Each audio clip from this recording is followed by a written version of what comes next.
This unfortunate guy works 3 different jobs just to provide for his family, but everything changes when he awakens as a tower challenger with the unique ability to summon powerful heroes. There's just one problem. He's extremely timid and terrified of fighting. Luckily, with the help of his ridiculously overpowered summons, he'll make a fortune and slowly transform from a scaredy cat into a true badass.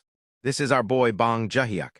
He is a complete loser with no special skills, which is why he has absolutely no confidence in himself or in the idea that his future could ever be bright. Then all of a sudden, a system appears in front of him, informing him that Joohyuk has awakened. Seeing this, Joohyuk finds it impossible to believe, and he stands there frozen with shock, his mouth left wide open. The story then explains what awakening actually means. People sometimes call it a blessing. If things go well, it can be like hitting the jackpot and completely turning one's life around, possibly bringing a fortune even greater than winning the lottery. However, that enjoyment only lasts if you stay alive. Entering the tower is incredibly dangerous. You can be torn apart by monsters, freeze or burn to death in extreme environments, die from poison or be crushed by traps, and there are countless other ways to die. Joohyuk is someone who usually avoids injustice whenever possible. He avoids creating dangerous situations as much as he can. He is a low-tier man, nothing more than a commoner, and he has lived his life this way for 25 years. Wanting to confirm things for himself, Joohyuk summons his status window once again. The window contains all the information related to him. After checking it, Joohyuk realizes that his trait is summon. An awakener is granted an ability known as a trait. The types vary and include swordsmanship, spearmanship, shielding, archery, fighting arts, giantification, smash, summon, heal, and many more. Among these, summon is known for allowing the use of beings such as spirits, phantom beasts, golems, and magic beasts. It is an ability that allows the user to utilize specific types of summoned creatures. Joohyuk begins wondering about what kind of summoner he actually is. With that thought, Joohyuk tries to use his summoning skill. Nothing happens at that moment. He remembers that abilities cannot be used outside. Player abilities, including skills, are only valid inside the tower and cannot be activated outside. Except for the ability to check the system status window, a player outside the tower is no different from a normal person. Suddenly, Joohyuk's random summon activates on its own. Seeing this, Joohyuk is completely stunned. Right after that, a person gets summoned right in front of him. Joohyuk is left standing there in disbelief, his mouth still wide open, shocked to see that what appeared before him was a human. Confirming his thoughts, the summoned individual states that he is indeed human and respectfully addresses Joohyuk as sir while giving a salute. Joohyuk remains frozen, trying to process everything in his mind. He struggles to understand how a human could be summoned, even though the tower is not involved. As Joohyuk is still lost in thought, the summoned person suddenly turns his gaze in a certain direction. From the smell alone, he realizes that it is ramen. The moment he recognizes it, he becomes visibly happy. He walks over to the ramen and asks Joohyuk for permission to take just one bite. Joohyuk agrees. Immediately after receiving permission, the summoned person lifts the ramen and starts blowing on it to cool it down. Watching this, Joohyuk thinks to himself that of all things, he ended up summoning a just one-bite moocher. The summoned person then takes a hot bite of the ramen. While eating, he remarks that they must have released a new spicy flavor. Hearing this, Joohyuk becomes irritated and thinks that this person considers mild udon to be spicy, reinforcing the idea that he truly is a just one-bite type. As the moment passes, Joohyuk once again turns his thoughts back to the same question, wondering how a human summon could possibly activate outside the tower. This confusion deepens, because Joohyuk has never heard of anyone displaying their skills outside the tower. As that thought lingers, the status window appears once again. A new message explains that his summoning ability applies to humans and demi-humans. The summonable range is listed clearly, starting from R-grade rare, moving to SR grade super rare, SSR grade special super rare, and extending all the way up to LSSR grade legend special super rare. It also states that seamless communication is possible between the summoner and the summoned in all situations. Reading all of this, Joohyuk feels as if he has stepped into the world of a game. At that moment, another message appears on the system window, stating that the summoned is bound by the 3 mandates. This message leaves Joohyuk extremely surprised. Soon after, another message follows, detailing the 3 mandates of the summoned. The first mandate states that the summoned shall protect the summoner's life above all else. The second mandate states that the summoned shall obey the summoner's commands absolutely. The third mandate explains that if there is ever a conflict between the first and second mandates, the first mandate takes precedence, seeing that the summoned is required to follow orders completely. Joohyuk feels satisfied. Joohyuk then becomes curious about who the person he summoned actually is. As the scene lingers, it is revealed that under the excuse of taking just one bite, the summoned person has already eaten the entire ramen. Soon after, detailed information about the summoned individual is presented. He is identified as the Cruel Guild's insane assassin. His name is John Cossack. His grade is listed as SR. Super rare, his type is assassin. Human, his manifestation limit is 6 hours. His satisfaction rating is shown as none. His cooldown is 3 hours, applied after dismissal. Further information explains that John Cossack was the Cruel Assassin Guild's biggest headache, a complete lunatic. However, his mission success rate was 99%. He even succeeded in assassinating a fifth circle dark mage, but his final moments are unclear. Beyond that point, everything becomes hazy. All of this information is suddenly heard inside Joohyuk's mind, as if it is being narrated directly to him. However, he is unable to hear the full details clearly. At that moment, something strange happens. A blinding light flashes violently in front of his eyes. Suddenly, Joohyuk feels himself falling rapidly. In front of him, the summoned person, John Cossack, rushes forward at incredible speed. Cossack passes straight by Joohyuk, gripping a knife while Joohyuk watches him in shock. In the next instant, using that small knife, Cossack cleanly slices off the heads of 3 men standing ahead, severing them completely from their bodies. Seeing this, Joohyuk quickly realizes that he is witnessing Cossack's past. Joohyuk continues to watch as Cossack lines up the severed heads neatly in a row and calmly ties ribbons around them one by one. The sight leaves Joohyuk utterly stunned. He immediately understands why Cossack was labeled insane in his information profile. The scene then shifts again as Cossack turns his gaze toward a certain direction, where the window of a palace comes into view. It is revealed that Cossack's end was the result of a single failure. His assassination target was the Empire's strongest sword master. The scene shows Cossack approaching a sleeping man. He raises his knife, ready to strike. Before he can attack, the sword master moves instantly and slices Cossack into 2 pieces. This moment becomes Cossack's final memory. The narrative then returns to the present. After witnessing this memory, Cossack suddenly appears standing behind Joohyuk and asks what he is thinking about. Hearing a voice from behind without warning, Joohyuk is badly startled. He jumps back and bumps straight into his table. Cossack immediately apologizes for this. He explains that he had no intention of scaring him, and that he was only asking whether there were any orders for him. Joohyuk calms himself and recalls that it was clearly stated that the summoned must show absolute obedience to the summoner's commands. He lets out a long breath. Joohyuk then orders Cossack to clean the area where the ramen was prepared. Cossack agrees at once and starts cleaning. Joohyuk then tells him to clean the table as well. Cossack agrees again and happily cleans it too. Seeing how fast he works, Joohyuk is very surprised. He is also shocked that Cossack does not complain about any task at all. Joohyuk becomes convinced that whatever he tells Cossack to do, Cossack truly carries it out. Joohyuk then calls out to Cossack. Cossack responds immediately and asks for his command. Joohyuk asks whether he genuinely thinks that even pointless commands should be carried out. In response, Cossack states that he happily follows every order from the one who summoned him, no matter what kind of order it is. Hearing this, Joohyuk tells Cossack to bark like a dog. The moment this command is given, Cossack suddenly falls silent. He stops cleaning completely and freezes in place. Seeing this, Joohyuk starts to feel that he may have gone too far.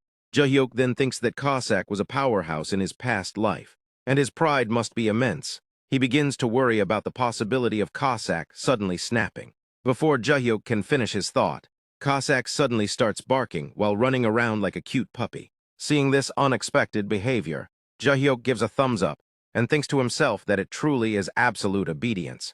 At that moment, there is a knock on Joohyuk's door. Someone outside asks him to open it. Joohyuk suddenly remembers that he has not paid his interest recently, something he had forgotten about. He begins to feel nervous. He quickly tells Cossack to get up from the floor, and Cossack immediately complies. It is then revealed that Joohyuk borrowed 10 million won. No bank was willing to give him a loan, which is why he turned to a loan shark. The reason he needed the money was because his father slipped on ice and fell. resulting in a fractured hip. Joohyuk had to cover the hospital bills. On top of that, he is also responsible for his younger brother's college expenses. Because of this, he had no other option but to take the loan. Joohyuk initially believed that repaying the loan would be easy, but it turned out to be far more difficult than he expected. Even so, he has already paid more than 5 million won in interest alone. This realization makes him feel deeply distressed. All he wants is to repay his debt as soon as possible and live a peaceful life. Outside, the person continues knocking loudly on the door and tells Joohyuk that he wants to see his face once, just to make sure Joohyuk is managing his money properly. Hearing this, Joohyuk immediately turns his gaze toward Cossack. At that moment, Cossack draws his sword and tells Joohyuk that all he needs is a single order. He declares that, for his master, he will present the other man's head as an offering. Joohyuk immediately refuses, looking at Cossack in panic. He thinks to himself that Cossack is about to cause a disaster. Joohyuk hurriedly pushes Cossack toward the bathroom and tells him to hide there. He firmly instructs him not to move a muscle, to keep his mouth shut, and to not make a single sound. In response, Cossack asks whether he is even allowed to breathe. Joohyuk allows it, and Cossack feels relieved. In the next scene, the man enters the room. He grabs Joohyuk by the shoulder and comments that Bong Joohyuk looks healthier than expected today. He explains that when the interest payment was not submitted, he became worried that Joohyuk might be sick or that something bad had happened to him. With a trembling voice, Joohyuk tells the truth and admits that he forgot. Apologizing for it, he adds that he will submit the payment soon. The loan shark stares at Joohyuk in a terrifying manner and suggests that if repaying the loan slowly is so difficult, Joohyuk could sell one of his organs to make his hard life easier. According to him, selling a kidney would make Joohyuk's life much more comfortable. At that moment, the scene shifts briefly outside the room, where two of the loan shark's men are standing. One of them reminds their boss that Joohyuk also has a younger brother. Hearing this, the loan shark boss remarks that the rarer something is, the higher its value becomes. Listening to such words about his brother, Joohyuk feels an intense surge of anger. He glares at the loan shark boss with barely contained rage. Noticing the look on Joohyuk's face, the loan shark boss questions what kind of expression that is. From his perspective, Joohyuk looks as if he might attack him at any moment. Joohyuk quickly reins himself in and says that he would never even think of doing something like that. After hearing this, the loan shark leaves while telling Joohyuk to keep himself safe. He makes it clear that he does not want Joohyuk to die before paying back the money. Once they are gone, Joohyuk finally feels a sense of relief. Joohyuk then calls out to Cossack, who immediately comes out of the bathroom. Joohyuk praises him for hiding so perfectly, and Cossack becomes genuinely happy that he was able to carry out Joohyuk's command flawlessly.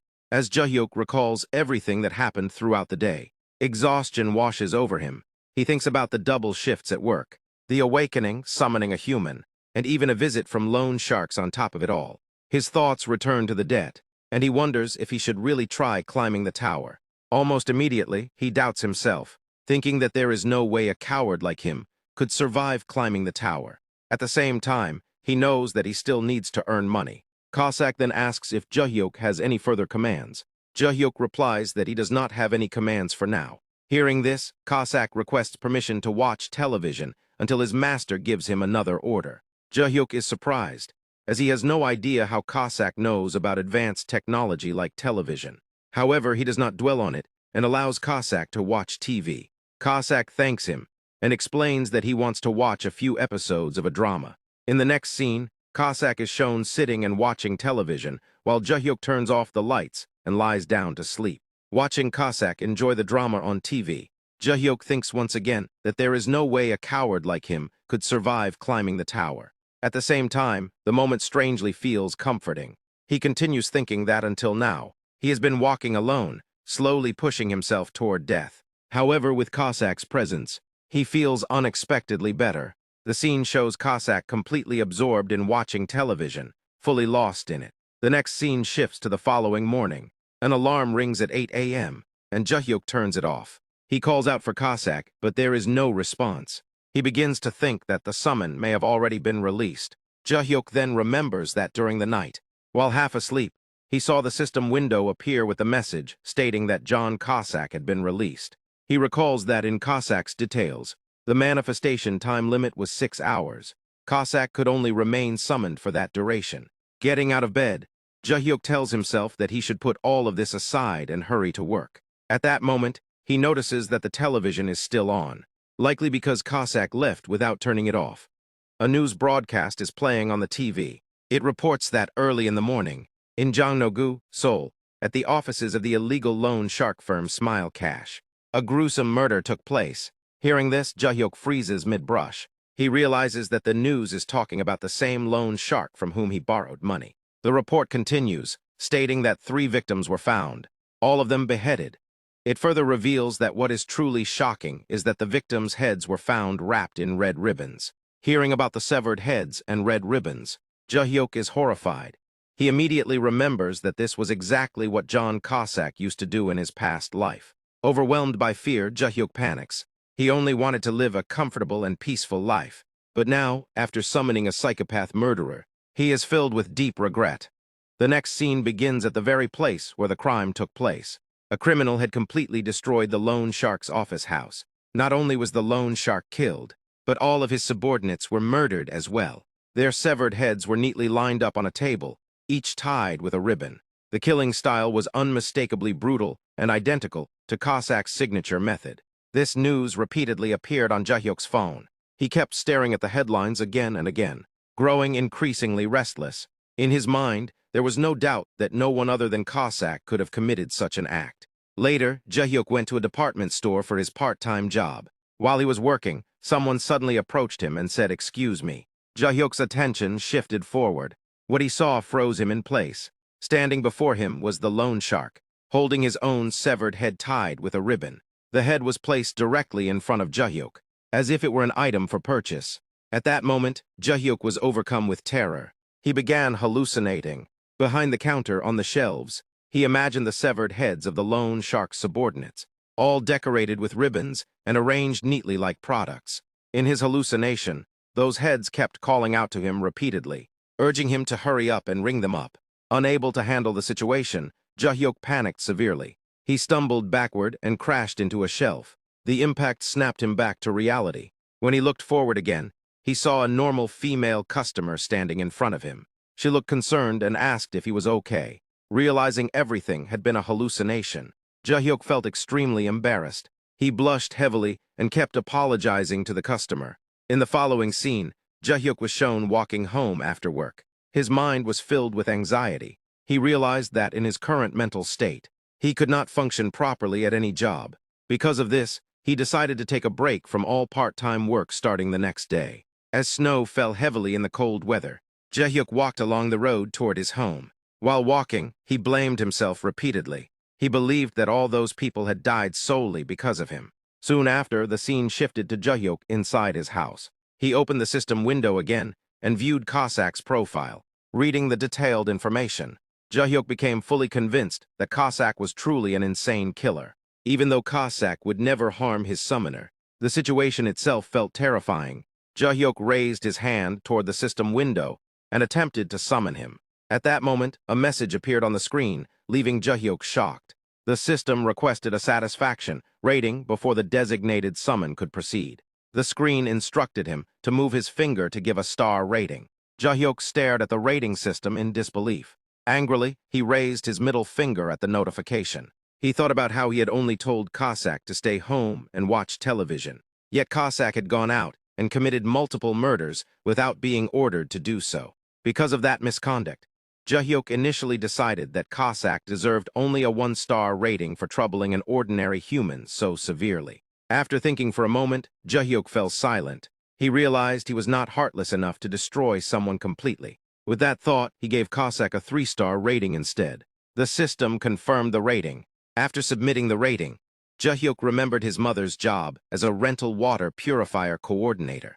Because of that, he knew very well how heartbreaking a low satisfaction rating could be. Even though he had complaints against Cossack, he did not want to crush him with a 1-star review. As he was still thinking, Cossack was summoned in front of him. Cossack appeared smiling brightly, saluted respectfully, and expressed happiness at meeting Joohyuk again. After checking the rating, Cossack thanked him and promised to work even harder in the future. Looking at Cossack's innocent expression, Joohyuk began doubting reality. He wondered whether this smiling person was truly capable of killing 3 people in a single night. To clear his confusion, Joohyuk asked Cossack to answer his questions honestly. He directly asked whether Cossack had killed the people who came to his house the previous night. Cossack answered calmly and honestly, confirming that he had indeed sent them to the gates of hell. Hearing this straightforward confirmation, Joohyuk was shocked. All doubt vanished instantly. He stared directly into Cossack's eyes, forcing himself to accept the truth. He reminded himself that the person standing before him was a murderer. His stomach churned, and his heart began pounding violently. Joohyuk reminded himself that since he was the summoner, Cossack could not harm him.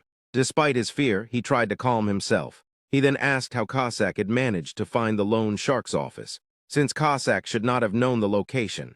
Cossack explained that when those people came to Joohyuk's house, he had placed the mark of pursuit on them. This functioned like a tracking system, allowing him to locate them easily. Joohyuk was stunned by this revelation. He could not believe that Cossack was capable of such advanced actions while remaining hidden in the bathroom. Joohyuk then asked why Cossack had gone so far. Cossack explained that they were considered threat factors and that eliminating them in advance was the best solution. Joohyuk pointed out that he never gave any command to kill them. Cossack reminded him of the summon's 3 laws, specifically Article 3. Joohyuk was deeply shocked. Cossack reminded him of all 3 laws. The first law prioritized protecting the summoner's life above all else. The second law required absolute obedience to the summoner's orders. The third law stated that if the first and second laws conflicted, the first law would always take priority. Cossack simplified the explanation by stating that obedience was absolute, but any situation threatening the summoner could not be ignored. He provided an example where a summoner ordering the summoned to kill the summoner himself would be impossible to obey. Joohyuk awkwardly acknowledged the explanation while making an odd facial expression. He then questioned whether there had truly been any immediate threat and argued that such judgment felt arbitrary. Cossack admitted that Article 3 could be interpreted broadly. From his perspective, those individuals were inevitable risk factors who would eventually threaten Joohyuk's life. He believed his judgment was reasonable. Hearing this, Joohyuk grew even more frightened and called Cossack a psycho. He immediately apologized afterward. Cossack stopped him from apologizing, explaining that he was accustomed to hearing such words and could not accept apologies from his master. Joohyuk thought deeply. It was not that he failed to understand the logic, but he realized how dangerous this mindset could become. He imagined a scenario where he accidentally bumped into a thug-like person outside. Normally, such people threaten others verbally without real intent. However, from Cossack's perspective, even such threats could result in decapitation with ribbons. This terrifying thought caused Joohyuk to panic again. Seeing Joohyuk in such fear, Cossack became confused and believed he had made a mistake. He knelt down in front of Joohyuk to apologize. Joohyuk told him to stand up. He explained carefully that murder was not for his sake and could put them in serious danger. Cossack nervously claimed that no one would ever find out. Joohyuk then asked whether Cossack would refrain from doing such things again. Cossack admitted he could not guarantee that. This response terrified Joohyuk even more. Joohyuk demanded a promise. He set a strict rule that Cossack must never draw his weapon unless a knife was already at Joohyuk's throat. Cossack needed to judge threats more accurately before acting. Cossack saluted energetically and promised to assess situations more carefully in the future. Seeing this enthusiasm, Joohyuk finally felt slightly relieved. Joohyuk then asked Cossack to return for now. However, Cossack stayed behind because he had a question. Curious, Joohyuk allowed him to ask.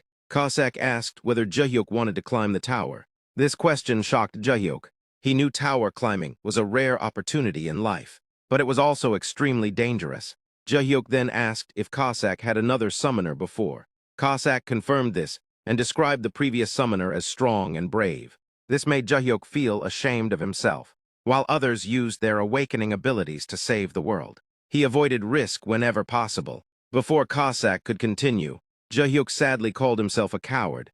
Cossack suddenly became excited and praised Joohyuk as the best summoner. Joohyuk was completely shocked by this response. Cossack grabbed his shoulder enthusiastically and explained that safety was the greatest virtue for a summoner. Joohyuk nervously agreed.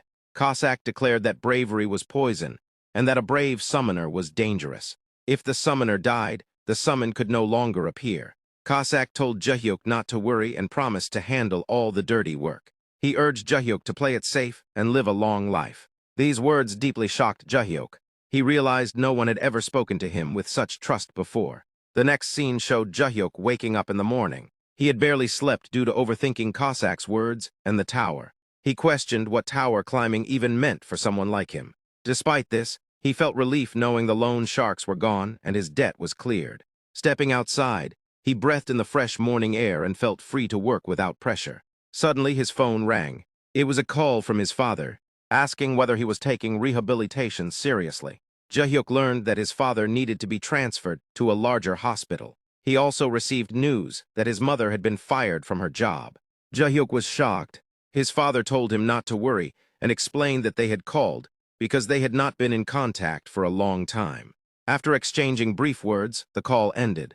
Joohyuk remained stunned. He felt sorrow for his hardworking mother, knowing she would be deeply hurt. In the next scene, Joohyuk prepared fully with safety equipment to climb the tower. Since he had taken a day off from all part-time jobs, he had free time. Nervously, he reassured himself that he would only check the first floor and leave immediately if it was dangerous. He considered summoning someone else, but wondered whether another summon was even possible. He briefly imagined summoning a legendary super rare rank. At that moment, the system notified him that random summon was unavailable for over 28 days. Before he could react, Cossack was summoned. Cossack thanked him enthusiastically for the 5-star loyalty rating and requested orders. Joohyuk hoped Cossack did not realize he had attempted another summon. Trying to act normal, he welcomed Cossack. Joohyuk then revealed his decision to climb the tower. Cossack reacted with shock, praising his bravery once and doubting it the next. Joohyuk explained that he only wanted to try during his free time.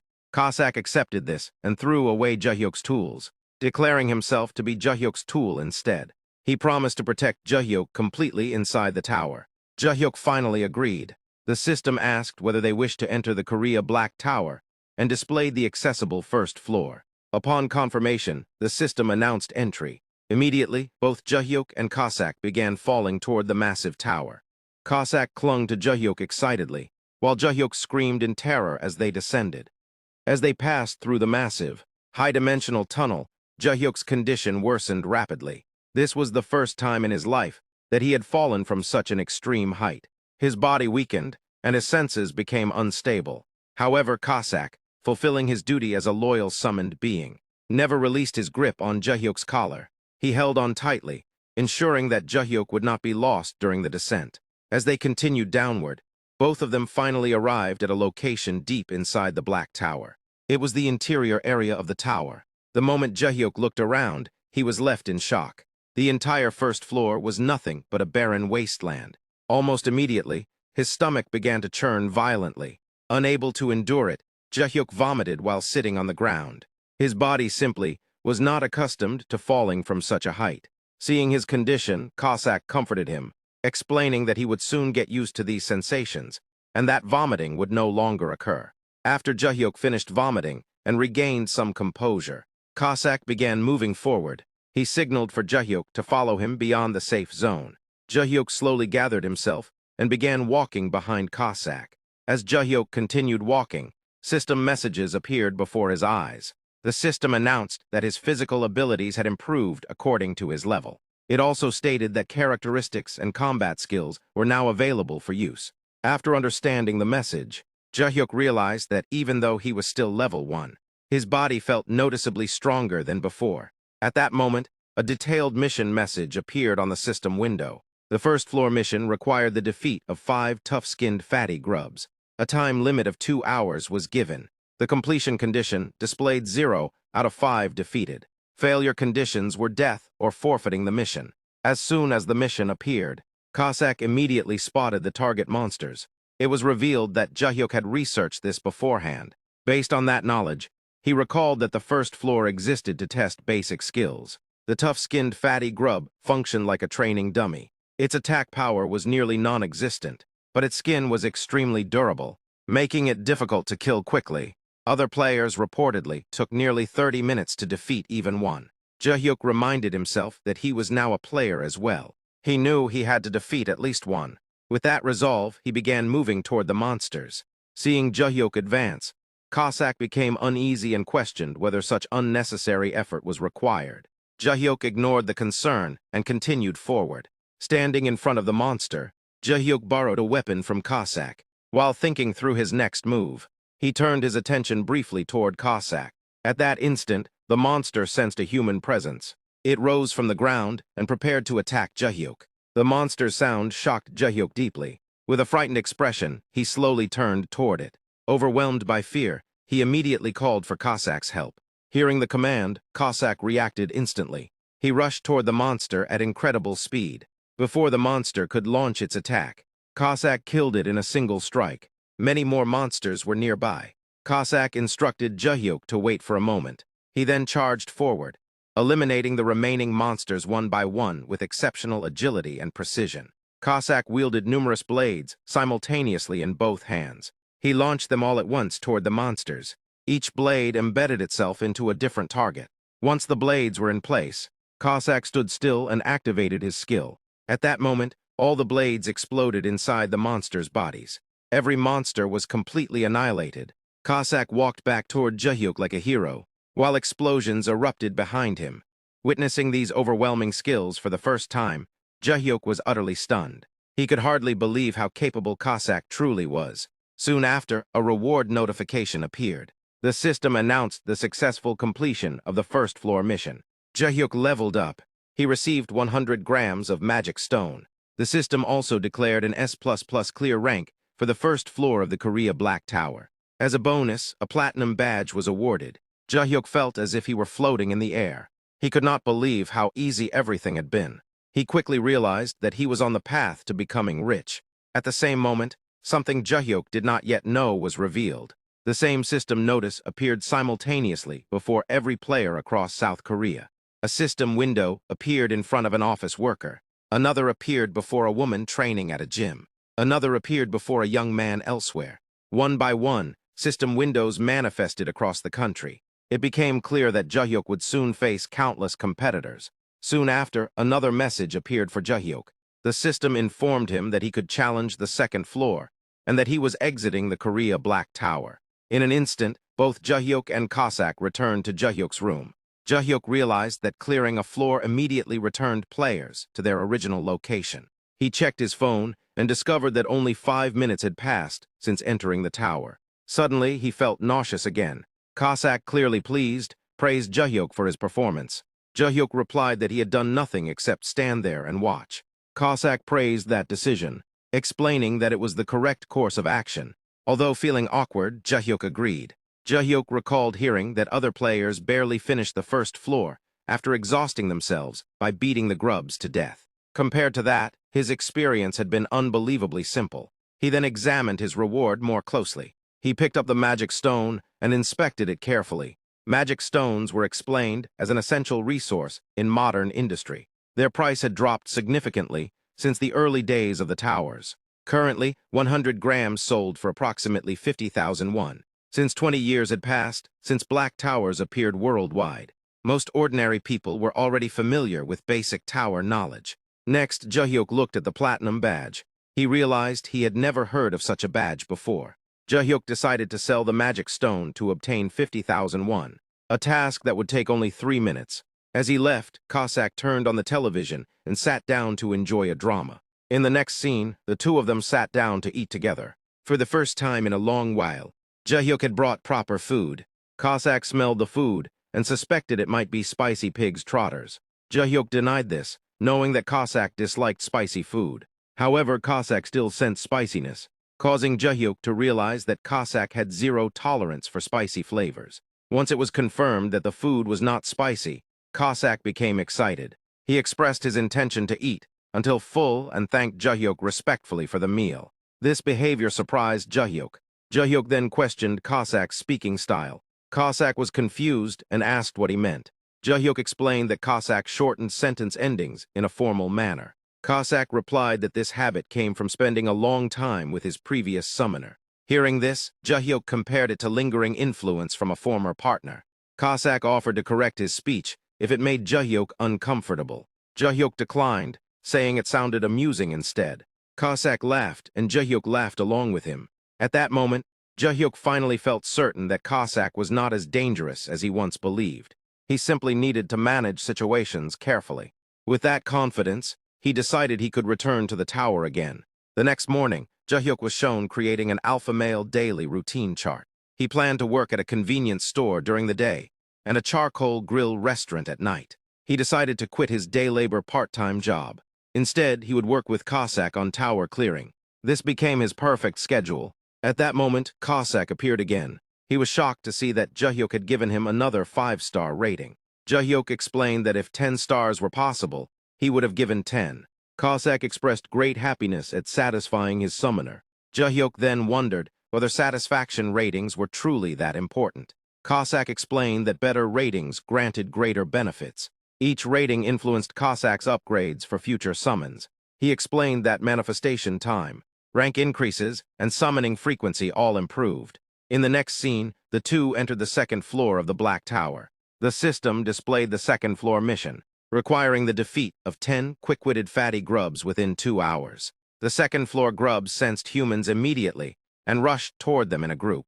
Joohyuk noted that second floor grubs were troublesome because they moved erratically. He asked what needed to be done. Cossack replied that Joohyuk did not need to do anything. He stated that finishing the mission would not take long. With a smile, he signaled 3 minutes. Cossack charged toward the running grubs and assured Joohyuk they would return home quickly. Joohyuk shouted that they would eat chicken afterward. Cossack smiled and thanked him. Cossack launched his blades, repeating the same explosive technique as before. Joohyuk watched the fight in excitement, thoroughly enjoying the spectacle. Soon, the reward notification appeared. The second floor mission was cleared with an S++ rank. Joohyuk leveled up again and received 200 grams of magic stone and another platinum badge. Joohyuk realized how effortless everything had become. Cossack was far faster than he expected. He understood that he could clear floors before work and still arrive at his job on time. Next, they entered the third floor. Cossack commented that Joohyuk's landing had improved. The third floor mission appeared, involving ice-cold fatty grubs. Within moments, Cossack defeated them as well. The system announced another S++ clear, a level up 300 grams of magic stone, and another platinum badge. Soon after, the fourth floor was cleared with ease.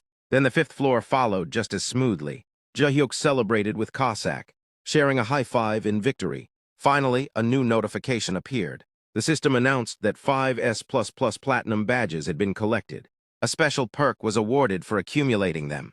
Seeing the word special perk, for the first time, Joohyuk was shocked. The perk was revealed as Awakening Trait Enhancement. Due to its effect, the number of simultaneous summons increased to 2. In the next scene, a system window appears displaying Joohyuk's profile in full detail. Name Bong Joohyuk. Affiliation Black Tower, Republic of Korea. Level 6. Trait Summoning. Simultaneous Summons 2. Catalog Empty. Trait Skills Designated Summon, Random Summon, Summon Release. General Skills Tower Entry, once per day, Tower Exclusive Inventory. Combat Skills None. The moment Joohyuk notices the words 2 simultaneous summons, he is completely stunned. This means he already has an opportunity to summon someone else even before 1 full month has passed. Another summoned individual could be added alongside him. However, Cossack alone has been handling everything so far. Joohyuk realizes how absurdly powerful an S++ clear reward truly is. This is not just a short-term advantage. It has the potential to turn into a long-term battle strategy going forward. More importantly, it greatly increases Joohyuk's safety. He then checks the cooldown for random summon and confirms that more than 20 days are still remaining. He understands that he must proceed carefully and wait patiently. Joohyuk decides that he will wait the full 20 days. Until then, his summoned companions will continue clearing floors for him while he enjoys free portal rides. As these thoughts settle in his mind, Joohyuk remembers that it is time to clear the 6th floor next. The scene transitions to Hanam-dong, Seoul, Republic of Korea. Inside the Awakener Management Administration building, several key figures are introduced. Among them is Jeon Gwang-il, the team leader of the Awakener Management Administration. Every time a floor is cleared, an announcement rings inside their office.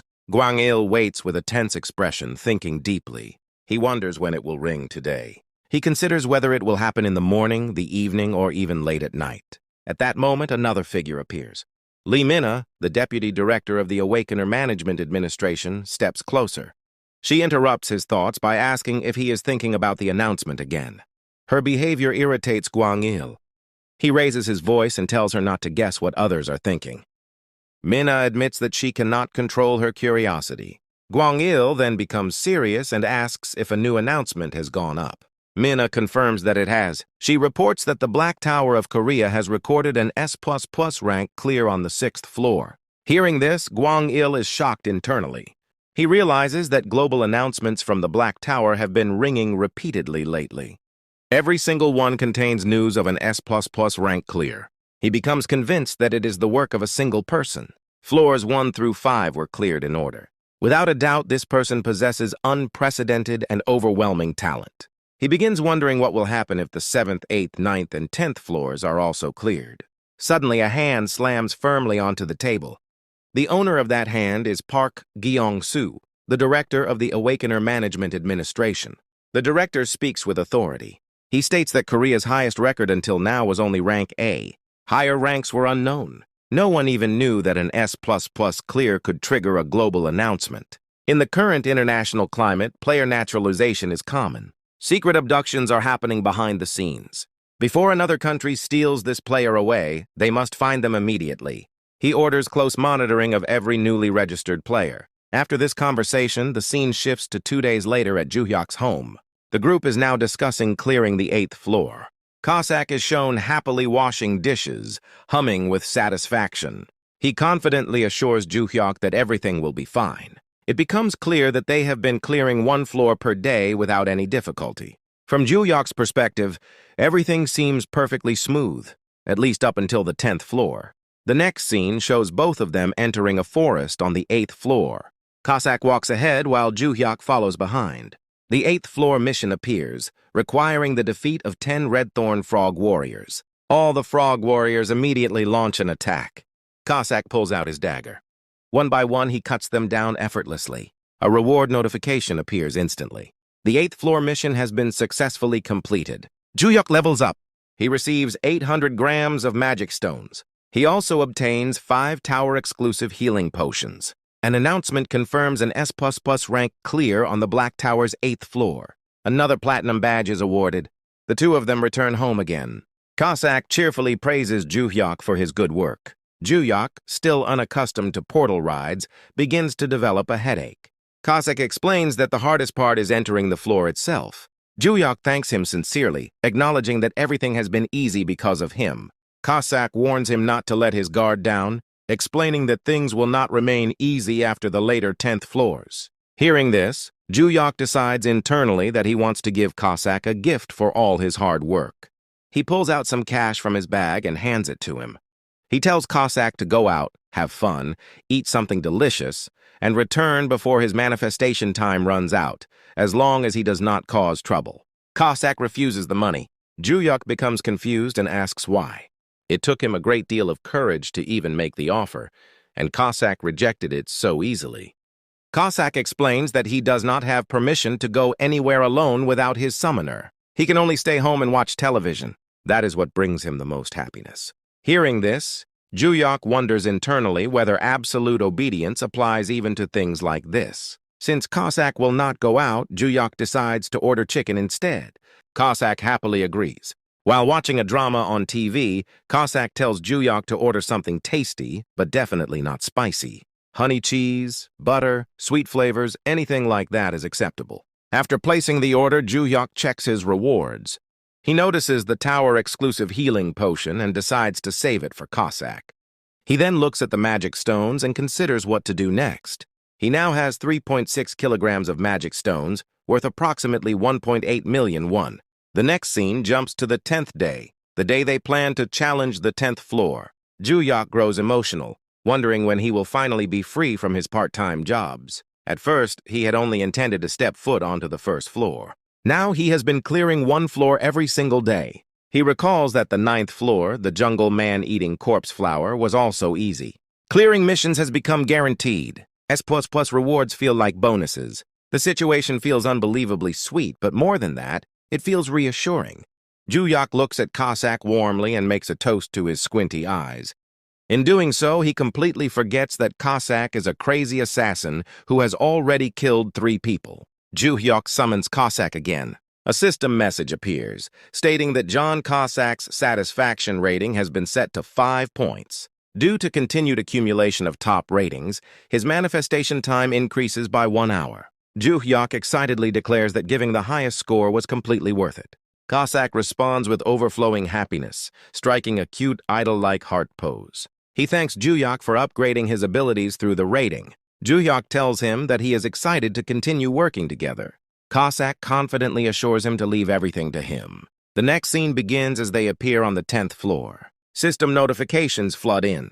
They have entered the Black Tower of Korea's 10th floor. Physical abilities have been recalibrated to match the player's level.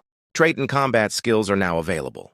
Upon arrival, Joohyuk immediately senses the overwhelming aura of the 10th floor. Suddenly, something stirs in his stomach and his body freezes. He feels recalibration occurring inside the tower. Overflowing strength surges through him, along with a mysterious mana stirring in his lower abdomen. Moments later, Joohyuk transforms into a horse. Even he is shocked by this transformation.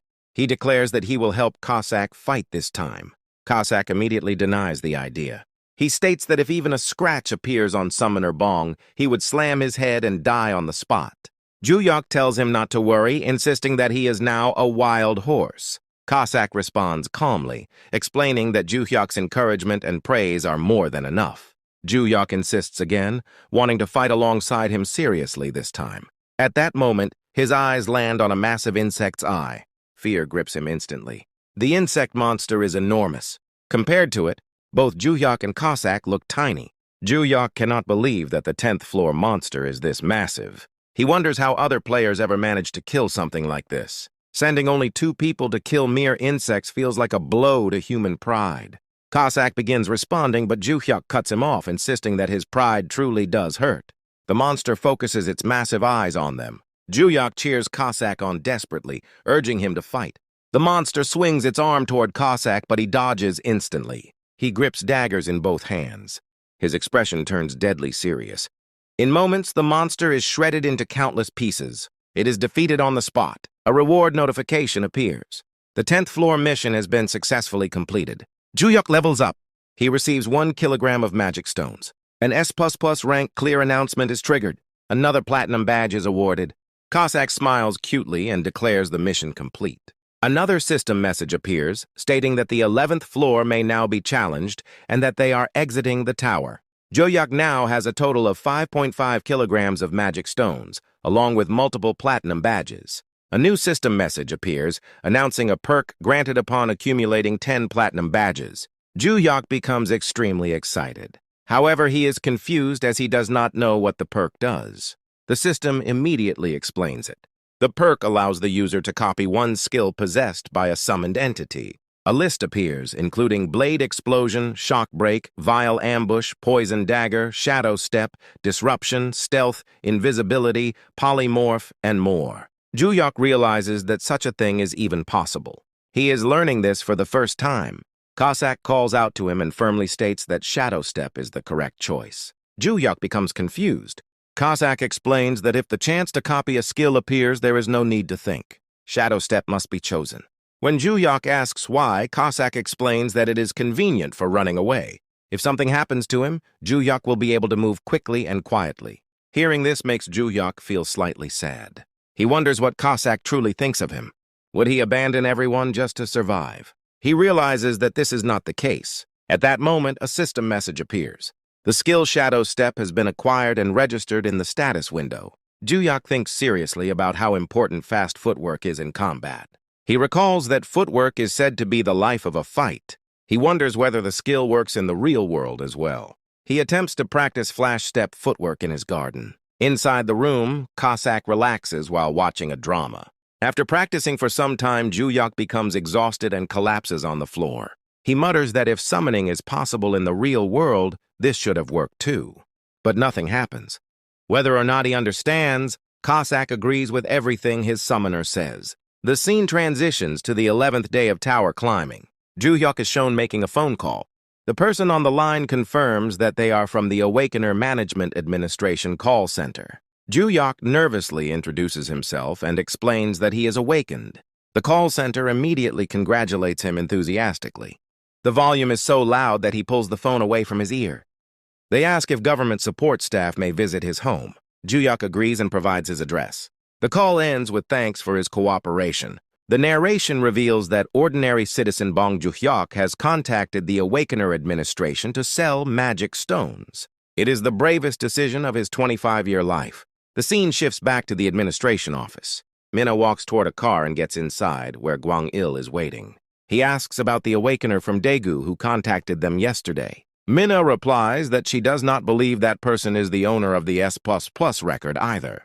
Gwang-il expresses frustration and wonders if that person even exists. Minna then reports that another awakening request has come in today. She asks if Gwang-il will go as well. He confirms that they must push themselves while they can. If it is truly that person, they must recruit them into the elite team, regardless of the benefits required.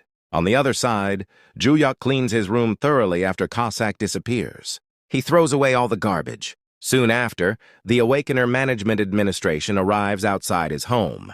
They call out to him. Joohyuk opens the door immediately and greets them, apologizing for the small space and inviting them inside.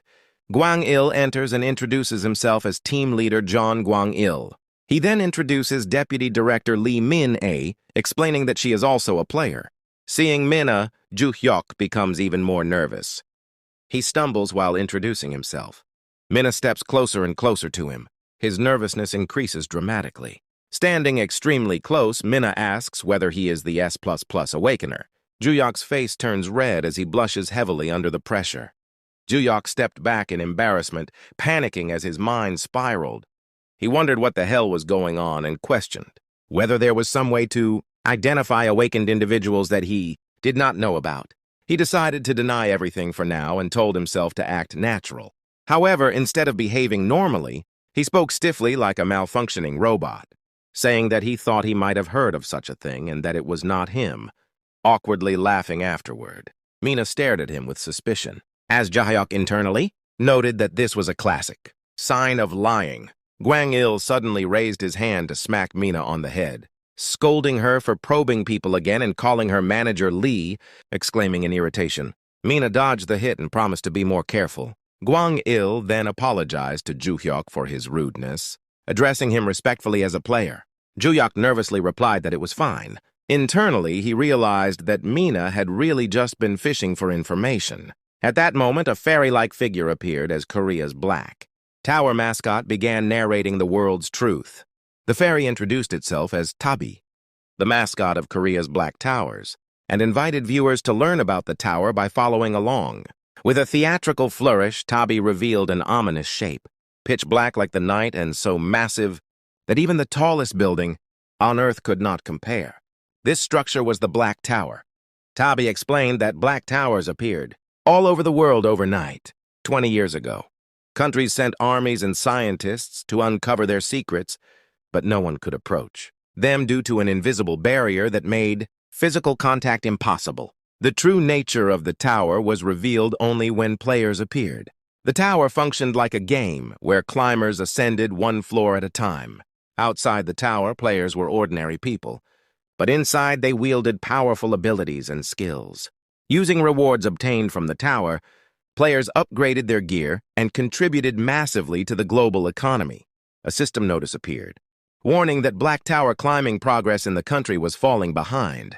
Another notice followed, announcing that the tower collapse countdown had been activated and that the countdown would stop only if an uncleared upper floor was conquered. Tabi continued explaining that if no new higher floor was cleared within 6 months, the countdown would begin, and eventually the tower would collapse. Another notice appeared stating that the Black Tower in the country was collapsing, followed by a grim revelation that 3 years ago, this was exactly how the Indian city of Mumbai disappeared.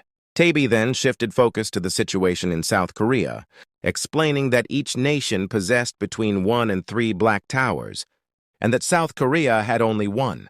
This tower was located deep in the mountains of Gangwon province. Tabi stated that the number of players in Korea was estimated to be between 5,000 and 10,000, amounting to only about 0.01 to 0.02% of the population. Despite the small number, Korea's Black Tower conquest was progressing smoothly, currently reaching floor 65, the second highest record in the world, after America's Floor 66. Taby reassured everyone that society had its heroes in the form of players, comparing modern humanity's exploration of the tower to humanity's past exploration of new continents. Taby addressed awakened individuals directly, calling them the hope of this era and encouraging them to register as official players, to become heroes themselves. The narration ended, and Gwang-il informed Joohyuk that the mandatory viewing material was complete. Joohyuk internally cringed at what he thought was propaganda, disguised as a TED Talk. Gwang-il then stated that they would ask a few questions to verify details and directly asked whether Bong Joohyuk was truly awakened. Joohyuk confirmed that he had entered the tower and completed some clears, mentioning the magic crystals he had collected. Gwang-il said that this would make things easy and asked which floor Joohyuk had reached. Joohyuk replied that he was on floor 10. Gwang-il and Mina exchanged side glances, both wondering if he could be the same person responsible for the S++ record. Mina asked whether Joohyuk had heard about the global notices that were currently a hot topic. Joohyuk reminded himself to stay natural, but once again spoke stiffly, acknowledging the S++. Grade clears and awkwardly praising the unknown player as amazing. Gwang-il told him not to be so tense. Joohyuk wondered if his behavior was simply excessive nervousness, though it looked highly suspicious. His body visibly twitched. Gwang-il moved on to explain the contract options. He stated that the government divided players into 2 tracks. The first was the elite climbing team, which comprised 69% of climbers. The second was the general climbing team, where players planned and ran their own climbing schedules, similar to a freelance lifestyle. The elite team worked closely with the government's awakened management agency, had obligations to climb higher floors, and received various benefits, including personal protection outside the tower. He explained that outside the tower, players were no different from normal people. Joining the elite team also came with a base annual salary. Joohyuk internally panicked, thinking that if it was revealed he was the S++ record holder, he would become a celebrity surrounded by reporters, which was the last thing he wanted. When asked about applying for the elite exam, he bluntly declined.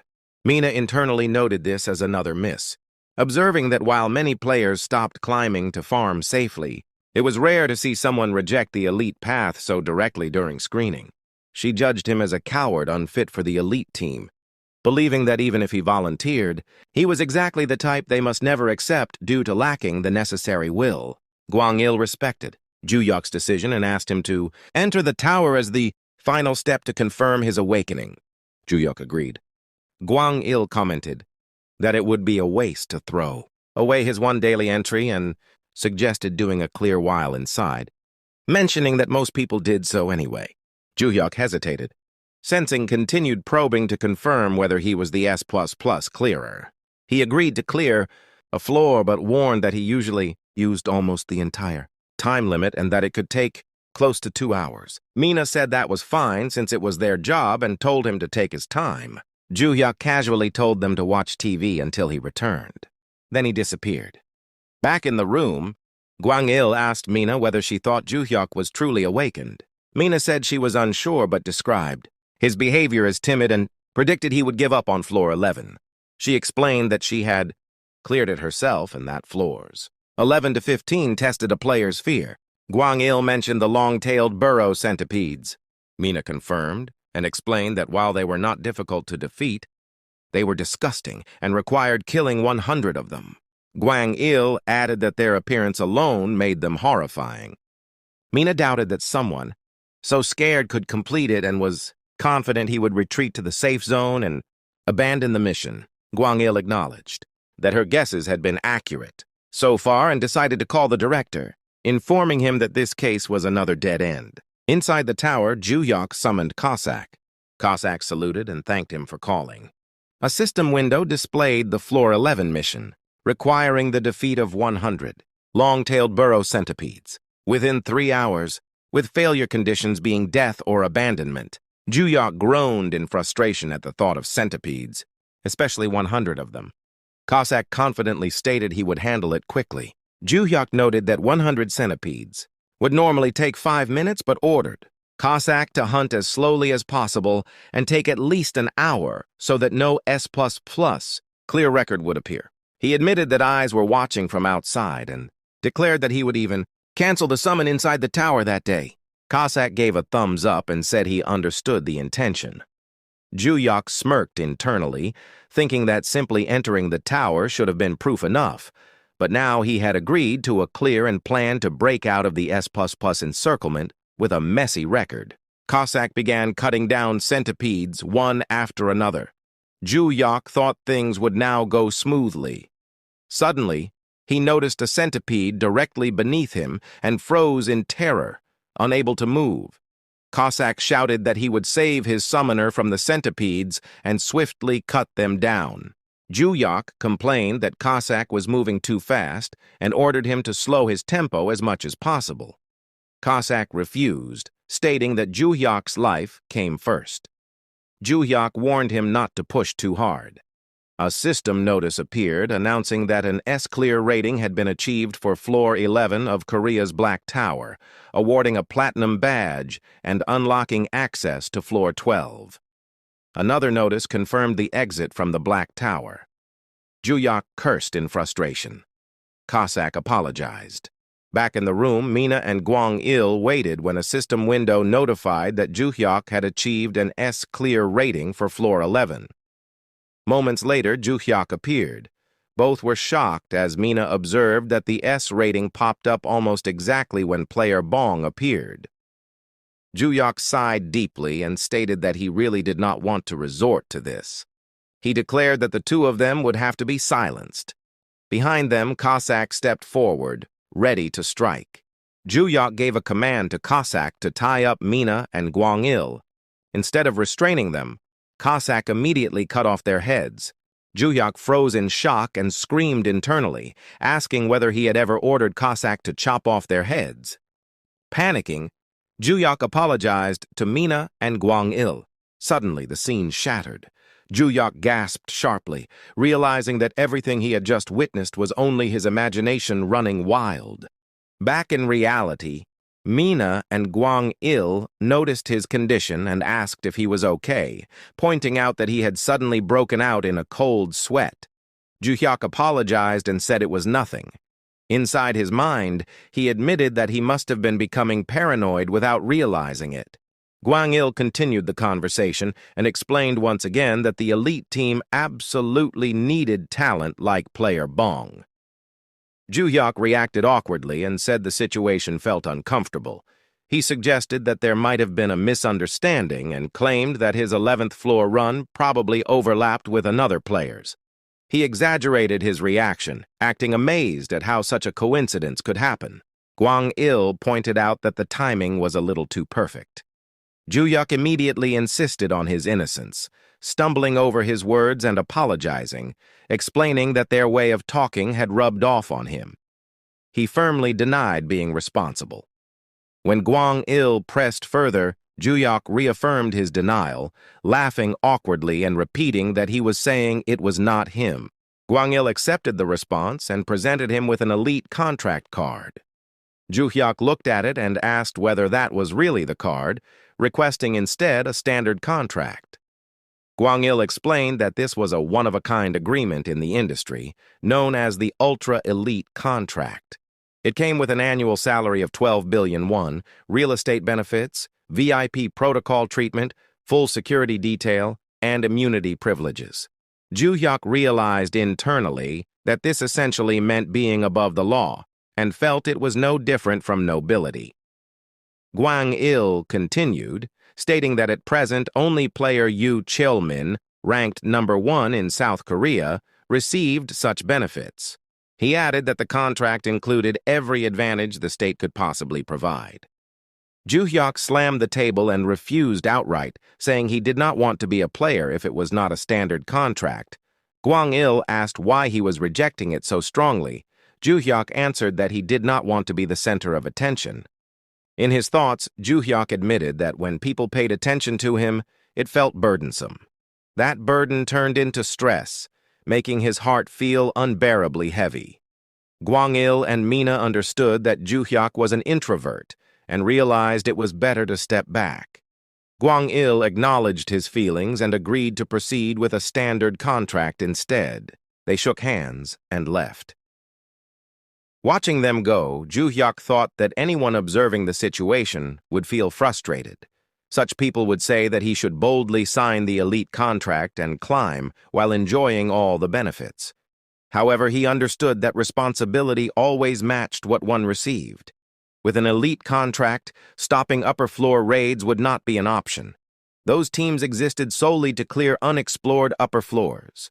Joohyuk wanted nothing to do with that kind of burden. He felt content as long as his life became easier than before. The scene shifted to the Awakeners Management Bureau in Hanam-dong, Seoul. The commissioner confronted Gwang-il, stating that this was completely different from the interim report. He reminded Gwang-il that he had described the player as timid and lacking the will to climb. Gwang-il confirmed that assessment. The commissioner questioned how someone like that could reach an S++ rank. Gwang-il confirmed it and explained that Joohyuk's disposition itself was unusual. He described him as surprisingly ordinary, almost painfully so. The commissioner raised his voice and ordered that Joohyuk be brought in no matter what. Gwang-il acknowledged the order. In the next scene, Joohyuk pretended to be furious as he confronted Cossack, complaining that despite explicitly forbidding it, everything had still been exposed. Cossack apologized. Joohyuk warned him that if he disobeyed again, he would receive nothing and would be unsummoned immediately. Cossack apologized again and acknowledged the command. A system window appeared, announcing entry into the 12th floor of the Black Tower of South Korea. The mission required defeating 20 icicle spear weasels within 3 hours. The completion condition showed 0 out of 20 defeated, and failure was defined as death or mission abandonment. They entered the 12th floor, where extreme cold enveloped everything. Joohyuk warned Cossack to act extremely gently. Cossack agreed. Joohyuk felt reassured, noting that Cossack was answering properly without hesitation and believed he could trust him this time. Joohyuk thought that if he cleared the 12th floor normally, the agency would probably lose interest. Even so, the cold was unbearable. Cossack noticed and asked whether Joohyuk was cold. Then Cossack began killing the bear-like monsters one after another, deciding to finish quickly so he could take Joohyuk to a warmer place. The 12th floor was cleared. Joohyuk felt disappointed once again. At that moment, Gwang-il called him in disbelief and asked whether he had just completed the 12th floor. Joohyuk confirmed it and added that the 13th floor might be difficult. Cossack casually suggested watching TV. Joohyuk burst into tears and punished him by saying there would be no TV due to disobedience. They proceeded to the 13th floor of the Black Tower. Cossack rushed ahead with overwhelming speed and cleared the 13th floor almost immediately. After that, he also slaughtered the monsters on the 14th floor and completed that quest as well. Later, Joohyuk checked his deposits.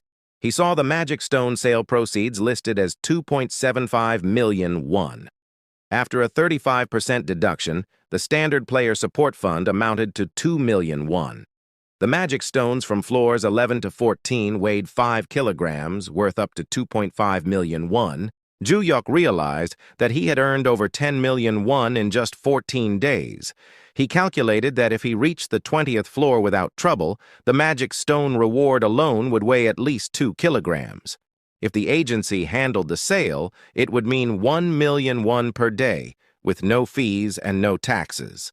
A pure daily wage of 1 million won. He imagined a future with a monthly income of 30 million won and decided to quit his part-time job. The next day, Joohyuk summoned Cossack again. Cossack knelt and apologized deeply, acknowledging the grave crime of disobeying orders and committing insubordination. He admitted he did not know where to put himself. From the 15th floor onward, he asked to clear comfortably. Joohyuk agreed and stated that he would no longer tell him to go slowly. Joohyuk acknowledged that the agency already knew everything anyway. In his thoughts, he calculated that if the 15th floor was also an S++ clear, he would have 15 platinum badges. That meant a high chance of receiving another perk. He admitted that he was starting to get greedy, believing that the more perks he stacked, the safer he would become. Joohyuk declared their departure, and they entered the 15th floor. Goblins appeared, and it was Joohyuk's first time seeing them. Cossack told him to hide carefully. Using his stealth skill, Cossack silently slaughtered every goblin on the floor. Joohyuk watched in shock, finding the scene completely insane. They returned home. Joohyuk immediately checked his inventory and saw that he had obtained 15 silver badges. His heart raced as he realized the condition had been triggered. When he collected 5 badges, he had received the Trait Enhancement perk. At 10 badges, he had obtained the Skill Copy perk. Now, with 15 badges collected, he waited to see what he would receive next. After exchanging 15 platinum badges, Joohyuk receives an energy shield bracelet. The moment he wears it, a system-style notification appears before him, identifying the item as an energy shield kit. The notification explains that the bracelet protects the user with a shield that absorbs incoming damage. It also states that the shield disappears after absorbing a fixed amount of damage, requires a 5-hour cooldown before reuse, and automatically adjusts its effectiveness according to the user's level. As the bracelet activates, Joohyuk's entire body becomes covered in a suit of armor formed by energy. Moments later, the armor turns invisible, leaving only its presence to be felt. While examining the bracelet, Joohyuk begins calculating its potential value outside the tower. He briefly considers selling it for a high price and giving up on climbing the tower altogether. Soon after, he realizes that doing so would be a loss, since advancing higher in the tower promises far better rewards. With those thoughts in mind, Joohyuk turns toward Cossack and asks whether they will be able to reach the 16th floor quickly. Cossack responds while watching television, stating that he cannot guarantee that outcome. Hearing this, Joohyuk becomes slightly surprised and starts thinking about what their next move should be. Noticing Joohyuk's expression, Cossack casually eats a biscuit and asks what is troubling him. Joohyuk once again looks at the energy bracelet on his wrist and reconsiders whether selling it might be the better option. The scene then transitions to the director's office. The director asks Gwangal and Minna how long it has been since the S++ clear announcement stopped appearing. Minna replies that it has been exactly half a month. Gwangal follows up by noting that the progress seems to be stuck on the 15th floor. The director becomes deeply troubled and remarks that the heavens must be blind to allow such talent to be wasted on an extremely timid player. Gwangal then adds that the difficulty sharply increases from the 16th floor onward. Yet the Bong player has not given up, and they should wait a little longer. At that moment, Gwangal receives information through his phone and learns that Joohyuk has gone to the Awakening Management Bureau because he intends to use the player shop. He shares this news with the director, which leaves the director even more shocked. The director begins to doubt whether Joohyuk has already discovered the treasure on the 15th floor. Gwangal confirms that this seems to be the case and explains that Joohyuk previously visited for an awakening check and returned empty-handed. Hearing this, the director angrily criticizes the situation, stating that they judged the Bong player without knowing the truth. He then issues an order that when the Bong player arrives, they are to support any item he wants and offer it at a bargain price. The narration then shifts smoothly into a flashback from 15 days earlier. In that moment, Cossack is shown being extremely shocked after hearing Joohyuk's order. Joohyuk lifts his t-shirt and instructs Cossack to stab him in the stomach. Cossack reacts intensely, declaring that if Joohyuk dislikes him, he would rather be killed outright, but he himself cannot bring himself to stab Joohyuk. Joohyuk explains that he only asked Cossack to stab him lightly and never told him to kill him. He clarifies that he is doing this solely to test the energy shield. Cossack shakes his head and responds that he cannot hear anything anymore and is no longer in a state to listen. At that moment, Joohyuk grabs the dagger from Cossack's hand and stabs himself, shocking Cossack completely. It is revealed that Joohyuk stabbed himself without activating the energy shield. Cossack immediately starts screaming, and Joohyuk tells him to calm down for a moment. On the other hand, Joohyuk quickly applies a healing potion to his stomach and heals the stab wound. After this, Cossack grabs Joohyuk and begs him not to repeat such an action again. Joohyuk agrees and then asks Cossack to finish the hunt. Cossack agrees to this as well and climbs up some trees where many goblins are present. He begins killing them one by one. While watching Cossack finish them off, Joohyuk moves behind the bushes and decides that while Corsac clears the floor, he will practice his own skills there. He then activates his energy power and uses Shadow Step. As soon as he activates it, his head starts shaking, and he suddenly moves forward several steps at an extremely high speed. Seeing this speed, Joohyuk becomes very shocked. He then manages to move a very long distance with a total of 3 rapid movements, which makes him feel extremely happy. This is because he is slowly starting to understand how Corsac fights. As he moves a bit further ahead, he notices a goblin hiding in the bushes. The goblin also notices Joohyuk. It becomes clear that the goblin was hiding from Corsac and looking for an opportunity to attack. Suddenly, the goblin attacks Joohyuk. Joohyuk becomes terrified and instinctively raises his hand to protect himself. A shield appears around his body, and because of it, the goblin's bite does not harm him at all. Joohyuk then forcefully kicks the goblin, sending it flying directly into Corsac's battlefield. Corsac notices this immediately and, without breaking his killing flow, slices the goblin into 2 pieces with his dagger. After that, his attention shifts to Joohyuk. He shouts Joohyuk's name and runs toward him. Reaching Joohyuk, Corsac asks if he is okay. Joohyuk is so shocked by his own skills that he cannot respond. Corsac then starts checking Joohyuk's entire body for injuries. While checking, Corsac even begins smelling under Joohyuk's arms, which irritates Joohyuk, and he tells him that he is completely fine. Corsac then becomes angry at Joohyuk and scolds him, saying that he has told summoner Bong Joohyuk many times to stay safe. Yet he never listens. Seeing Corsac's anger, Joohyuk starts apologizing to him.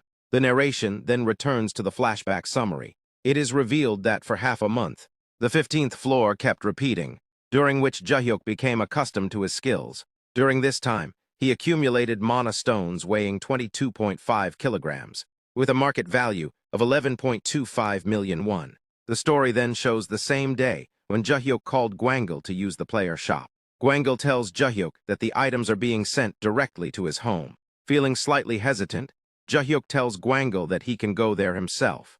However, Gwangul refuses and says that this is a benefit even general contractors receive. Hearing this, Joohyuk agrees. In the next scene, Joohyuk is seen arriving at the management office in a large car. As he steps out of the car, Gwangul is waiting for him at the front gate of the office. Gwangul welcomes him warmly, saying that it has been a long time since they last met. He then asks Joohyuk to enter the management bureau. Joohyuk greets Gwangul and becomes slightly surprised by the VIP treatment he is receiving. Joohyuk places his hand on a system panel, where his vein information is instantly registered. Through this verification, he gains permanent access to the player shop at any time. Gwangul then asks whether Joohyuk needs a shop guide, but Joohyuk declines. Saying this, he enters the shop, where he once again has to register his vein information to open the door. Once inside, Joohyuk observes the interior of the shop, which appears extremely luxurious. However, there are no other players present, which leaves him slightly confused. He begins browsing through several items, all of which look very expensive. After some consideration, he decides to sell his mana stones first. After selling them, Joohyuk notices an item he likes, priced at 11.25 million won at market value. He immediately decides to buy it, and the staff quickly agree. After completing the purchase, Joohyuk leaves the shop and returns home.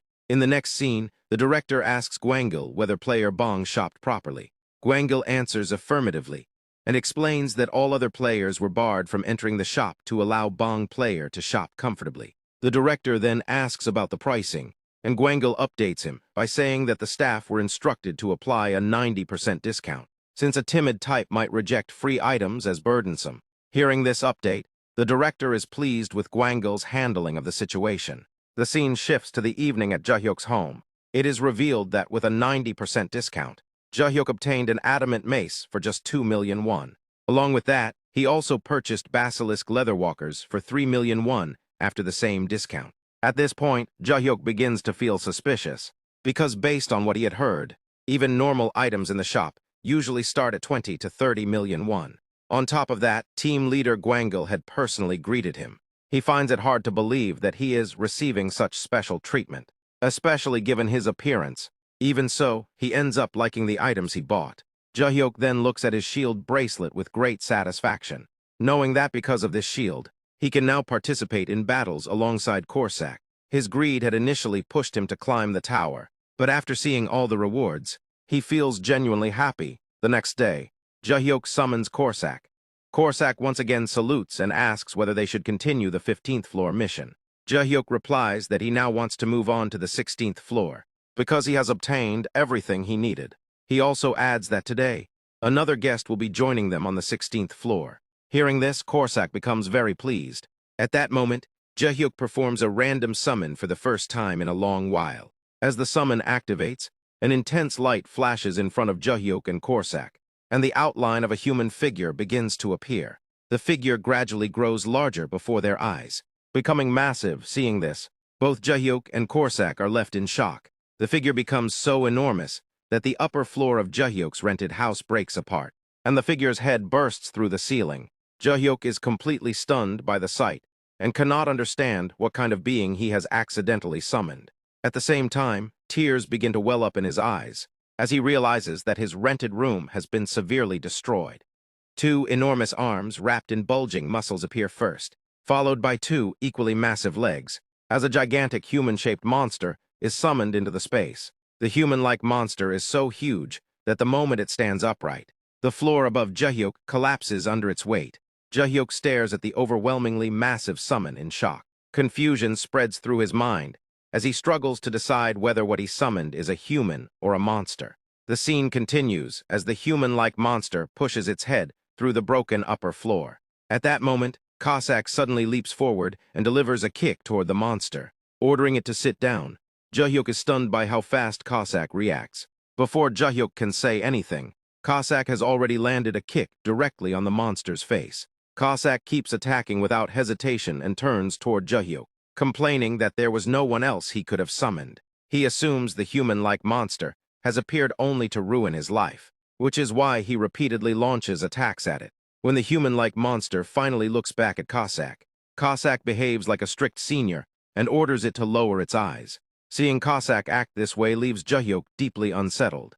At the same time, he grows confused, wondering whether Korsak and the second summon might know each other. The human-like monster endures Korsak's punches with ease. To it, Korsak's attacks feel no more serious than mosquito bites.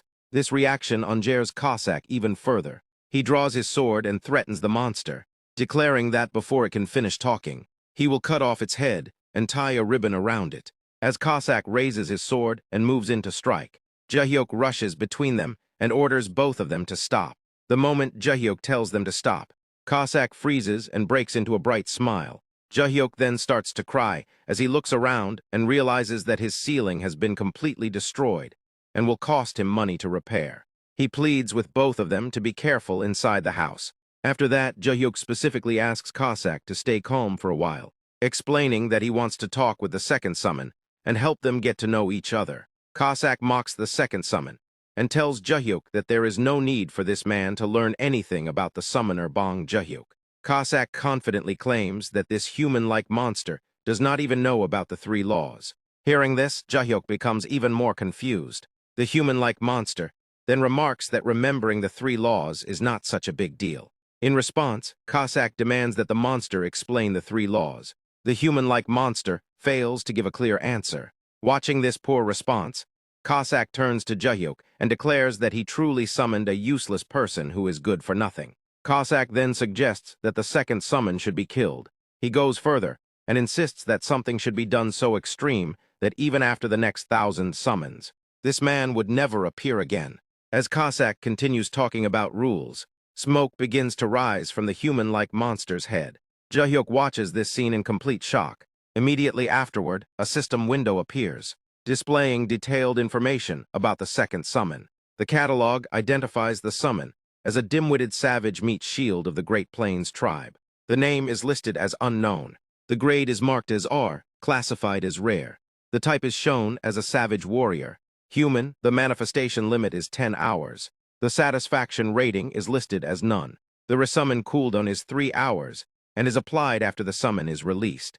The new summon's rank turns out to be extremely low. This revelation disappoints Joohyuk deeply. He begins to think that releasing this summon and waiting for the next summoning opportunity might be the better choice. Joohyuk asked the newly summoned being for its name, but the summon had already forgotten it. He then tried to find out whether the summon knew why it had been brought here, yet it had no idea about that either.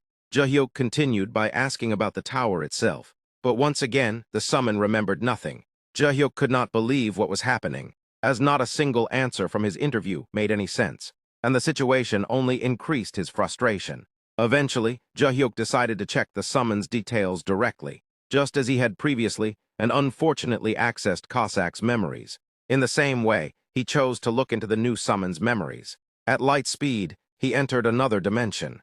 The scene shifted smoothly to a hilly region bathed in bright sunlight, where a vast and beautiful empty land stretched out peacefully. In that place, the human-like monster was shown playing joyfully with nature, displaying a cheerful and carefree personality. Butterflies fluttered around him, and the sight of them filled him with pure happiness. At this point, his true identity was revealed. He was a savage warrior of the Great Plains tribe. There once existed a pure soul who found true happiness simply by becoming one with nature. Yet, separate from that innocence, his physical stats were ranked at the very top. Soon after, several giant wolves appeared and attacked the human-like monster. However, due to his simple and gentle nature, he began playing with the wolves instead of fighting them. His touch was so overwhelmingly strong that the wolves gradually grew frightened of him. Despite his immense power, he was far too dim-witted. Later, a person from the imperial palace encountered the human-like monster and asked for his name, but by that time he had already forgotten it.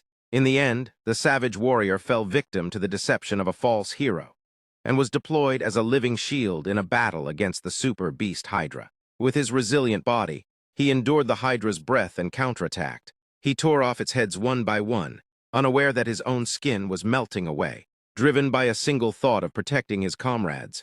Eventually, he succumbed to the accumulated acid breath, his body melting as he met his death. He died surrounded by the mockery of those he believed were his comrades. Until his final breath, he never once heard words of praise for his deeds. Everyone merely laughed as they watched him die, as if a heavy burden had been lifted from their shoulders. Joohyuk observed the bones of the human-like monster's remains and was left deeply shocked. After learning the entirety of his story, Joohyuk felt intense sorrow.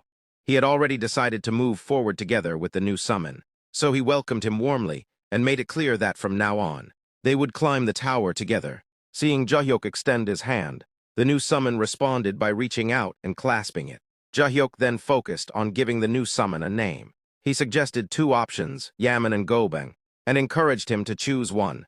The new summon struggled to understand at first, but when asked again to pick between the two, he happily chose the name Gobang. Joohyuk told Gobang to trust him, as from that day onward, he would take responsibility for him. Gobang placed complete faith in his summoner. Joohyuk then turned his gaze toward Cossack and declared that from now on, the three of them were comrades who would work together. Hearing this, Cossack was far from pleased. He could not believe that Joohyuk would choose to work alongside someone as foolish as Gobang.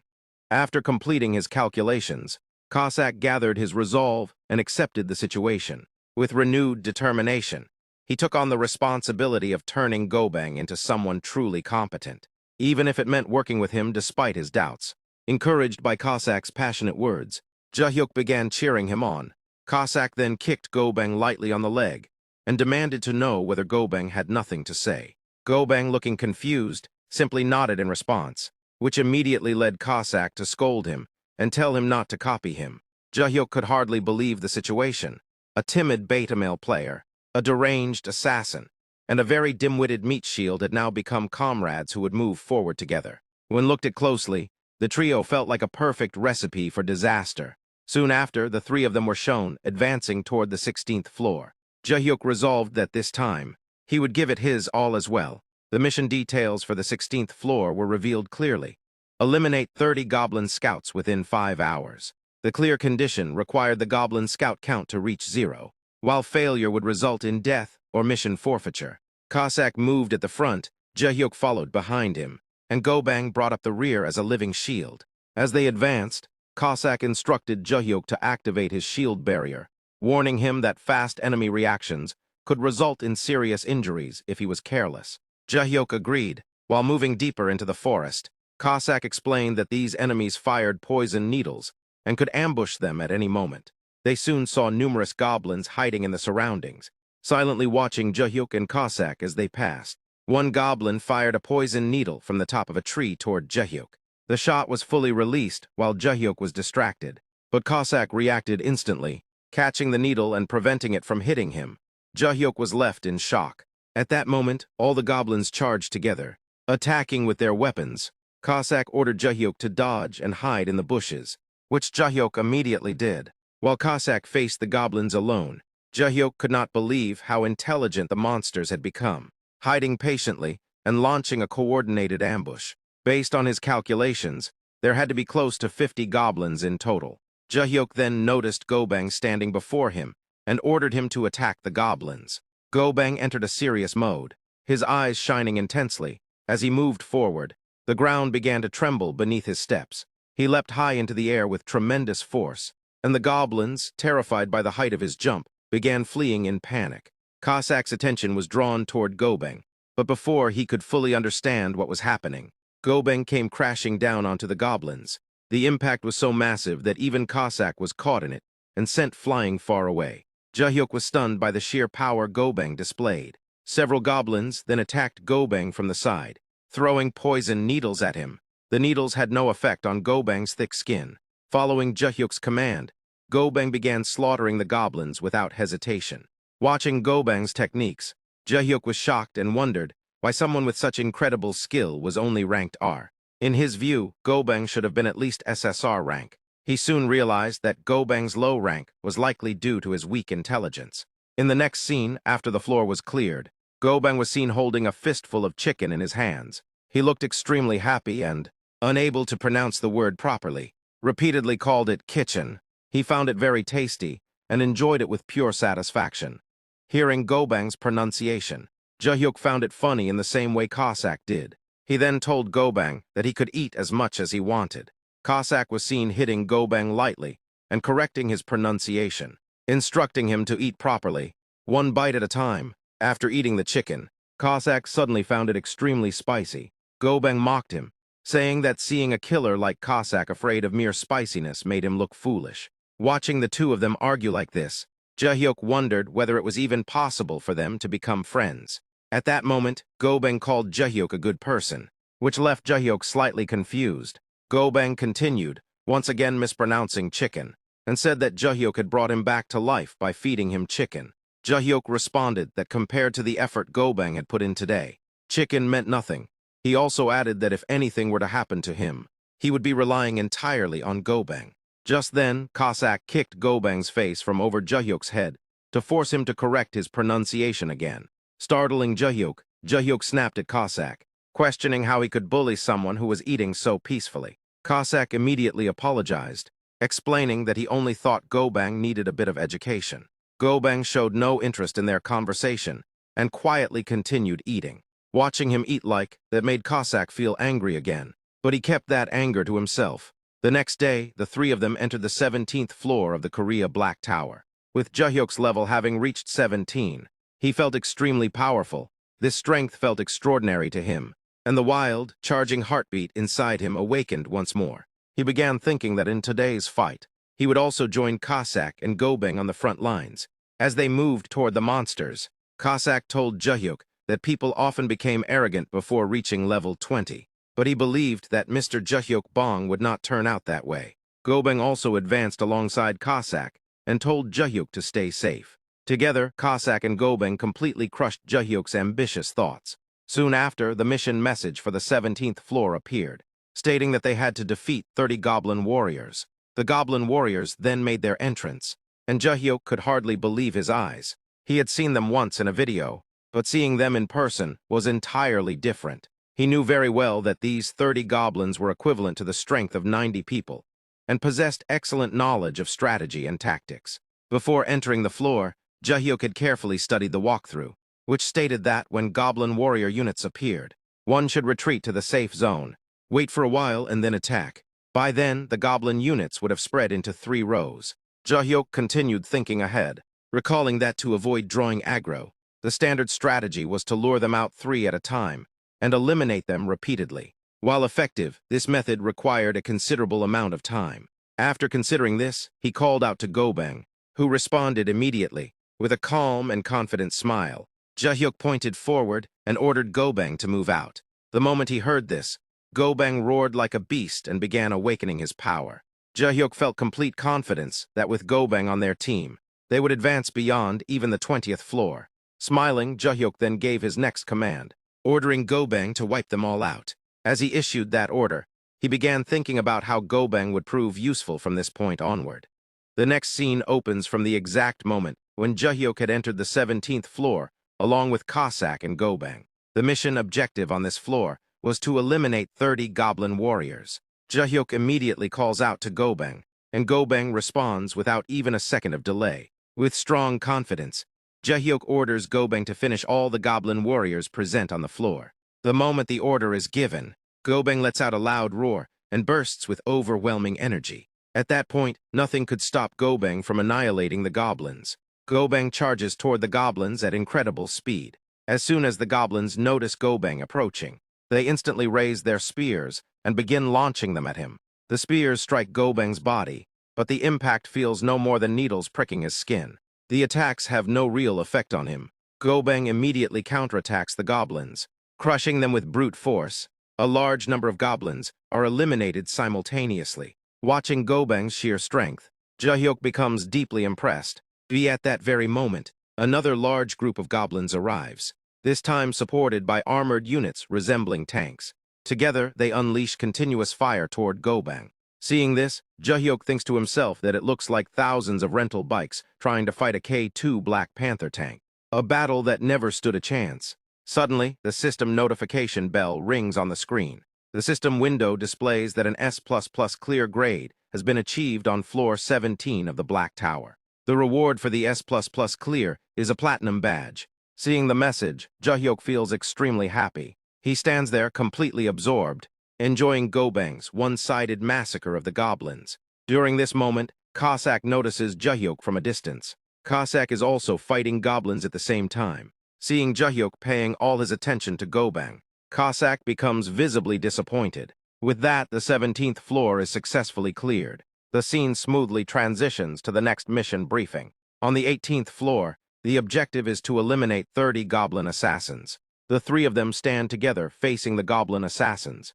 Joohyuk once again immediately orders Gobang to finish them. The goblins on the 18th floor possess a special ability that allows them to turn invisible. Gobang rushes forward to catch them, but due to their invisibility, he fails to grab them properly. Gobang becomes extremely confused. Watching this, Joohyuk also starts feeling confused. Gobang begins wildly swinging his dumbbell-like arms in all directions, trying to hit the goblins. However, his attacks fail to connect with anything. Seeing Gobang in such a state, someone suddenly starts laughing loudly. That person turns out to be Cossack. Cossack laughs uncontrollably and declares that it is finally his time to show his special power. He had always believed that one day would come when Gobang's one-sided strategy would become useless. Witnessing Cossack's behavior, Joohyuk becomes frustrated once again. At that moment, Cossack activates his shadow step ability. He states that the goblin's special skill will not work against him.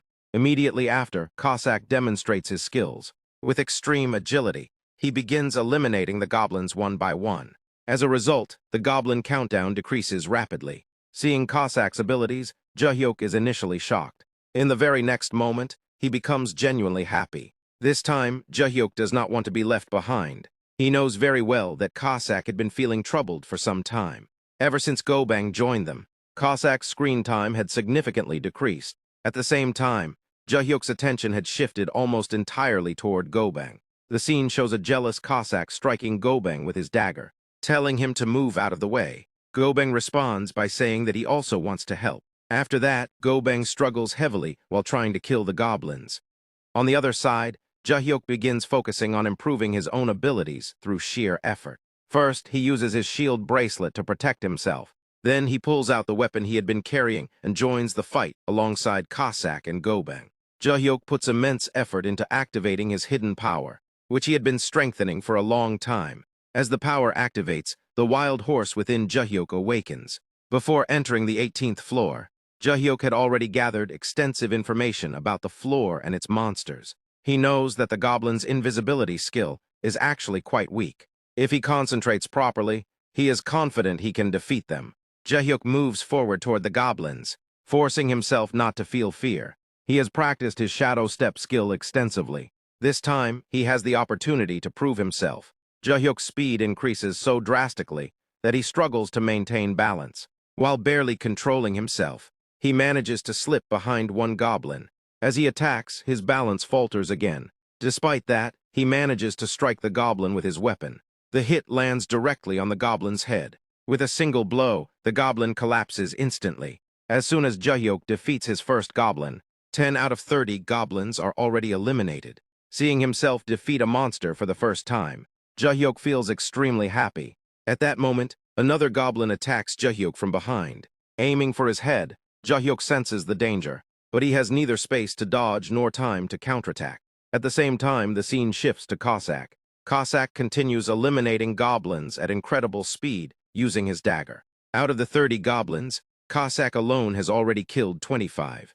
Joohyuk then notices the remaining goblins and begins finishing them as well. At this point, only a few goblins are left alive.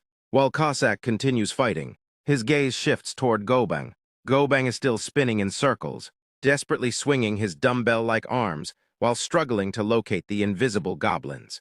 After struggling for quite some time, Gobang finally manages to drive away and eliminate 3 goblins. Gobang insists that no matter what happens, he will continue to help. Seeing Gobang working so hard, Cossack grows irritated.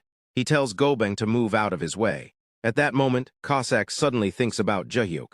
On the other side, because Joohyuk's shield is active, the goblin's attack fails to hit him. Joohyuk immediately retreats from the goblin, narrowly escaping danger. For a brief moment, Joohyuk feels that today might have been his last day on the 18th floor. The goblin's attack had been extremely dangerous. However, after surviving, Joohyuk attempts to counterattack that goblin. At the same time, another goblin launches an attack toward Joohyuk. Seeing the second goblin, Joohyuk becomes confused, unable to fully understand the situation. Joohyuk calms himself and leaps upward.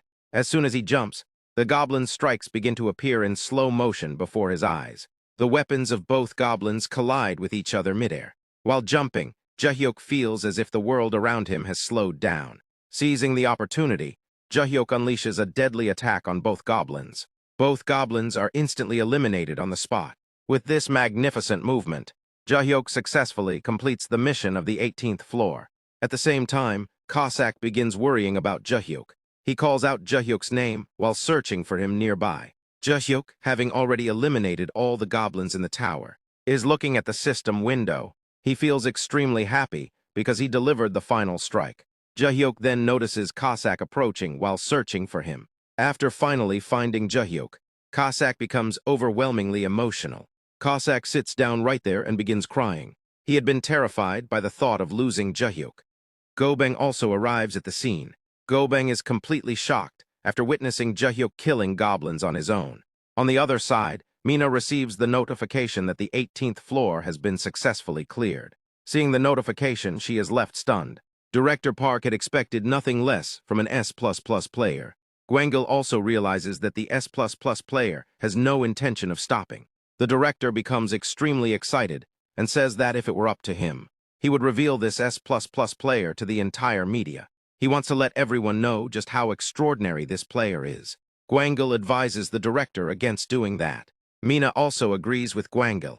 They believe that if people find out an S++ player is progressing this far continuously, it will create fear among the public. The director explains that he only feels this way because he is proud of the player. Gwangil then states that Bong Joohyuk is now a top-class player who must be treated even more delicately than the elite team. In the very next scene, the news reports that a new wind is blowing in Korea's Black Tower climbing scene.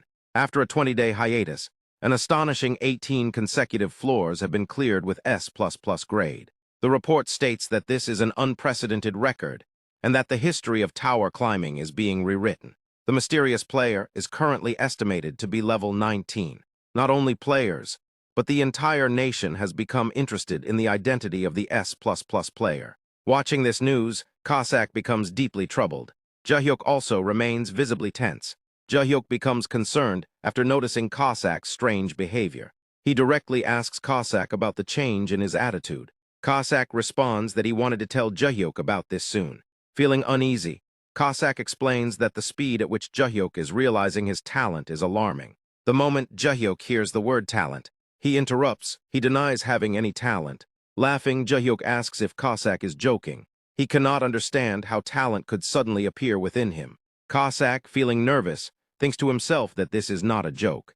He recalls the shadow walker movement that Summoner Bong displayed earlier, realizing it was a perfect movement that even he would struggle to replicate. That realization makes the situation even more dangerous. Cossack explains that Summoner Bong's confidence in combat is gradually increasing. However, the more confidence he gains, the greater the challenges he will face. Cossack reminds Joohyuk that both he and Gobang had promised that Joohyuk's safety would always come first. While saying this, Cossack begins shaking Joohyuk's shoulder.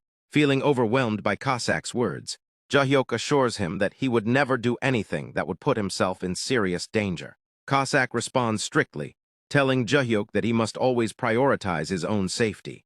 Seeing Cossack so serious makes Joohyuk feel deeply uneasy. From Joohyuk's expression alone, Cossack becomes convinced that one day Joohyuk will inevitably create trouble. With that thought weighing heavily on him, Cossack begins to cry.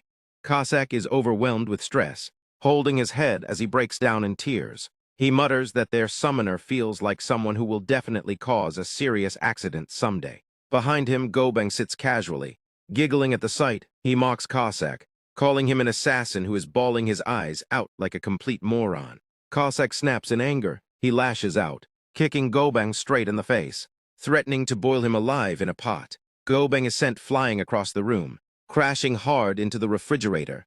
Cossack remains airborne for a brief moment, as a massive shock ripples through the room from the impact. Joohyuk witnesses the destruction in horror.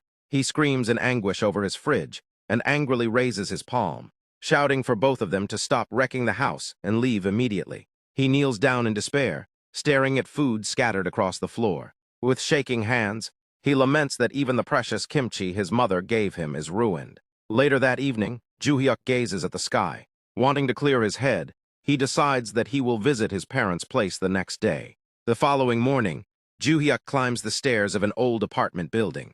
As he opens the door and looks inside, his mother announces his arrival. Welcoming him in, Joohyuk steps inside and sees his parents. His father lies on the bed, while his mother sits nearby. His father remarks that Joohyuk should visit more often instead of living as if he is far away. His mother scolds him gently, telling him to stop nagging their busy son. Joohyuk checks on his father's condition, asking about his hip joint. His father complains that bones do not heal easily and says he spends half the day lying down. He struggles to move while his wife supports him by holding his hand. Joohyuk tells him to just keep lying down and rest. His father insists that he is fine, at least for a little while. Later, Joohyuk supports his father as they walk together to the dining table. His mother waits nearby as the meal is prepared. She tells them to sit, explaining that she made stew. Joohyuk asks where his brother is. His mother replies that Minhyuk went out to buy tofu and will return soon. A steaming bowl of tofu stew sits on the table, neatly arranged with plates and cutlery. As the family gathers to eat, the atmosphere grows heavy. Joohyuk observes them quietly and asks whether things have been difficult at home lately. His brother tries to stay positive, saying their mother will find another job soon. Both insist that Joohyuk should focus on his own life and stop worrying about sending money home. Joohyuk remains silent for a moment and takes a bite of his food. A serious thought crosses his mind about whether he should tell them the truth. He casually mentions how great it would be if he awakened with powers during times like this. The room falls completely silent. His brother freezes in shock, staring at him in disbelief. Joohyuk immediately realizes he has been too obvious, and the tension thickens. Suddenly, the silence breaks into loud laughter. Minhyuk and their father burst out laughing, assuming Joohyuk is joking. Minhyuk mocks the idea of entering the tower, pointing out that since they look identical, there is no way Joohyuk could be a powerful hero. Their father laughs even harder, joking that Joohyuk is the type of man who needs his wife to deal with cockroaches. Minhyuk declares it the funniest joke Joohyuk has ever told. Joohyuk sits there awkwardly, realizing none of them believe him. His mother scolds her husband, saying being afraid of bugs is nothing to be proud of. She then asks Joohyuk why he is not at work today. Joohyuk stammers and claims it is his day off, while secretly thinking that he actually quit his job a long time ago. His mother immediately sees through the lie. She tells him that his face always gives him away. Joohyuk panics and stuffs his mouth with food to avoid more questions, insisting that he has not lied that many times. Despite the tension, the family meal continues. His mother looks at him with a warm smile filled with unconditional love. She tells him that she trusts her son completely. Joohyuk is deeply moved, whispering her name to himself. Her tone suddenly turns serious. She firmly warns him to never use loan sharks under any circumstances. The words strike Joohyuk like lightning. He begins coughing violently as a buried memory resurfaces in his mind. A horrifying flashback appears, showing severed heads decorated with pink bows, a chilling reminder of the brutal world he has entered. Panicked, Joohyuk denies it internally, struggling to breathe, afraid his secret might be exposed. He hurriedly changes the topic and asks about his mother's job. She explains that she was fired because of a rude customer. While fixing a water purifier, the customer demanded she also clean recycling and food waste. Unable to tolerate the disrespect, she lashed out and was fired immediately afterward. Joohyuk is left stunned, thinking about how brave and aggressive his mother is and how strongly she stands against injustice. His father laughs loudly, reminiscing about how asking her out was the greatest achievement of his life. Watching him, Joohyuk realizes his father is the very definition of a beta male, a trait he suspects both he and his brother inherited. A mental family chart appears, labeling both brothers as the next generation of strong yet pathetic beta genes. Joohyuk decides to end the heavy conversation. He realizes everyone has been worried about him and chooses to keep his awakening secret for now. Waiting for a better moment, outside under a clear blue sky, Joohyuk prepares to leave. He hands an envelope to Minhyuk, who looks shocked by the money. Joohyuk explains that it is an allowance for their parents and tells Minhyuk to make sure they do not overwork themselves anymore. As Joohyuk turns to leave, Minhyuk calls out to him. Joohyuk stops, confused, as Minhyuk awkwardly struggles to speak. Joohyuk assumes his brother is embarrassed about the tuition money he paid earlier and gives him a knowing look. Minhyuk reacts in surprise, and the two brothers share a warm laugh filled with unspoken understanding. Suddenly, Minhyuk drops the awkwardness and boldly points out that while their parents got money, someone was forgotten. He shamelessly claims his own share. Joohyuk stares at him in stunned silence as an anger vein pops on his forehead. Despite his irritation, Joohyuk gives in and sends the money, warning him not to waste it. A system notification confirms the transfer of 500,000 won. As the sun sets, Joohyuk stands before the massive Seoul player management office. He realizes he came here on impulse after seeing his struggling family, feeling a stronger resolve to act responsibly as a player. Inside, an official reminds him to make contact in advance if he plans to use the player shop. Joohyuk leaves, conflicted but determined to stop fooling around. He reflects on his gear and realizes that his energy barrier will not be enough on higher floors. Imagining stronger monsters, he decides to invest in defense. Inside a high-end shop, a clerk presents a glowing golden shield priced at 100 million won. The price shocks Joohyuk completely. He freezes in panic as the cost of being a player sinks in.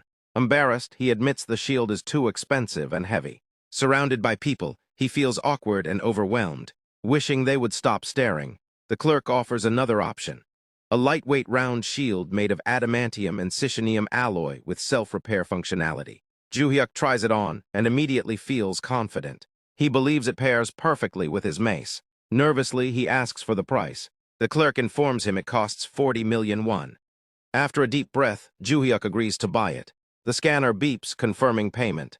Excited but socially exhausted, Joohyuk walks away, thinking that talking to people is harder than fighting goblins. As he prepares to leave, a man stops him. The stranger casually asks if he awakened recently. The man introduces himself as Choi Hosak, another player, and shakes Joohyuk's hand. Though overwhelmed by the friendliness, Joohyuk introduces himself politely. Hosak explains that he visits the shop daily and asks about Joohyuk's floor. Joohyuk replies that he is in the 10S.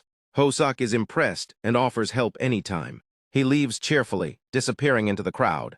Joohyuk admires Hosak's social skills, but also feels envy toward his power. Night falls under the moonlight. Joohyuk checks his status and sees that he is level 18. He plans to challenge the 19th floor, but first decides to summon Cossack. He places a heavy container of food on the table. A system message confirms Cossack's summoning. Cossack appears formally, but his composure collapses at the sight of food. Joohyuk proudly shows off his new shield. Cossack breaks down in despair, worried about Joohyuk's safety. He recalls how the former summoner said the same thing.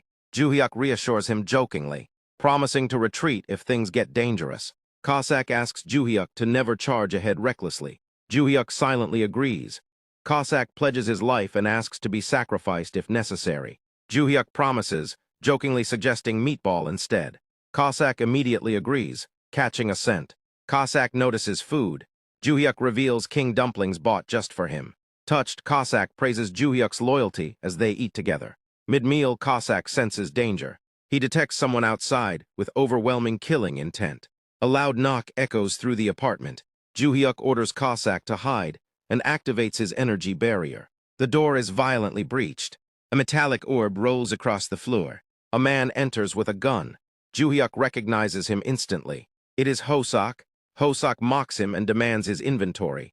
Joohyuk refuses internally, annoyed rather than afraid. Suddenly, Cossack appears behind Hosak. Blade raised, eyes glowing red. The power dynamic shifts instantly. Hosak has made a fatal mistake. Threatening a summoner in his own home is nothing short of suicide. Hosak grinned to himself, thinking smugly as he watched his target freeze in fear just because he was holding a gun. He felt satisfied, believing he had picked an easy victim this time. In his mind, people like this always opened their inventory after a single hit. The man threatened his victim, preparing to beat him to death and ordering him to hurry up. At that exact moment, Cossack came from behind and struck the man's head hard with a heavy object.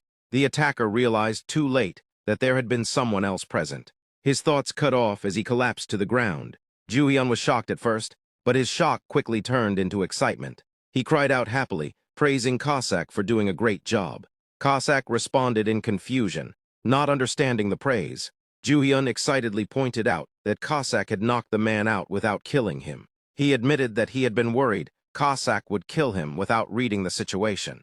Just like a thoughtless and trashy thug, Cossack nervously laughed and insisted that he would never do something like that.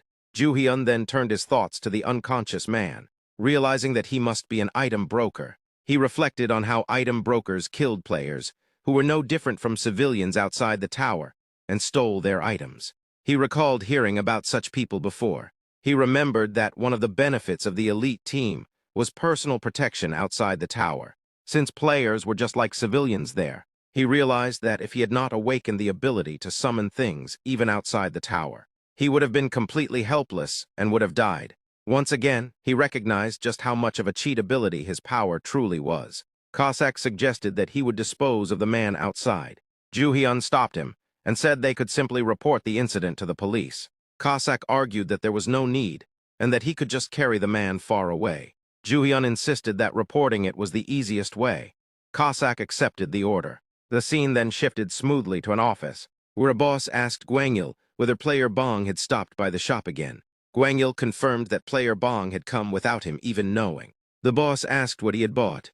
Gwangyul reported that player Bong had purchased a small buckler. The boss lamented that if player Bong had signed the elite contract, he would have equipped him from head to toe. He then asked whether player Bong's traits had been identified. Gwangyul explained that judging by the purchase of a mace and a shield, they suspected player Bong was a melee type.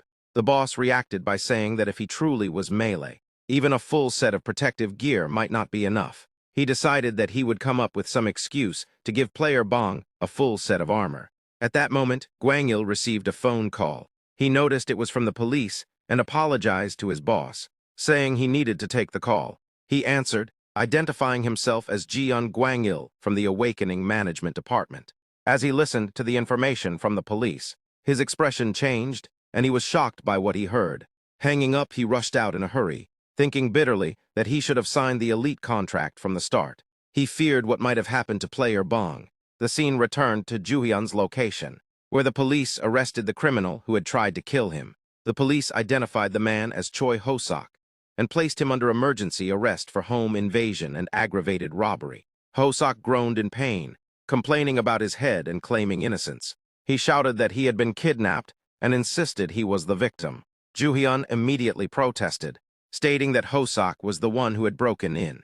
The police declared that, for the time being, the homeowner would also need to come with them. Joohyuk panicked internally, terrified by the thought that he might be going to prison. A system-like overlay appeared. showing 81%, and the title, A Loser's Strategy Guide to Prison Life. At that critical moment, Gwang-il arrived and told everyone to wait. Joohyun felt a surge of hope upon seeing team leader Jeon Gwang-il. Hosak also reacted with joy, calling out to Gwang-il and claiming familiarity. Believing he had been saved, he accused Joohyun again, saying Joohyun had kidnapped him and tried to steal his items. Before he could continue, Gwang-il slapped Hosak hard across the face. Hosak cried out in confusion, asking why he had been hit. Gwang-il exploded in rage, calling him a liar and accusing him of trying to kill a fellow player. Hosak desperately claimed again that he was the victim. Gwang-il coldly declared that Hosak's registration was cancelled effective immediately. Hosak protested, pointing out that he was level 34 and questioning why he would resort to robbery. Gwang-il shut him down harshly and told him to shut up. Hosak realized in despair that Gwang-il was not even listening to him and wondered what kind of nonsense this was. Gwang-il ordered the police to take Hosak away and said that the NIS would be arriving soon to take custody of him. Hearing this, Hosak panicked internally at the mention of the NIS, knowing they did not hesitate to use torture for player-related crimes. He bowed deeply, begging for mercy and claiming he had not seen things properly. Gwang-il dismissed his plea as nonsense and accused him of being a repeat offender. He declared that they would uncover everything Hosak had done and told him to find a lawyer. Doubting any would step up for him, he reminded the officers of the player arrest manual. Hosak screamed in desperation as the police dragged him away. Gwang-il instructed the officers that if Hosak escaped into the tower during transport and disappeared, they should simply wait, as he would reappear in the same spot anyway. Hosak cried that he would never do it again and begged them to wait. Once Hosak was gone, Gwang-il turned to Joohyun with a terrifying expression and asked if he was hurt anywhere. Joohyun felt intimidated by his scary face and nervously replied that he had only been a little surprised. Gwang-il bowed deeply and apologized sincerely to player Bong Joohyuk. He promised that he would prepare thoroughly to ensure nothing like this ever happened again. Internally, Gwang-il resolved that he could no longer delay the elite contract and that he must protect player Bong. The next morning, Joohyun summoned Cossack. Cossack saluted with loyalty and asked if anything had happened the day before. Joohyun explained that thanks to Cossack, the police had taken the man away. Cossack asked with curiosity whether the death penalty had been issued. Joohyun quickly shut that down. Cossack then wondered aloud about the location of the detention center. Joohyun firmly told him he did not know and warned him not to try finding out. Cossack obediently agreed. A system window then notified that the barbarian Meatball had been designated as summoned. Meatball excitedly shouted about seeing 57 stars, amazed that it was the first time he had seen so many. Joohyun thought to himself in surprise that Meatball actually knew how to count.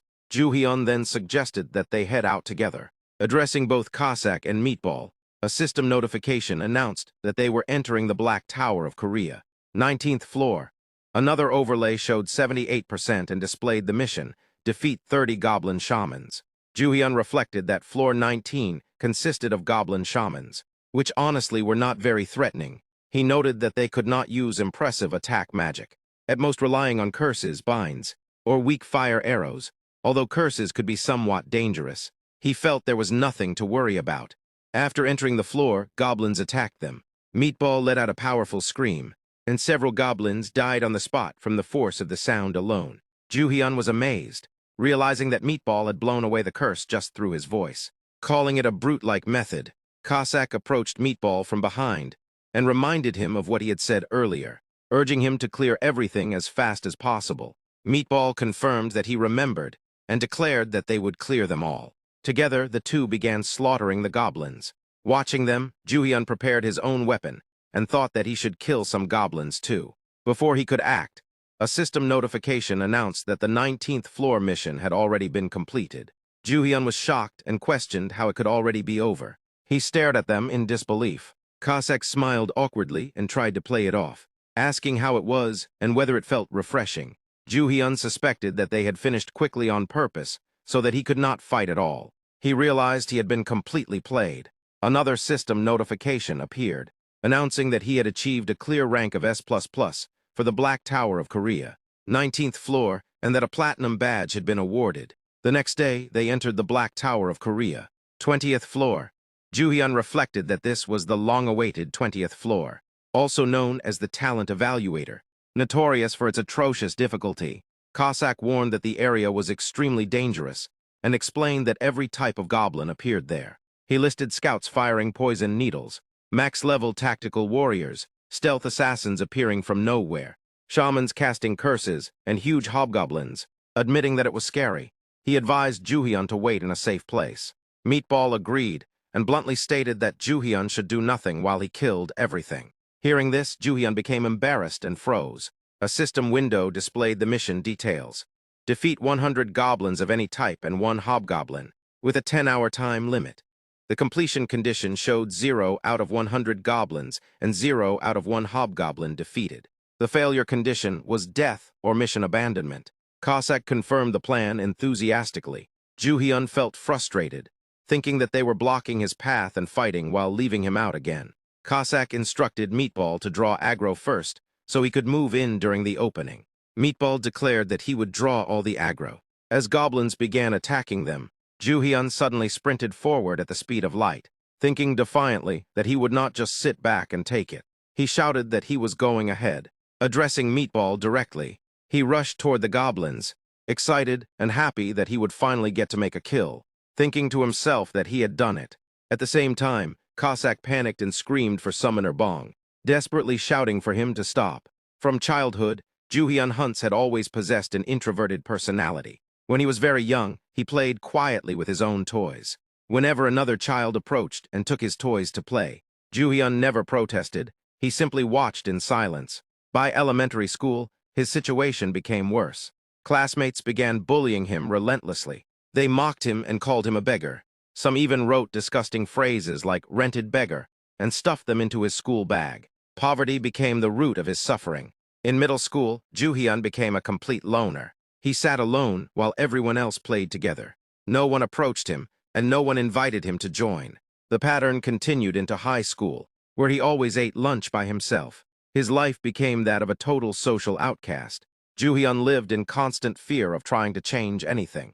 Even the act of attempting to step forward felt terrifying to him. The scene then shifts to the present. Joohyun leaped forward, attacking goblins one after another. As he jumped through the air, he turned his face toward the sky and closed his eyes. He could not believe that someone like him was now fighting tower monsters. He reflected on how he once could not even make eye contact with delinquents. This reality felt unbelievable to him. However, monsters were not people. There was no fear rooted in relationships. To him, they were no different from quest mobs in a game. All he needed to do was crush them and obtain the reward. Filled with excitement, Joohyun charged forward toward the goblins. On the other side, John shouted repeatedly, warning Joohyun not to advance further because his life was in danger. Joohyun ignored the warnings and continued moving forward. The goblins prepared themselves for battle. The goblins launched attacks using arrows and various weapons. Joohyun dodged every strike with shadow-like speed. Using his shield, he struck back and knocked out goblins one after another. He found himself enjoying the fight immensely. Meanwhile, John stood frozen in shock. In that brief moment, he realized that Joohyun was already using Shadow Walker at that level. The goblins launched another wave of attacks using countless small, sharp arrows. John immediately noticed the danger and rushed forward. He deployed a protective shield in front of Joohyun, blocking the assault completely. Although unharmed, Joohyun became extremely frightened. Sweat poured down his face as fear finally caught up to him. He realized that without the energy barrier, he would have been pierced by arrows. The situation suddenly felt terrifying. He recognized that he had become too carried away. As the battle continued, John fought the goblins on another side. Joohyun shouted for help. Joohyun began running, with goblins chasing him closely. Meatball realized he needed to assist his summoner. Joohyun kept running until he reached a massive rock, with nowhere left to escape. Panic overtook him as he realized there was no path forward. Overwhelmed by fear, Joohyun believed he was going to die. The goblins approached him. He raised his shield and crouched. Protecting himself, at that moment, a massive hand descended from above and began crushing the goblins. The hand belonged to Meatball. Meatball eliminated every goblin with overwhelming force. From above, John praised Meatball for his performance.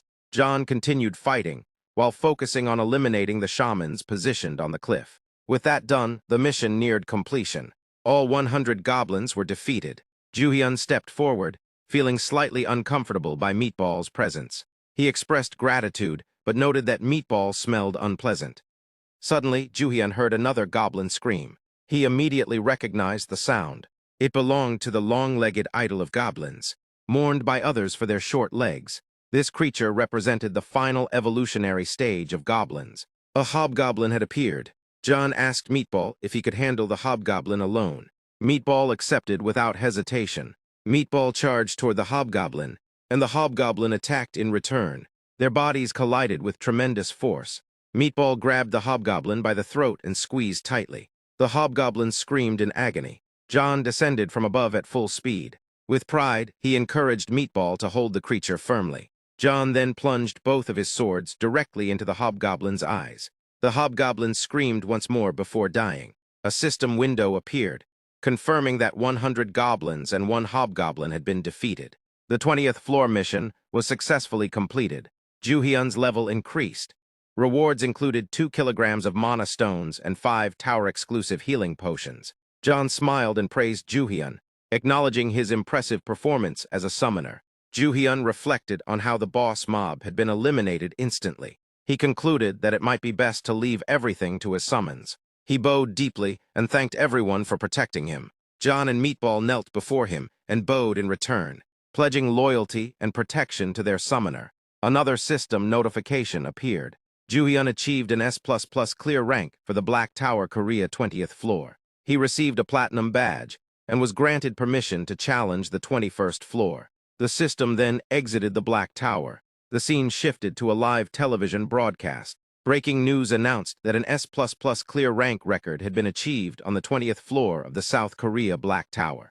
People flooded the comments with shock and disbelief. Some noted the long silence before this achievement.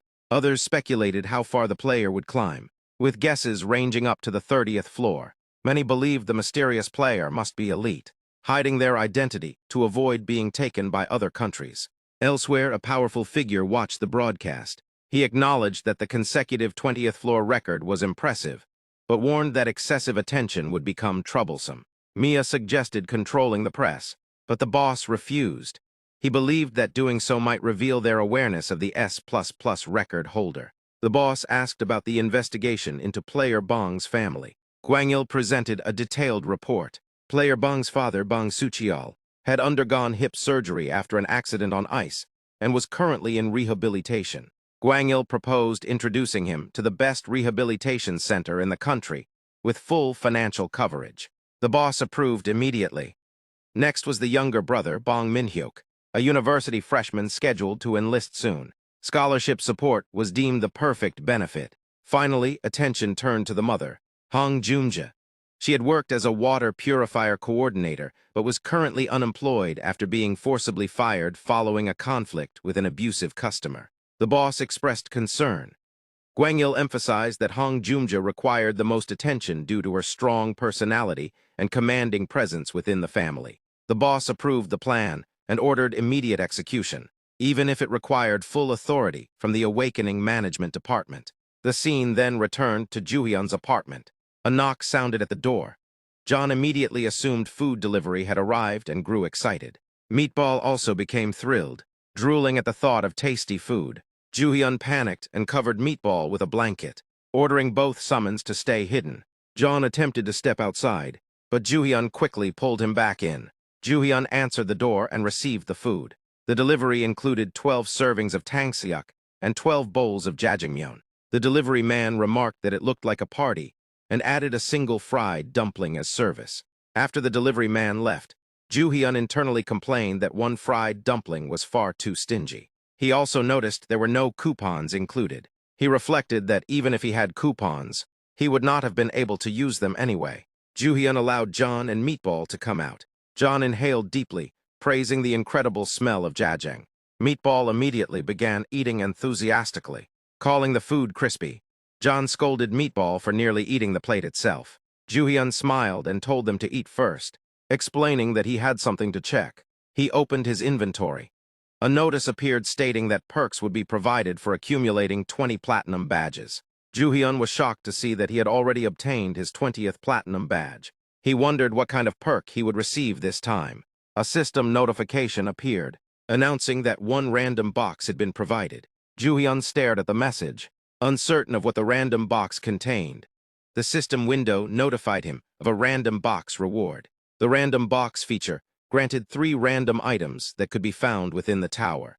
The list of potential items appeared, including mana stones, 10 types of tower herbs, 3 types of tower metals, 50 types of tower monster hides, potions, elixirs, weapons, armor, accessories, combat skills, runes of level up with a maximum of 5 levels, tower jumping tickets that could skip up to 5 floors, skill cooldown reset tickets, trait enhancement runes, summon grade-up runes, multinational tower access tickets, and a grade confirmation summon ticket that allowed selection from SR, SSR, or LSSR. Seeing the overwhelming list, Joohyuk felt completely shocked. He struggled to understand what everything meant and felt tempted to just skim through it, since the rewards were random anyway. He judged mana stones, herbs, and metals as unexciting. Weapons and armor also failed to impress him. He focused on the rune of level up and realized it could raise his level without changing floors. He then thought about the tower jumping ticket, which skipped floors while also leveling the user up. He quickly realized that skipping floors meant losing clear rewards, making the item seem pointless. In comparison, the rune of level up felt far more valuable. He assumed that the multinational tower access ticket would allow access to towers in other countries. After reviewing everything, he concluded that the best reward was the grade confirmation summon ticket that could result in SR, SSR, or even LSSR. The thought of pulling an LSSR excited him. He imagined abandoning the struggle of clearing the tower himself and letting an LSSR summon handle everything while he relaxed. His imagination drifted to enjoying the view from a tower seat and treating it like a Black Tower tour. With a twisted grin, he remembered that the box granted 3 random items, meaning there was still a chance. As he opened the gift box, he sincerely hoped for something good and even promised to live like a saint if his luck turned. The result appeared. 10 kilograms of mana stones were distributed. Disappointment hit him immediately. He considered it a complete dud, since mana stones were something he could obtain whenever he wanted. After wiping away his tears in an exaggerated manner, he comforted himself with the thought that selling them would still be worth several million won. He then opened the second reward. A new skill was learned, Chaos Lightning Staff. The system window confirmed that Chaos Lightning Staff had been registered in the status window. He noted that it was a skill and assumed it sounded like something straight out of a martial arts novel. He wondered whether it was an offensive skill and decided to check it later. He then moved on to the final reward. The system distributed a rune of summon grade up. Joy surged through him as he realized this was a total jackpot. The system window notified him that a summon's grade could be upgraded. He recognized that this was exactly what he had wanted the most. A new problem surfaced as he struggled to decide which summon deserved it. Both summons seemed equally reliable, making the choice difficult. He leaned toward giving it to Corsac, considering how many meals they had shared together. At the same time, he noted that the so-called meat shield had eaten far more than his share. The system window displayed the details of the rune of summon grade up. The rune upgraded a summon's grade, with the degree of increase determined by the summon's potential. It also stated that summoning would be unavailable until the grade increase was complete. He decided to pull Corsac aside later and give him the rune. He felt confident that they already had enough firepower for now. With that settled, he shifted his attention to testing the new skill. He selected Chaos Lightning Staff. The description explained that it infused a blunt weapon with the power of lightning, consisted of 3 forms, and was a growth-type skill. He felt relieved, knowing he badly needed an offensive ability. Without hesitation, he chose to learn the skill. The system window notified him that Chaos Lightning Staff's first form, Lightning Soul Chaser, had been unlocked. A strange sensation followed as the technique felt like it was being directly implanted into his brain.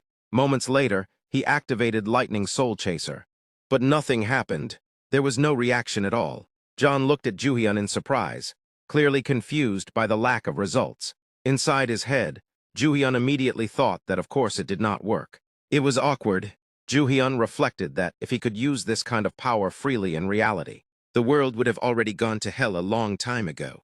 People like On Ito Seok were exactly the reason such power could not be allowed to exist freely. He decided that he would try it again later, inside the tower. As Joohyun stood there lost in thought, John suddenly noticed him swinging a mace around for no apparent reason. John questioned why Sumner Bong was suddenly waving a weapon.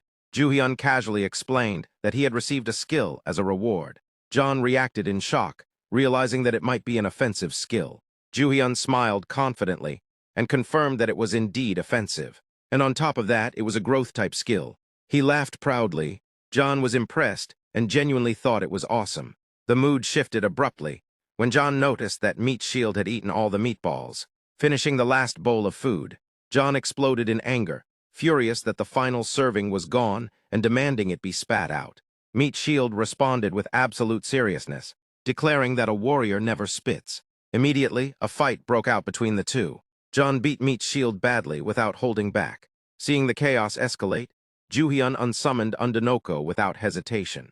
The scene transitioned smoothly to the next day. Joohyun was sitting quietly, deep in thought. He realized that he now understood what John was worried about.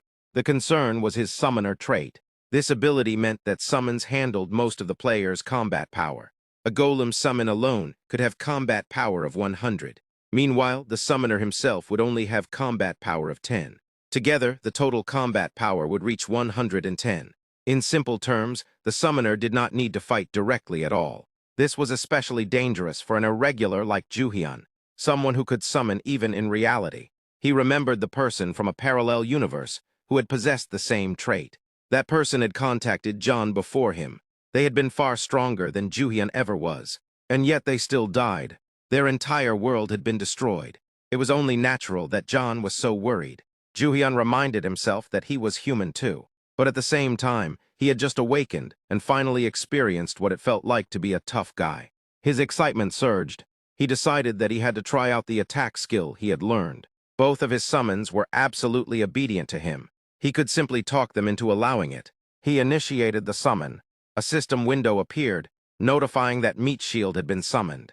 Another system window followed, confirming that John had been summoned as well. John appeared completely exhausted and muttered about loyalty as he arrived. Joohyun immediately noticed John's face.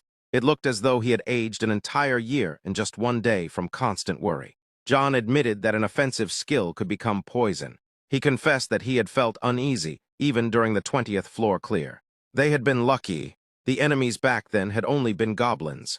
Joohyun instantly realized that John's concern stemmed from the offensive skill itself. John explained that goblins were manageable, but orcs were a completely different matter. He apologized and implied that drastic measures might be necessary. Joohyun sarcastically questioned whether John planned to tie him up with a butterfly knot. John immediately denied that idea. However, he declared that summon principle number 3 was now in effect. John proceeded to explain the 3 principles of summons. The first principle stated that the summon must prioritize the summoner's life above all else. The second principle stated that the summon must absolutely obey the summoner's commands. The third principle stated that if the first and second principles ever conflicted, the first principle would take priority. John emphasized that the third principle should be underlined. Immediately after, Meat Shield tightly grabbed Joohyun. Joohyun found them troublesome. John slapped Meat Shield hard and scolded him, telling him to save that behavior for inside the tower. Meat Shield stood there in shock. John explained that once they entered the tower, Meat Shield would hold Joohyun safely, while John alone would clear the floor. Joohyun realized that the two of them had teamed up against him. He sighed, admitting internally that he never wanted things to go this far. Then Joohyun resorted to emotional manipulation. He declared his ultimate move and begged them to let him slide just this once. He promised to be careful from now on and unleashed a sad puppy eyes attack. John remained unconvinced. Joohyun insisted that he was serious. He declared that he was staking everything on his promise. He swore that he would never run out by himself again. John hesitated and asked if that was truly the case. Joohyun proposed a compromise. Instead of sitting around doing nothing, he would carefully and slowly kill just one enemy. John fell deep into thought. Joohyun repeatedly urged him to trust him just once. He emphasized safety first and self-preservation above all. Finally, John gave in. He agreed, but warned that he would intervene immediately if things became dangerous. Joohyun became visibly happy. He saluted John and confirmed the deal. John returned the salute, reaffirming loyalty. A system window appeared, announcing their entry into the 21st floor of the Black Tower in Korea. As they arrived, John explained that orcs were strong but stupid. He added that they were probably still smarter than Meat Shield. Meat Shield confidently claimed that he was smarter than an orc. John brushed it off and told him to shut up. Joohyuk displayed his weapon and suggested practicing 10 times before moving forward. John said Joohyuk could practice 100 times if he wanted. He then patted Meat Shield and presented him as the perfect practice dummy. Joohyuk was annoyed and questioned whether John seriously wanted him to hit Meat Shield. John insisted on 10 strikes and claimed that even at full power, Joohyuk would not leave a scratch. Meat Shield calmly offered himself, stating that it did not hurt. Joohyuk exploded in frustration and refused. Inside his mind, he recalled John telling him to hit Meat Shield, while Meat Shield willingly offered himself. Joohyuk threatened to charge in alone if they kept pushing him. John panicked and begged him not to do that. Joohyuk's weapon began to glow. He realized that the technique was already ingrained in his mind. It would be easier to practice on an orc than to strike Meat Shield. He declared that they were moving out. John immediately complied. A system window appeared, displaying the 21st floor mission. The objective was to defeat 30 forest orcs within 4 hours. Soon, a large number of orcs appeared, wielding axes and other deadly weapons. John announced that he would go first. Meat Shield followed right behind him. The two of them charged forward at the speed of light.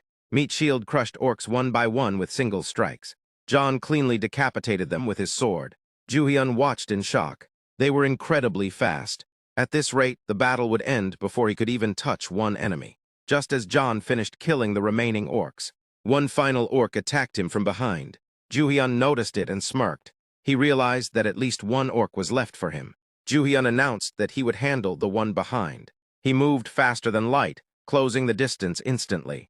The orc swung at him, but Joohyuk dodged effortlessly. He leaped into the air and prepared his attack. In his mind, he recalled that the first form of Lightning Soul Chaser was a simple vertical strike. Golden lightning erupted from his weapon, overflowing with overwhelming power and energy. He activated the skill Chaos Lightning Staff. With full force, he unleashed Lightning Soul Chaser first form. The weapon came crashing down directly onto the orc's head. The orc died instantly. Joohyuk smiled to himself. He realized that the power behind the weapon was no joke at all. Joohyuk's spear flies straight into the orc's head, leaving the creature unable to react. Taking advantage of the moment, Joohyuk jumps on top of it and slams it to the ground while continuing his attack. The orc is completely killed. Seeing that he defeated it with his own hands fills Joohyuk with happiness. Fighting now feels very easy to him with his weapons and newly gained powers. Carrying that same confidence, Joohyuk notices another orc nearby. Holding himself back for just a moment, he quickly moves forward with agility to attack it. This time, Joohyuk feels absolutely no fear. He truly believes he can handle it easily. However, before he can reach the orc, Gobang crushes it under his leg. The orc dies on the spot. Joohyuk stops right there, completely stunned by what he just witnessed. At that moment, Gobang and Cossack begin looking at Joohyuk with suspicious eyes, because they had made a bet that Joohyuk would only kill one orc. But after killing one, he had clearly tried to go for another. Both of them genuinely do not want Joohyuk to get hurt in any way. Joohyuk pretends as if he does not understand anything. Soon after, continuous system notifications start appearing on the window. Together, they have cleared the Black Tower's 21st floor, and as a reward, they receive healing potions and magic stones. Along with that, their rank increases, and they are also given a platinum badge. The next day, Joohyuk defeats the desert orc on the 22nd floor using his weapons and newly increased power. In the same way, the 22nd floor is cleared as well. On the following day, Joohyuk finishes off the cave orc using the same method. This is how they also clear the 23rd floor. Then comes the 24th floor, where defeating the volcano orc is not so easy. But Joohyuk has already become much stronger, and because of that, he manages to pull it off. By clearing one floor every single day, they begin advancing at an incredible speed. Soon, the 24th floor is cleared too, and on the next day, Joohyuk feels extremely excited for the challenge awaiting him on the 25th floor. However, killing only one orc on each floor slowly becomes extremely boring for Joohyuk. He wants to defeat more orcs, but for now he cannot go against Cossack and Gobang. Even so, the desire to kill more than one orc keeps growing inside him. While thinking about all this, Joohyuk starts putting on his pants. At that moment, Joohyuk summons Cossack. Cossack appears and respectfully greets Joohyuk. then reminds him that he had said Yi-hyuk would be taking a day off today. Without answering the question, Yi-hyuk hands Cossack a stone. He explains that he found this stone in the tower, so he decided to give it to Cossack. Cossack assumes the stone might be some kind of food. Yi-hyuk tells him to check it himself. Cossack starts staring at the stone with great curiosity. The stone is glowing brightly. Through the system window, it is revealed that if a summoned creature touches this stone, its power will instantly increase. Cossack becomes completely shocked. He had no idea that simply touching the stone could immediately raise his rank. He puts the stone into his mouth and begins eating it. Seeing Cossack's happiness, Yi-hyuk also feels happy and tells him that it is amazing. Cossack looks at Yi-hyuk with surprised eyes and asks if Summoner Yi-hyuk is really giving this to him. Then he excitedly says that this is awesome, and if his rank goes up, it will become SSR. He says he is extremely thrilled. Overwhelmed with joy, Cossack starts kissing the stone and happily says that now they can protect Summoner Bong even better with Mole. Watching Cossack's excitement makes Yi-hyuk very happy. Taking advantage of this moment, Yi-hyuk tells Cossack that from now on, he also wants to start increasing his own rank. He requests to fight more orcs.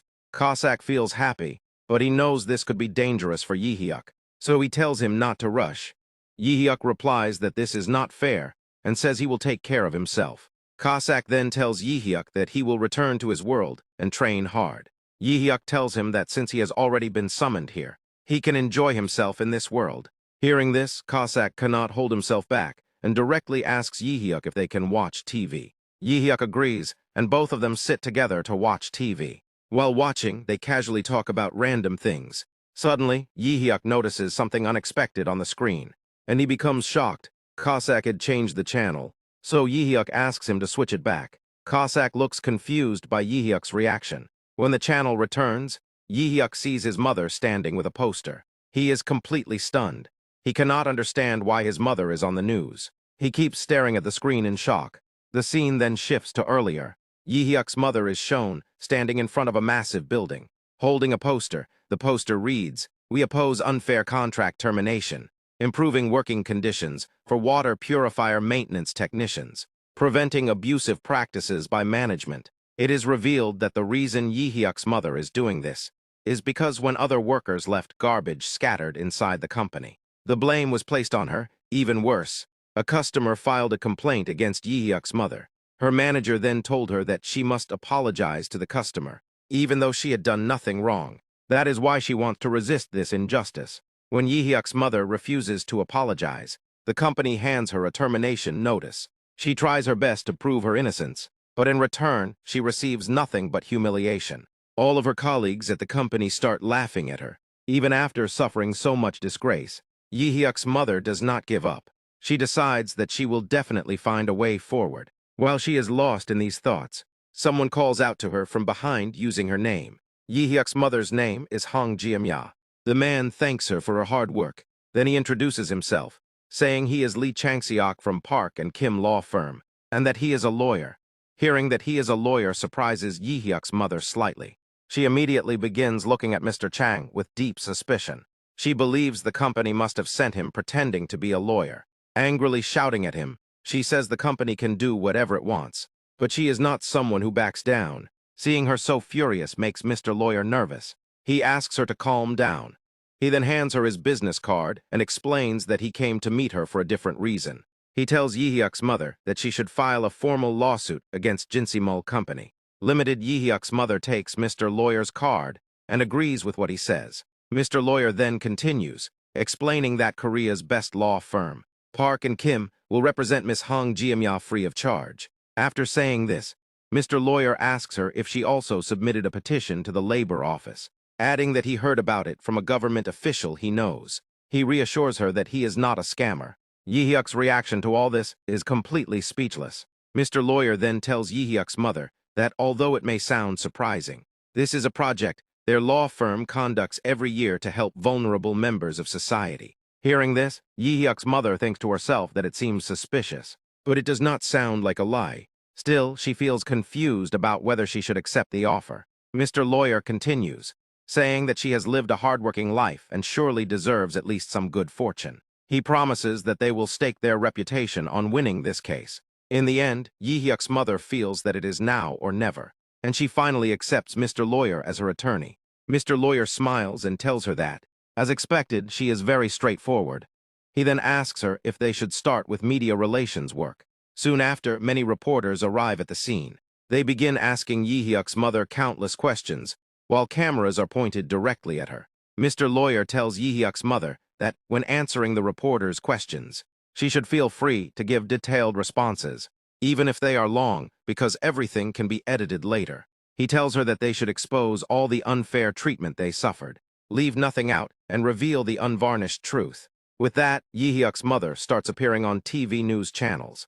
Watching this, Yi-hyuk places his hand on his head in shock and thinks to himself that he cannot believe his mother went through all that trouble, even holding a one-person protest. Another thought crosses his mind, wondering what the point of having two sons is if they are useless when their mother needs someone to rely on. At the same time, he keeps wondering where his mother even found a lawyer. With a law firm like Park and Kim, a few bucks would not come close to covering the costs. Just then, Cossack pulls out his weapons and asks Yi-hyuk if they should visit his mother's company. Seeing Cossack's expression, Yi-hyuk immediately understands that he is thinking about doing something dangerous. Yi-hyuk stops him and says not to worry about his mother. From what he saw in the interview, she has hired a good lawyer. Hearing this, Cossack calms down, because until that moment he had been thinking about hanging someone by the ribbon. Yi-hyuk then starts thinking to himself that he should send them some money later to cover the legal fees. He calculates that the magic stones he has collected so far weigh 21 kilograms and are worth approximately 10 million won.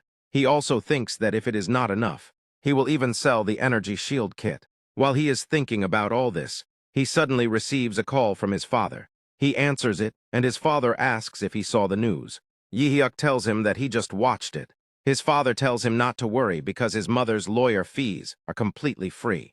Hearing this, Yi-hyuk thinks to himself if it is something like support for socially vulnerable groups. Still, the word free bothers him, and he tells his dad that he was already preparing money to send to the lawyer. His father laughs lightly and asks where Yi-hyuk would even get that kind of money. He then tells Yi-hyuk not to worry about his mother and to just focus on doing his job well. After that, his father adds that he also received a call from Ilseong Hospital today. Hearing this, Yi-hyuk immediately starts asking questions.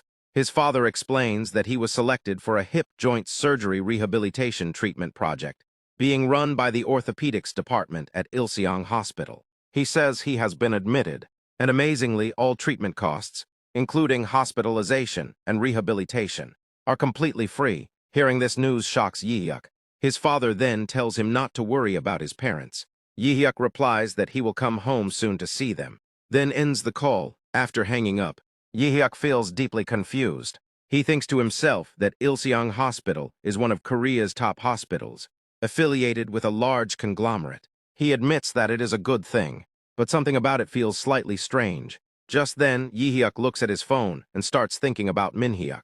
Min-hyuk is Yi-hyuk's younger brother. Min-hyuk calls Yi-hyuk and asks if he saw their mother on the news. Yi-hyuk replies that he did.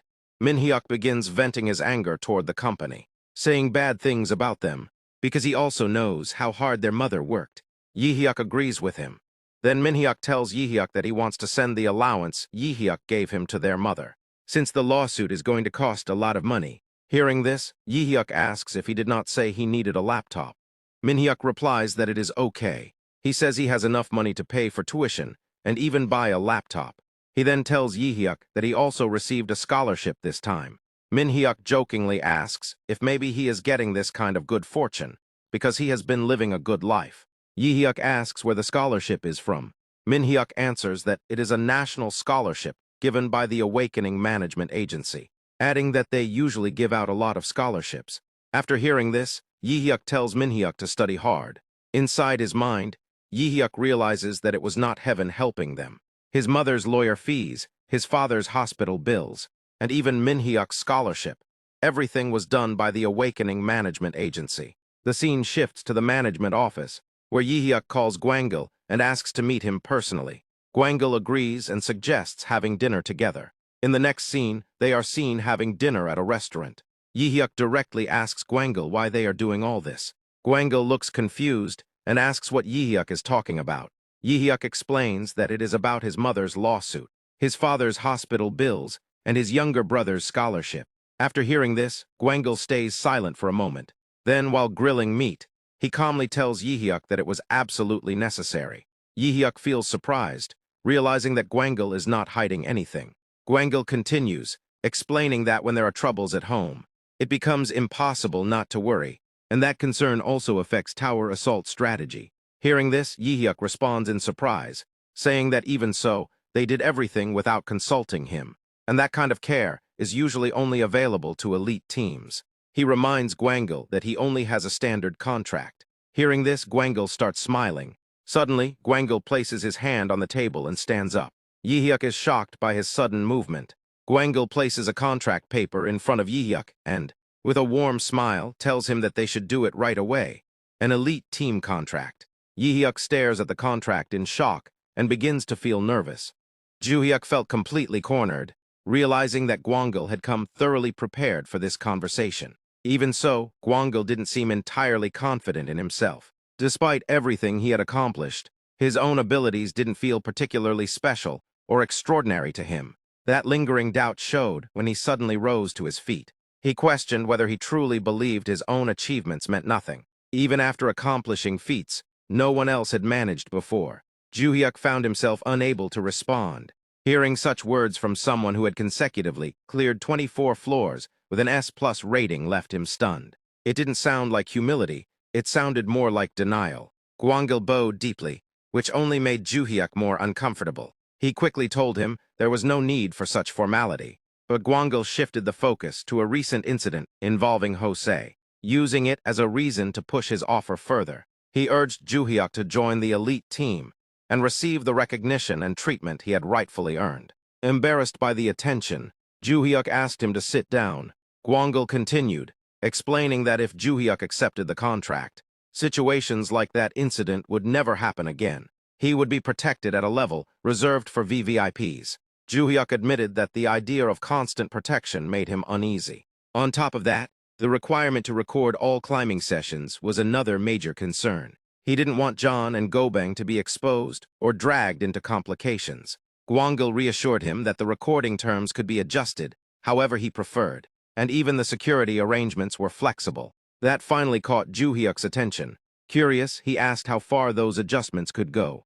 Gwangul explained that under normal conditions, Joohyuk would live alone in a highly secure residence, with protection only accompanying him when he went outside. If he wished, his family could also be given security. Joohyuk reminded himself not to be swayed so easily. But then Gwangul added one more incentive. Upon signing the elite contract, 2 houses would be provided, one for him and one for his family. That struck him deeply. The offer was hard to ignore, and he could already imagine the possibilities. Even so, he hesitated. While he appreciated Gwangul's decisiveness, he wanted time to think before making such a life-changing decision. Gwangul could already tell from his expression that Joohyuk was leaning toward acceptance, and he assured him that everything had been authorized by the director. The contract was placed in front of him. Ready to be signed, Joohyuk picked up the pen, excitement flickering at the thought of the houses. But just before signing, he stopped. Something felt off. Everything was moving too quickly. When asked what was wrong, he admitted that he wanted to seek advice before deciding. Gwangul accepted this and agreed to wait.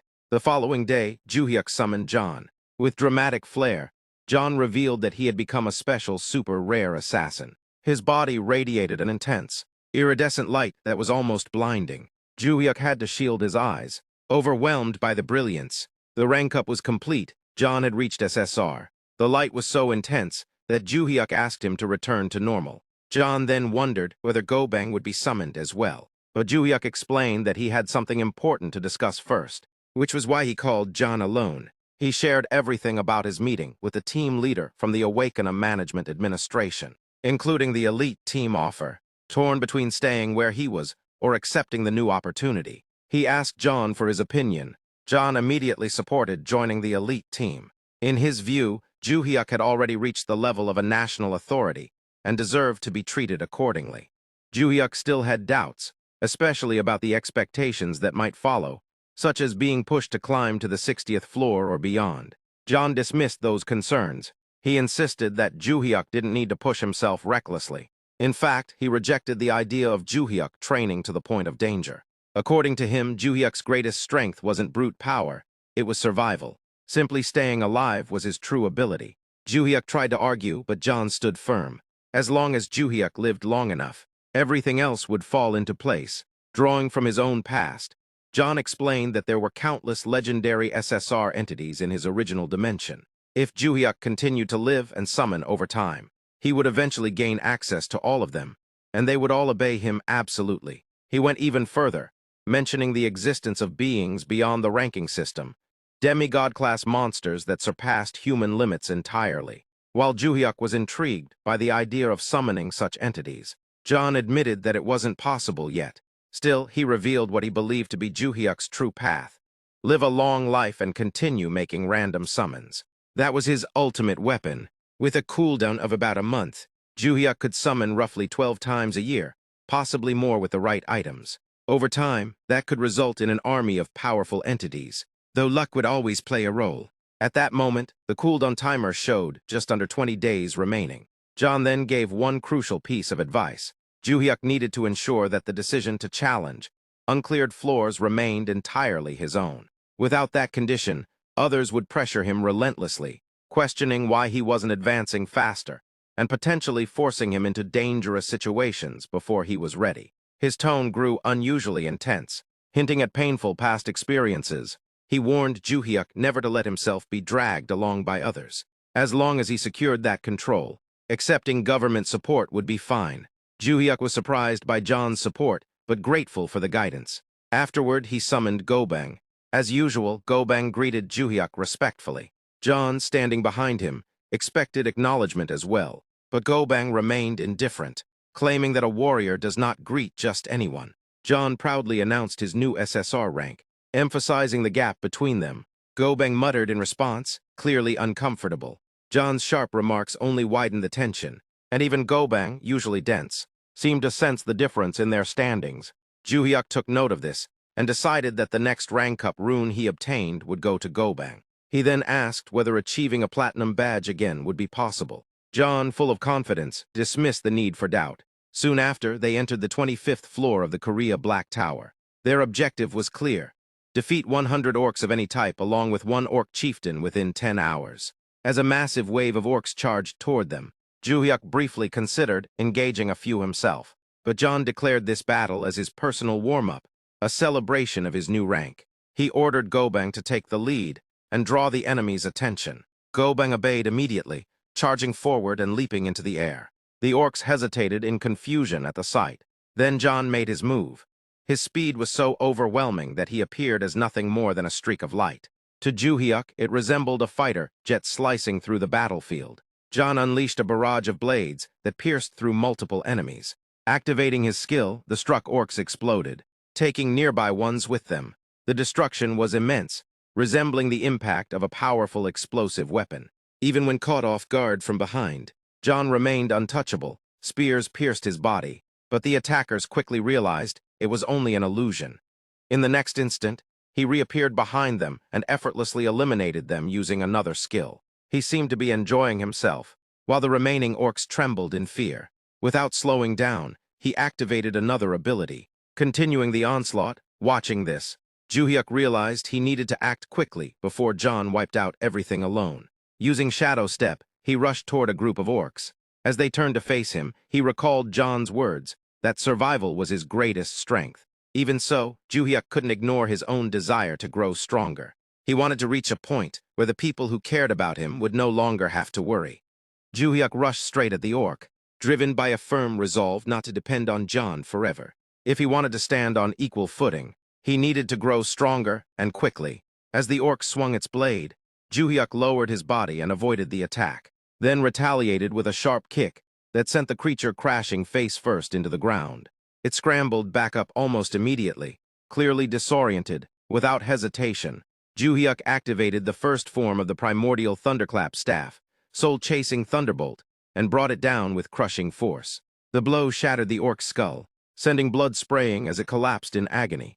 More orcs closed in on him, moving swiftly. He used Shadow Step to weave through them, striking one after another. Then, suddenly, his attention snapped to a notification. The second form of the primordial thunderclap staff, cascading thunderbolts, had been unlocked. A surge of excitement coursed through him. The knowledge of how to use it flowed into his mind instantly. But this form felt entirely different. As he spun his weapon and activated the skill, several orcs charged toward him.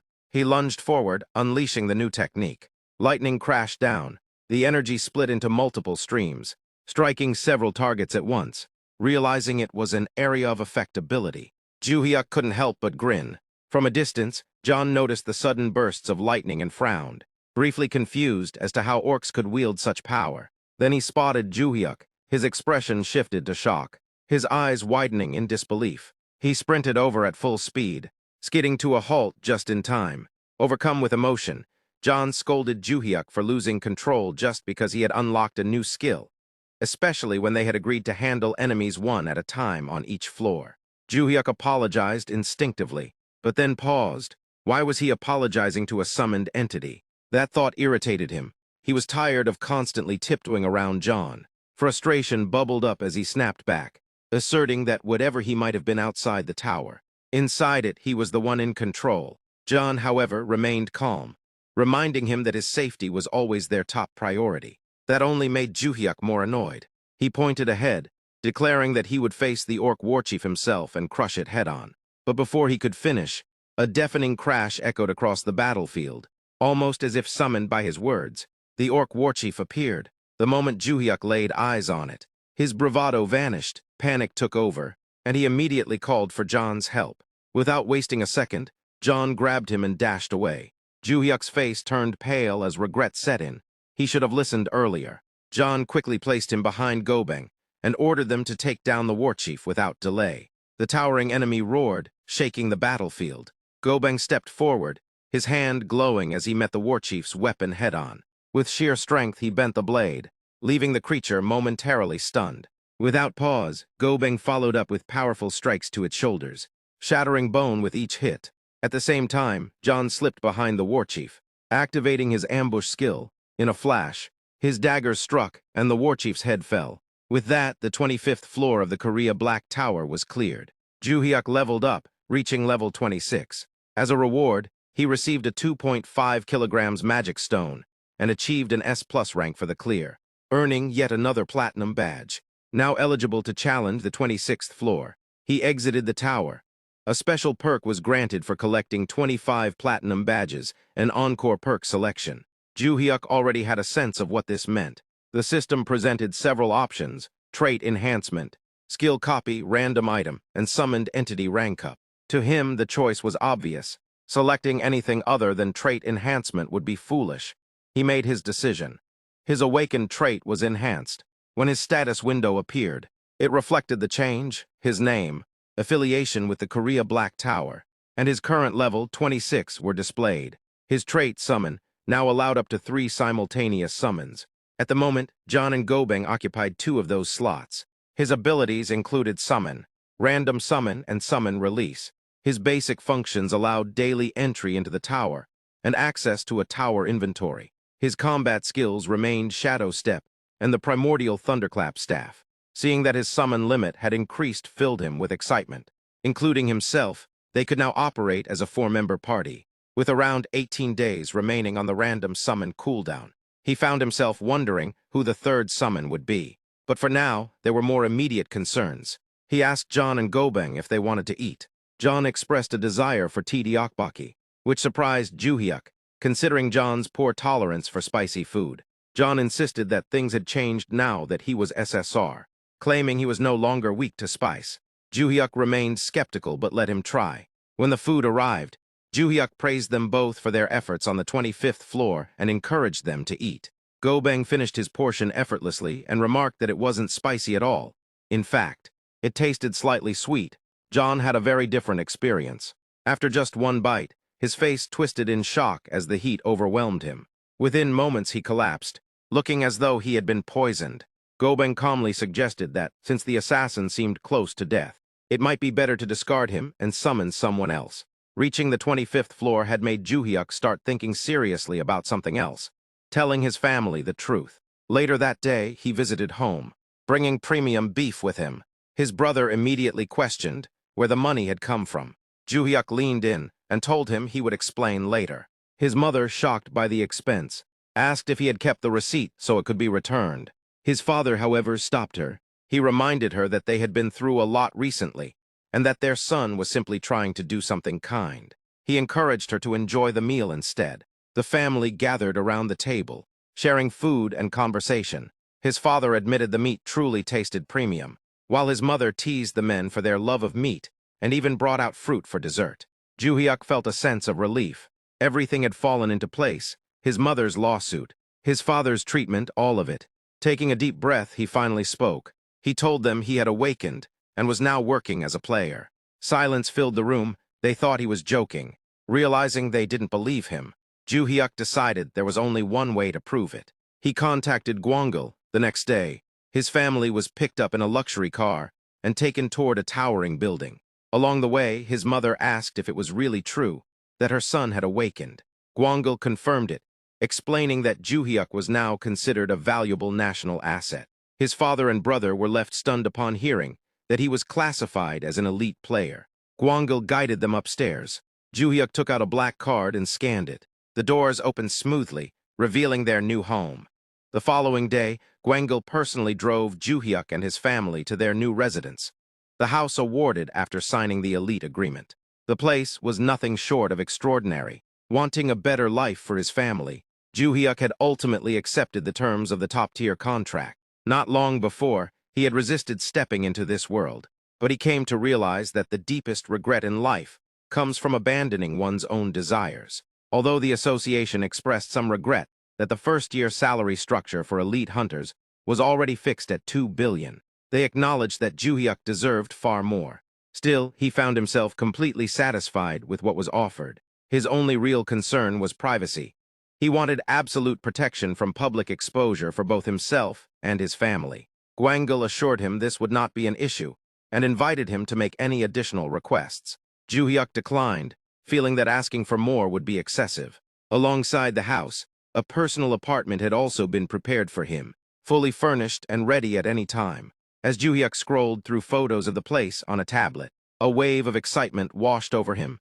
It was exactly as he had imagined. At the same time, high above the city in the most luxurious penthouse in Seoul, two women played in a private pool. The true owner of the residence was nearby, Yoo Min, the top-ranked hunter in Korea, known for mastery over all weapon types, exceptional area control, and devastating finishing techniques. He was currently attempting to conquer the 66th floor of the Black Tower. Even the drink in his hand symbolized extreme wealth, costing millions per glass. Despite his status, conversations around him had shifted toward another hunter, the one who had achieved consecutive S+ ratings across multiple floors. This rising figure had become the center of national attention. Yoo Min, however, dismissed the hype entirely. To him, achievements on lower floors were insignificant.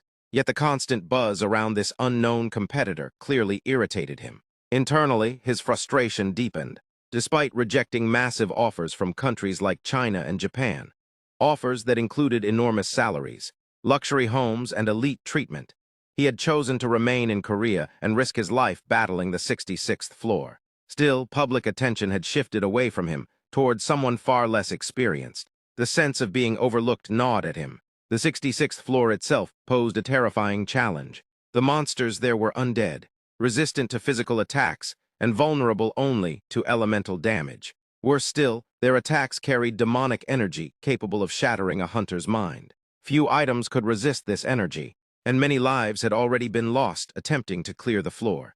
With half the time limit already gone, and only 3 months remaining before the tower's collapse countdown would begin, the situation felt increasingly hopeless. Even Yoo Min, considered the nation's strongest, began to question whether success was still possible, or if he would even remain in Korea when the end came. Meanwhile, Joohyuk had settled into his new life. His luxurious apartment was located within a hunter-exclusive residential zone, where staff handled everyday needs. In high spirits after successfully clearing the 26th floor of the Black Tower, defeating 20 swamp orcs, a feat widely considered extremely difficult, he returned home carrying fried chicken to celebrate. However, his companions were completely absorbed in watching a popular girl group performing on a massive screen. The overwhelming visual spectacle had captured all their attention. The three of them ended up enjoying the meal together while watching the performance. Afterward, Joohyuk planned their next steps. The goal was to advance to the 29th floor, but he intended to pause there. His strategy was to wait until his random summon cooldown reset before attempting the 30th floor, allowing for a stronger and more stable four-member team. Kasich appeared supportive on the surface, but felt conflicted internally. The possibility of a powerful new summon threatened his position, yet he also understood that stronger allies were necessary for Joohyuk's safety. Gobang, on the other hand, felt nothing but excitement at the prospect of a new companion joining them. The next day, Gwangil delivered equipment for Joohyuk, a set of volcano orc leather armor. It carried a lingering heat that could counter extreme cold. Grateful, Joohyuk promised to return it after use. Soon after, he entered the Black Tower once again. The 27th floor was infamous for its freezing conditions, but the armor effectively shielded Joohyuk from the cold. Gobang's tough physique allowed him to endure it as well. Kasich, however, struggled visibly, though he refused to admit it, relying on his magic to push forward. Determined, he surged ahead using Shadow Step. Eager to finish quickly, Joohyuk and Gobang followed, quietly noting his stubbornness. Moments later, a system notification appeared, indicating the battle had already concluded. The reward they received was unusual: a holy sword once wielded by the captain of a paladin order from a holy kingdom. Joohyuk felt a surge of excitement at finally obtaining equipment. However, upon seeing its worn and unimpressive appearance, his enthusiasm faded slightly. Without much thought, he stored it in his inventory. Despite its appearance, the sword possessed notable abilities. It increased attack power against undead, granted a holy flame effect, enhanced willpower, and improved critical hit rates. However, its durability was low and required repairs after use. Additionally, it carried a unique trait, causing both the weapon and its wielder to emit a faint, radiant glow. Joohyuk turned to his two summons and asked if either of them had any interest in using the item. Gobang dismissed the idea entirely, trusting only his own strength, while John showed no need for it either, having already secured equipment better suited to himself. Their complete lack of interest only deepened Joohyuk's frustration, leaving him stuck with what seemed like a useless broken sword. With no better option, he decided to test it himself for a few days before considering selling it. Inside his room, he repeatedly practiced slashing with the holy sword, but after just 2 swings, exhaustion hit him hard. Even so, John calmly praised him, pointing out that outside the tower, physical abilities were heavily restricted, making such effort understandable. Still catching his breath, Joohyuk wondered if there was any way to remove those restrictions. To his surprise, John revealed a possibility. If countless towers across the world were to collapse simultaneously, the real world would transform into a space similar to the tower. In that scenario, the boundary between the two would disappear, and hunters would regain their full abilities. However, such a change would also signal the beginning of global destruction. At the same time, inside the Japanese embassy in Seoul, a man received a confidential order to secretly escort a hunter to Japan, hinting that major changes were already underway. 2 days passed quickly. Ever since hearing about the potential collapse of the world, Joohyuk remained uneasy, yet he understood that higher floors were beyond his control for now. All he could do was continue climbing step by step. The 28th floor had been particularly troublesome, with jungle trolls attacking from the tops of massive trees. Gobang solved it with brute force, charging forward and bringing both trolls and trees crashing down, while John finished them off mid-fall with a single strike. Now on the 29th floor, Joohyuk prepared carefully, wearing a gas mask due to the presence of plague trolls, whose bodies oozed infectious fluids. Many hunters had already fallen victim to their diseases. After summoning John and Gobang, he reviewed the mission: eliminate 20 plague trolls within 4 hours. Despite his concern, neither of the two saw any need for protection and charged forward without hesitation. Their fearlessness made the clearing speed even faster than before. As the battle continued, Gobang casually brought up food, but Joohyuk immediately shut the idea down.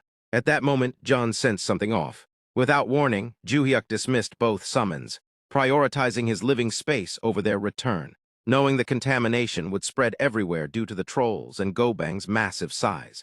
The following day, inside the training facility of the Awakened Management Association, Ga-Yun pushed herself relentlessly. As Korea's second-ranked hunter, she was struggling against the 62nd floor, where dark zombies emitted a corrosive aura that gradually weakened fighters. Unable to find a breakthrough, she questioned her limits but refused to stop, continuing her training and replenishing her strength.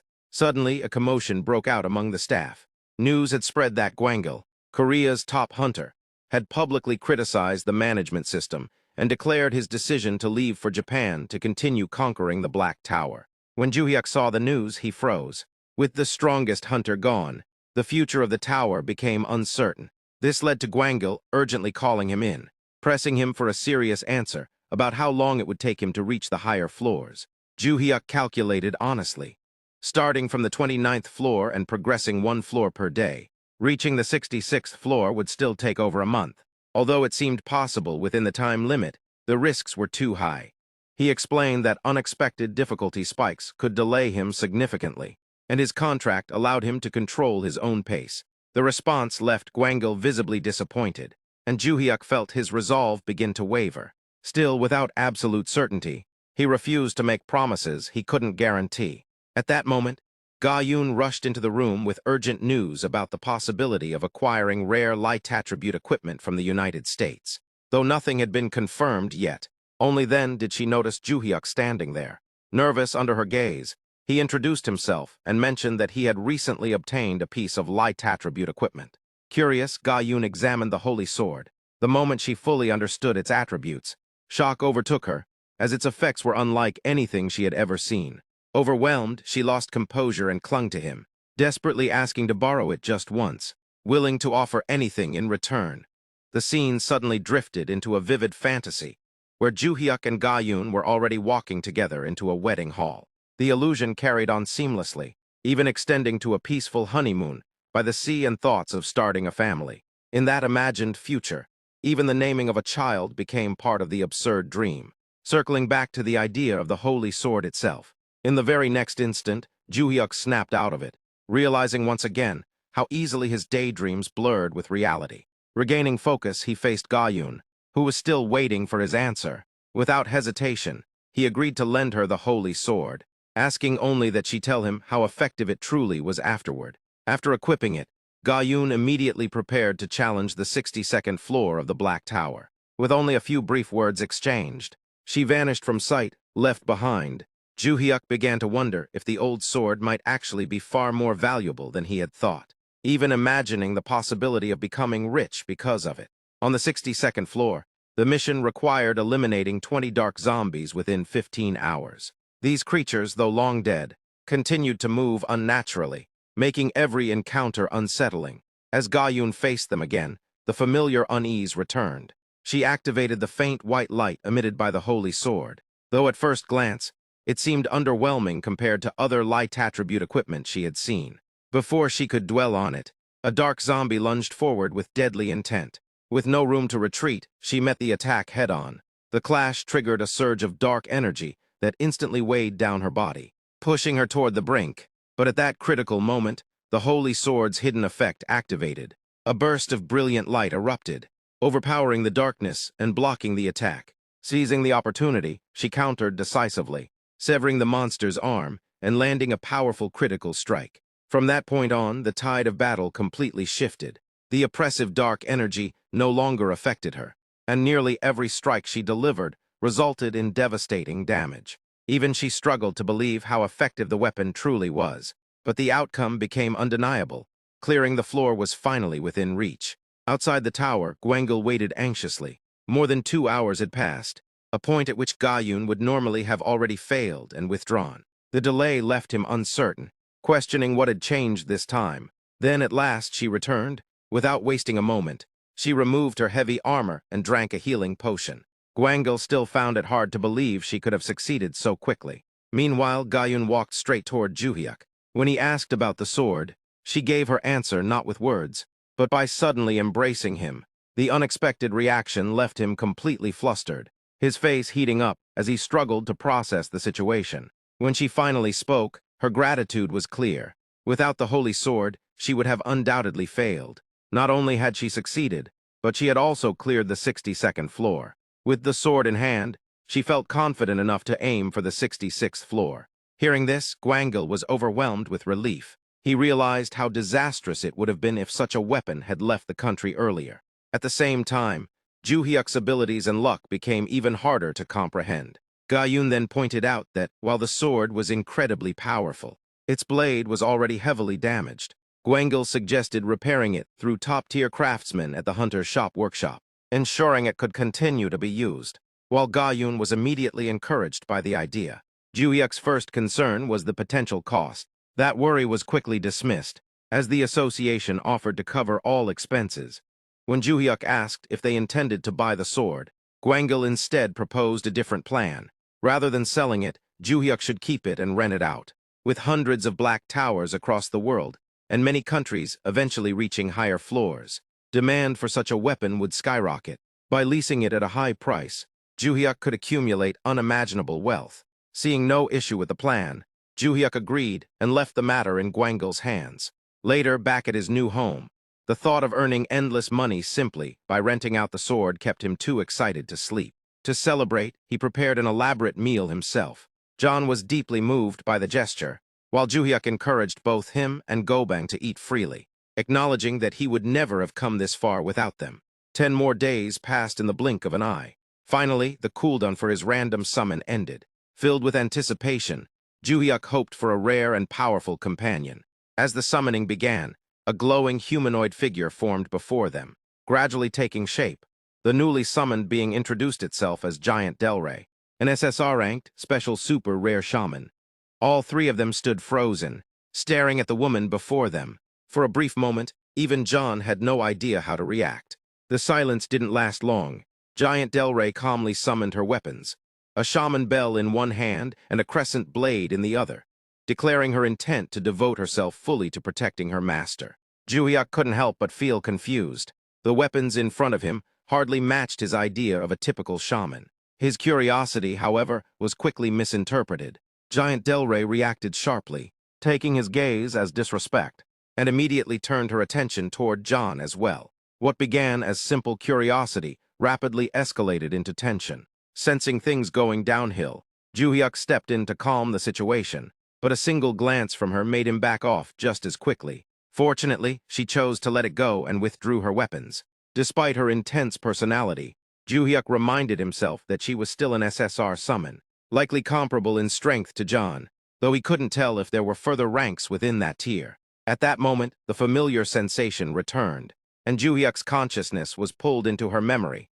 An ancient shrine appeared before him, filled with the constant echo of shaman bells. Giant Delray was revealed to be the daughter of an emperor from a powerful empire, deeply devoted to shamanism since childhood and later becoming a priestess of the royal shrine. After her father's death, her younger brother ascended the throne, only to be murdered by their uncle, who seized power driven by fury. She swore revenge and carried out a forbidden death curse, despite her uncle's desperate attempts to avoid it. Her power as the strongest shaman of her generation proved unstoppable. She succeeded in her vengeance, but the act defied the natural order, and the curse ultimately consumed her as well.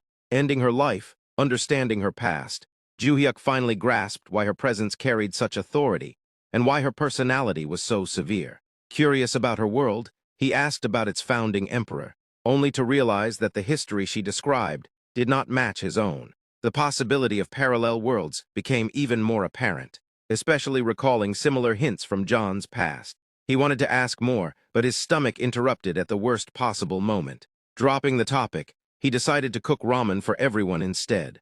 The casual shift in atmosphere surprised Giant Delray, who was stunned to see her master preparing food personally. She immediately criticized the others for allowing it, but John brushed it off, unwilling to be ordered around.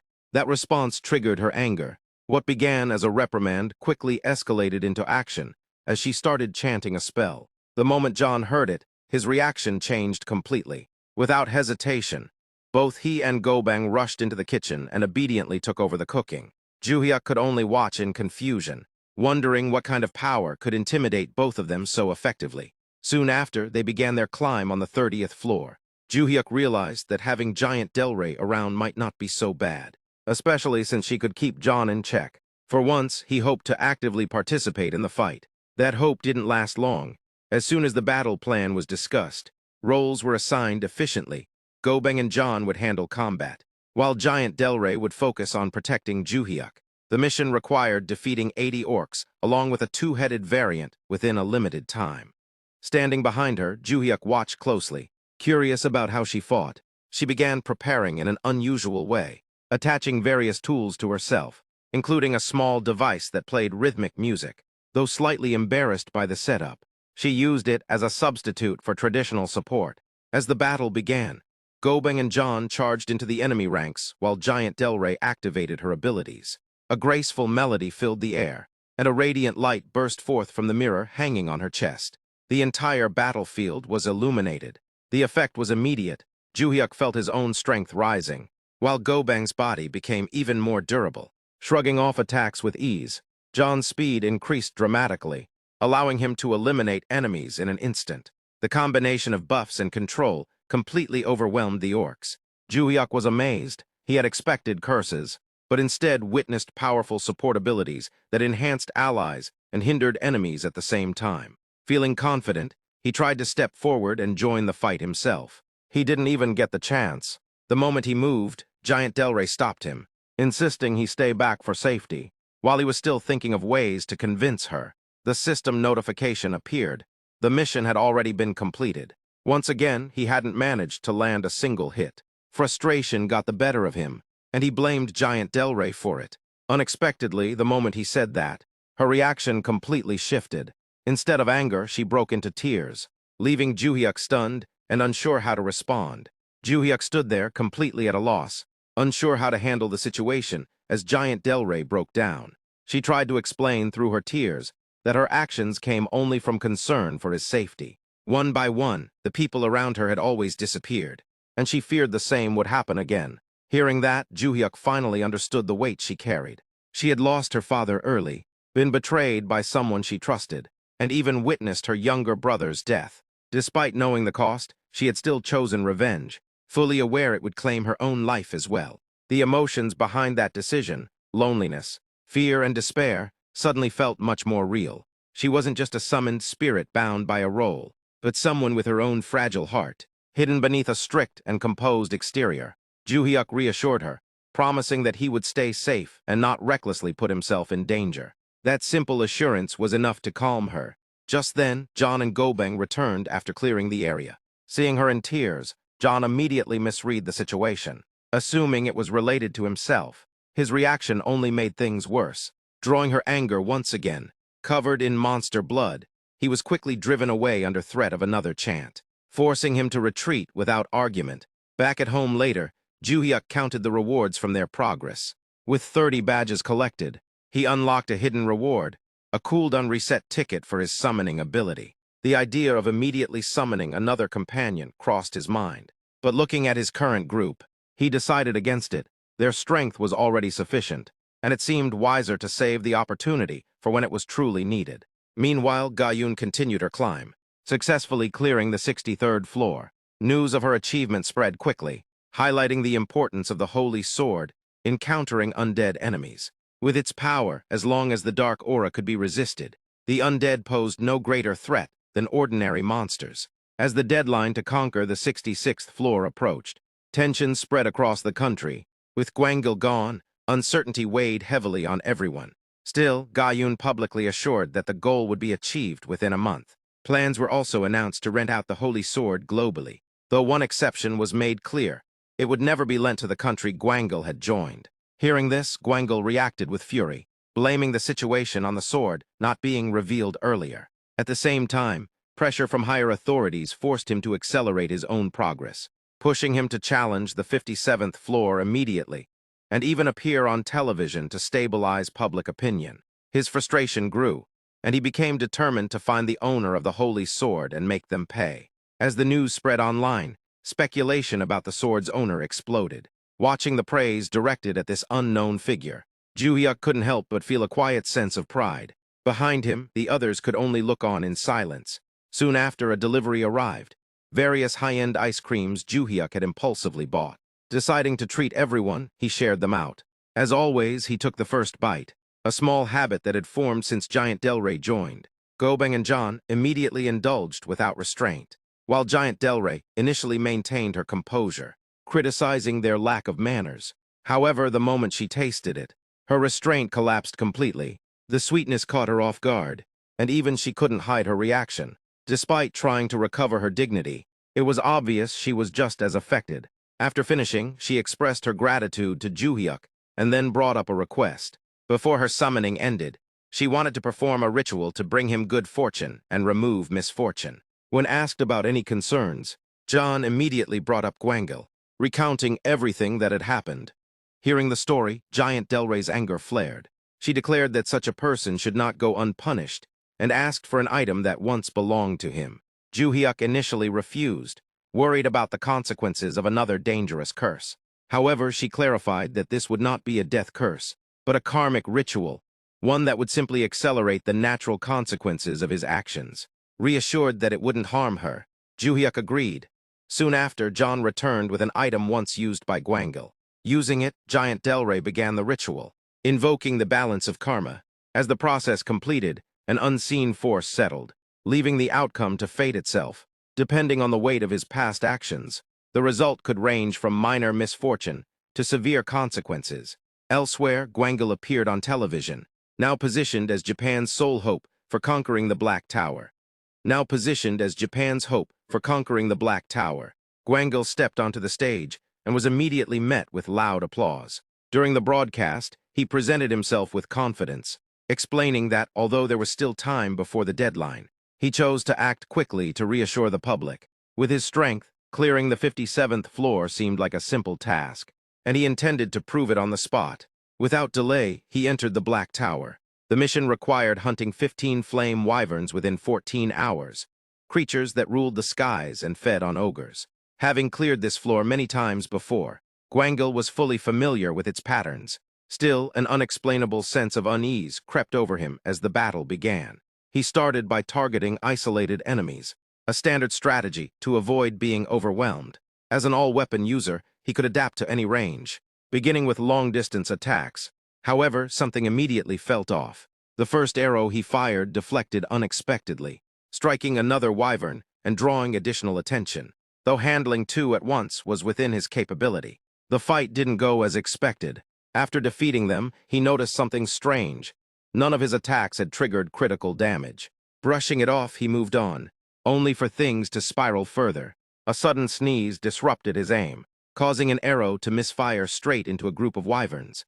Instantly, 3 of them locked onto him and launched a coordinated attack. Even more unusual, all 3 unleashed dragon breath simultaneously, something rarely seen due to the strain it placed on them.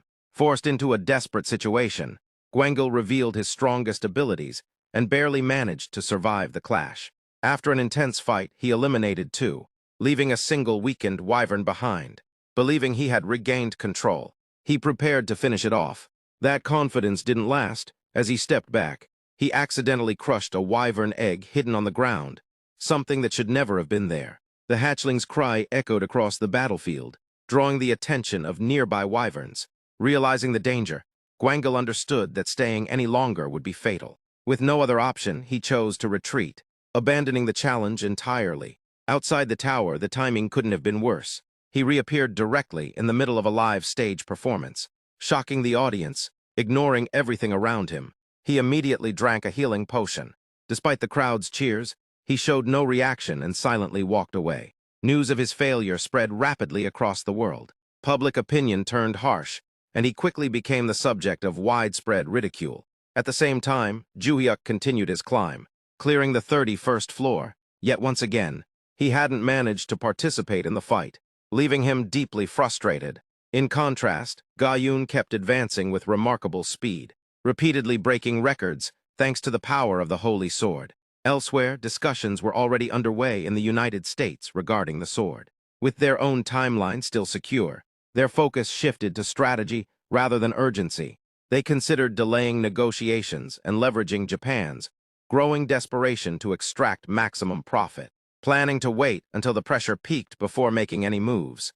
News spread that Chowman had failed the same floor twice in a row. As a result, he had completely withdrawn from public life, unable to even step outside his home. Across Japan, public sentiment had turned against him, and a clip of his humiliating fall circulated widely, making his situation even worse. Bong Joohyuk reflected on this, and felt that Chowman was simply facing the consequences of his actions. There was some curiosity about whether such a curse would last forever, but it was understood that it wouldn't. Once the balance of his actions was restored, the curse would naturally disappear. Even so, despite believing it was deserved, Bong Joohyuk couldn't help but feel a hint of sympathy for him. Shifting focus, Bong Joohyuk became energized. It was time to challenge the 32nd floor. Cossack prepared himself with a short warm-up, eager to maximize his efficiency in battle, while Mikasa remained as composed and ready as ever. Meanwhile, Meatball was visibly excited, practically vibrating with anticipation at the thought of hunting monsters. Before heading out, Bong Joohyuk paused, mentioning that he had something important to discuss with Mikasa. To set the mood, he revealed a stack of premium ice cream boxes. The moment Mikasa saw them, she could barely contain herself, her excitement almost overflowing. Even Cossack recognized the brand immediately, identifying it as one of the top-tier ice creams. Meatball's reaction was equally exaggerated, his eagerness becoming almost comical. Bong Joohyuk, slightly puzzled by Cossack's knowledge, brushed it off and instructed both Cossack and Meatball to leave the room so he could speak with Mikasa privately. The two reacted dramatically, pleading not to be excluded, their emotions swinging wildly. Eventually, Bong Joohyuk resorted to promising them meat if they left, which instantly changed their attitude. Without further protest, they exited. With the room now quiet, Mikasa reached out toward the ice cream. Overwhelmed with delight, she regarded Bong Joohyuk with admiration, clearly pleased by the gesture. However, he shifted the topic, questioning whether it was appropriate for someone like him to contribute so little in battle. Determined to change that, he decided that from now on, he would personally hunt multiple monsters. Mikasa tried to negotiate, aiming to limit his involvement for his own safety. After some back and forth, they settled on a compromise.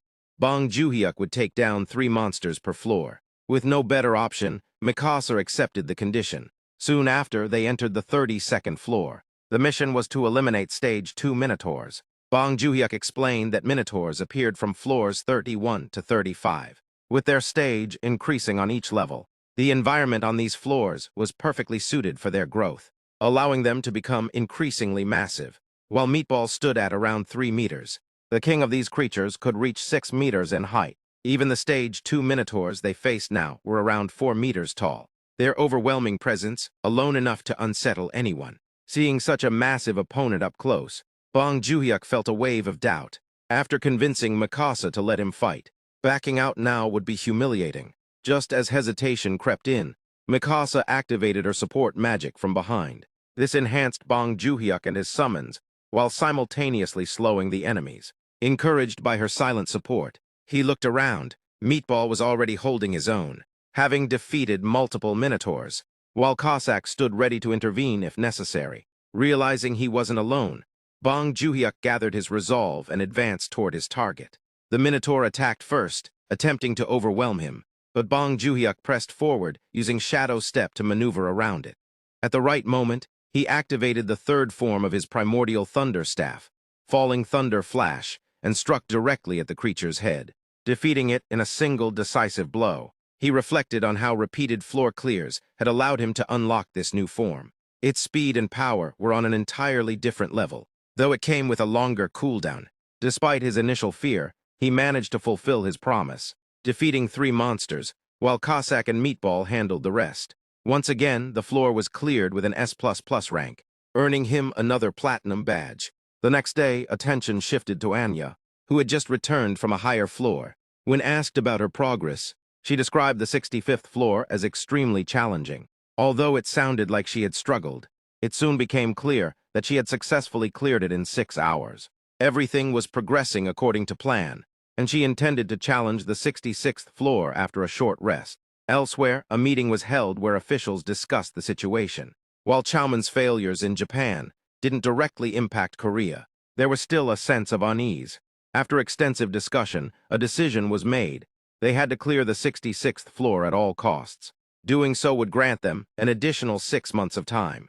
There was confidence that Bong Joohyuk would reach the 60th floor within that period, allowing him and Anya to work together on the higher floors. However, concerns arose about whether Bong Joohyuk's holy sword would last that long, given its deteriorating condition. Despite this, there was strong belief in his abilities.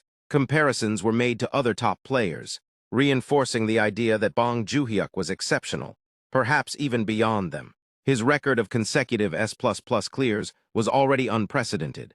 At that moment, an update revealed that his record had improved even further. He had now achieved 33 consecutive S++ clears. This only strengthened confidence in him as a key figure in the nation's future.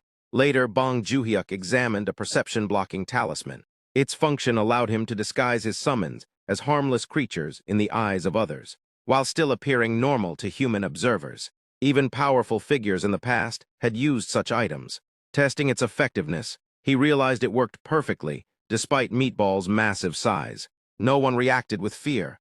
A notification then appeared, informing him that 1 billion won had been credited to his account as a rental fee for his sword.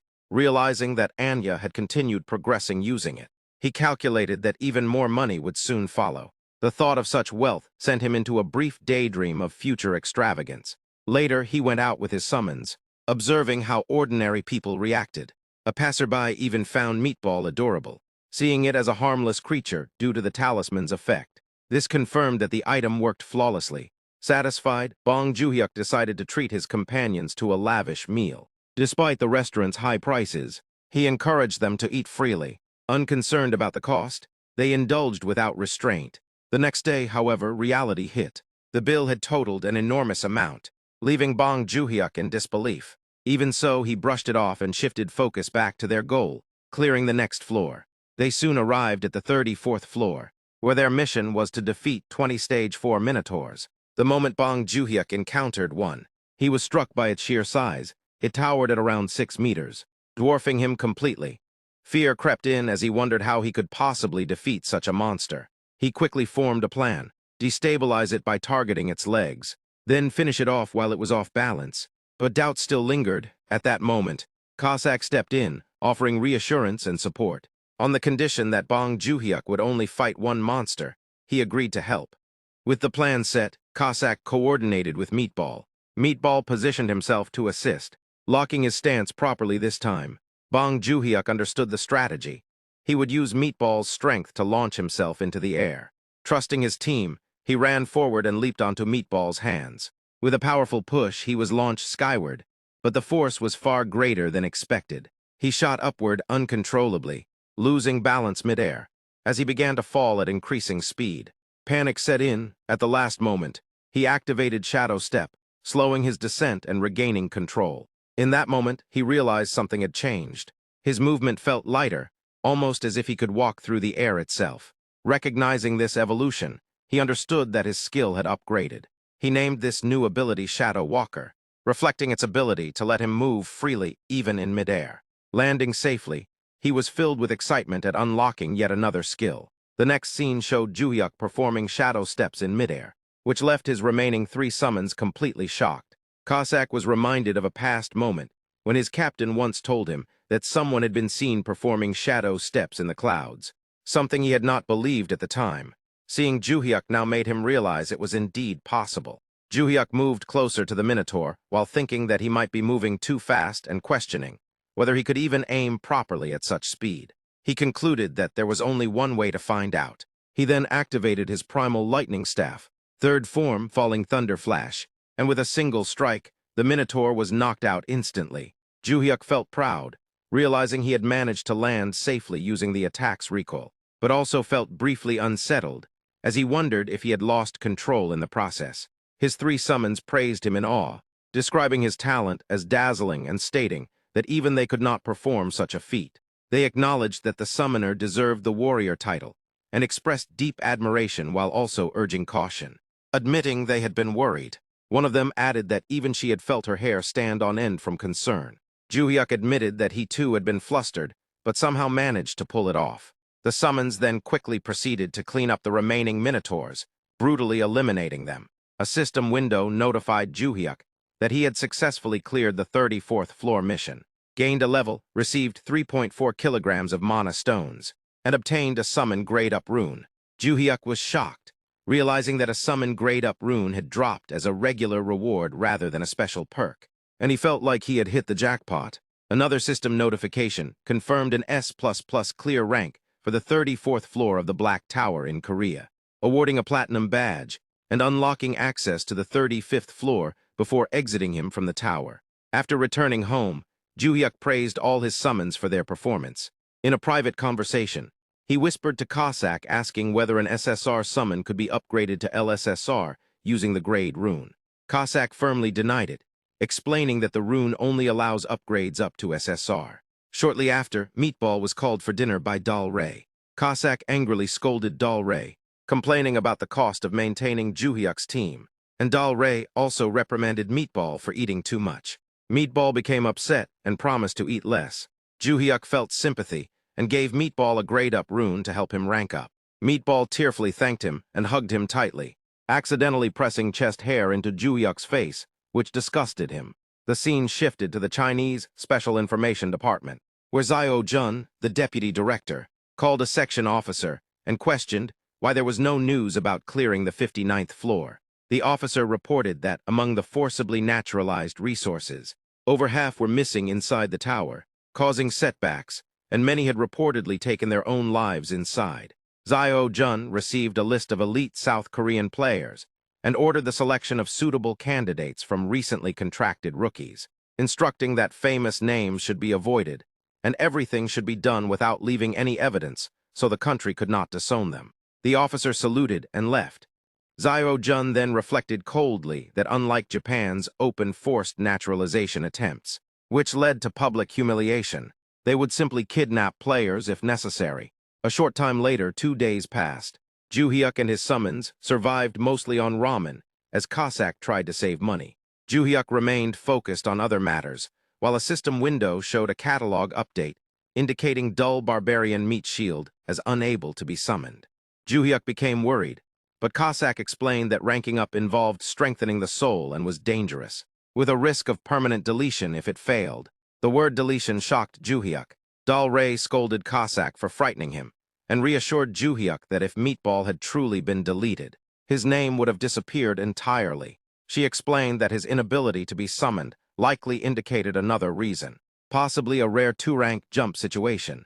Cossack agreed, suggesting that Meatball's soul was unusually pure and suitable for successful upgrade.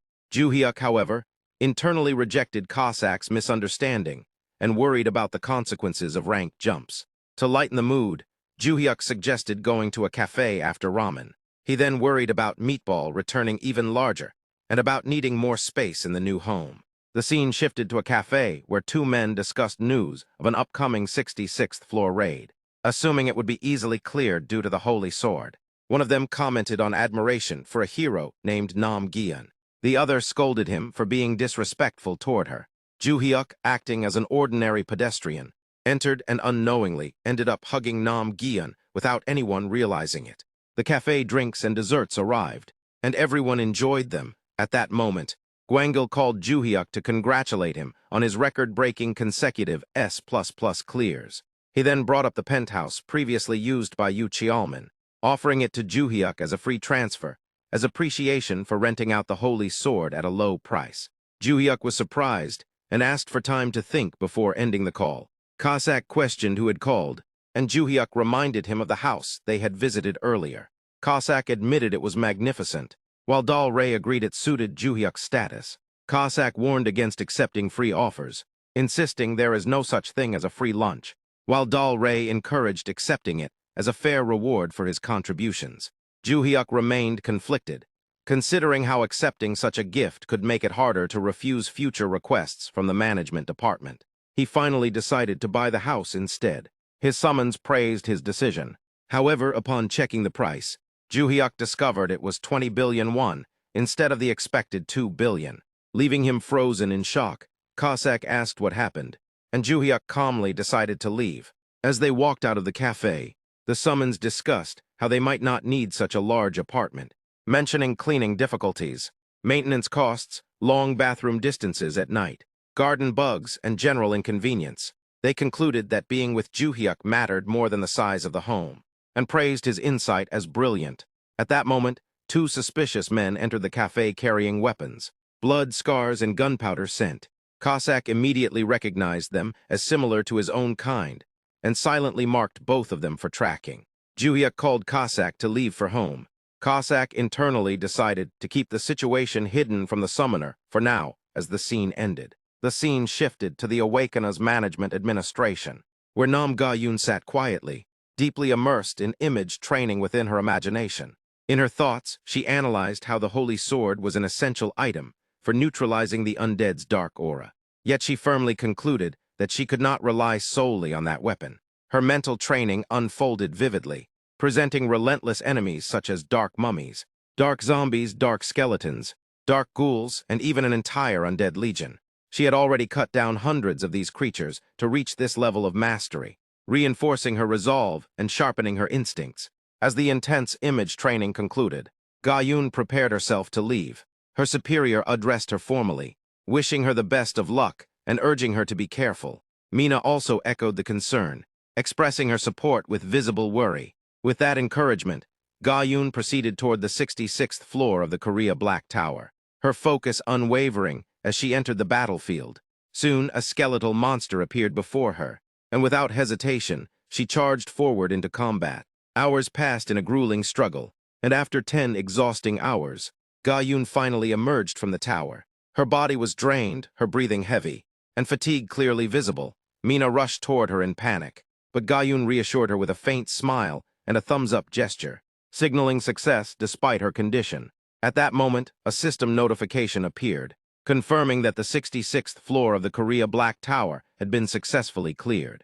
The display included detailed information about the location in Gangwon-do, Republic of Korea, the cleared floor, the progression to the 67th floor, and updated time limits. Hearing the news, Mina excitedly informed Gwangil and their boss, who were overwhelmed with joy. The boss immediately ordered the distribution of a press release without delay. Recognizing the magnitude of the achievement, the news quickly spread across media outlets, announcing that South Korea had successfully cleared the 66th floor of the Black Tower. Special broadcasts followed, and the public reacted with immense relief and admiration. Many expressed that they had been holding their breath for 6 months and could finally sleep peacefully. Comments poured in praising the accomplishment as legendary, acknowledging that the country might have been doomed without Nam Ga-yoon. Others declared her as South Korea's new rank 1, emphasizing that true heroes were those who silently held the line. The narrative of sacrifice and patriotism resonated deeply with the public. Comparisons were made to those who had fled during crisis, contrasting them with Ga-yoon's unwavering dedication. Emotional responses surfaced, with viewers admitting they had shed tears while watching her endure the battle alone. Calls arose for national support to be directed toward her, celebrating her feat alongside the Holy Sword Dungeon. During her interview, Ga-yoon humbly credited her success to the support of the citizens rather than claiming sole responsibility. She also expressed sincere gratitude to the owner who had lent her the Holy Sword, reinforcing her modest character despite the overwhelming praise. Meanwhile, Joohyuk watched the broadcast on television while speaking with Gwangil over a call. He had already anticipated her success and felt reassured that the 6 months gained would give him enough time to climb higher floors at his own pace. After ending the call, he found himself restless, feeling an intense urge for action. He wanted to enter the 35th floor soon, but his progress had been delayed due to Gobang's condition. Suddenly, a system notification appeared indicating a catalog update for Savage Meat Shield. Joohyuk noticed that the restriction preventing summoning had disappeared. Without hesitation, he summoned Meatball, also known as Gobang. As the summoning completed, Joohyuk eagerly anticipated whether the result would be SR or SSR rank. The system confirmed that Savage Meat Shield had been successfully called via designated summon. Joohyuk welcomed Gobang, but his reaction quickly turned into shock upon seeing the transformation. Gobang was no longer the same large and overweight figure. Instead, he appeared fit, muscular, and strikingly handsome, with a well-defined physique and 8-pack abs.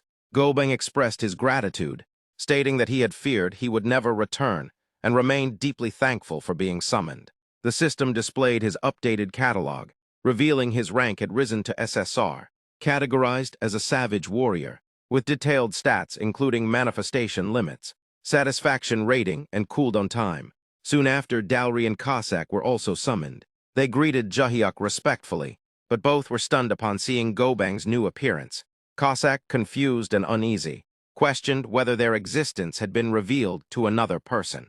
Joohyuk clarified that the transformed warrior was none other than Gobang himself. The disbelief among them was evident. As Cossack struggled to process the revelation, Joohyuk congratulated Gobang on his reinforcement, noting that the drastic increase in rank had significantly altered his physical form. To confirm his identity, Joohyuk asked Gobang to recite the 3 laws of the summoned. Gobang attempted to comply, but struggled to recall them properly, which reassured Joohyuk that despite the transformation, it was indeed the same Gobang. With Gobang back, Joohyuk suggested entering the tower again for a farming mission. The team agreed and proceeded to the 34th floor of the Korea Black Tower. Upon arrival, they encountered massive demons. Gobang stepped forward, declaring his intention to take the lead. Joohyuk hesitated, concerned about his new form, which appeared smaller compared to his previous towering height.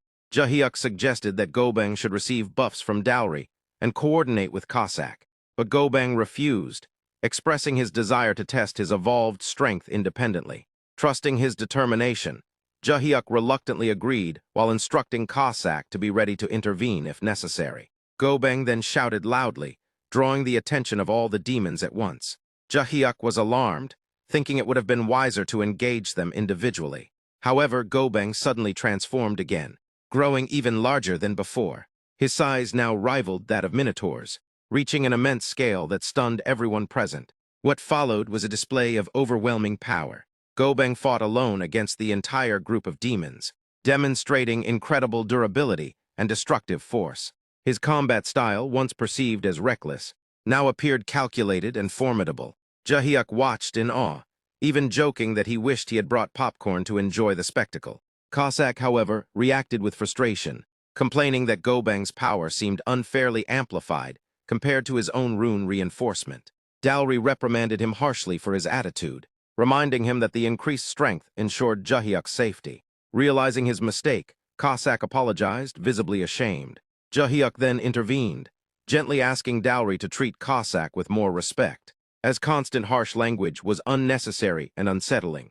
Dowry accepted the criticism and sincerely apologized to Cossack, even holding his hand as a gesture of goodwill. This reconciliation brought relief to Joohyuk, who expressed his desire for harmony within the group.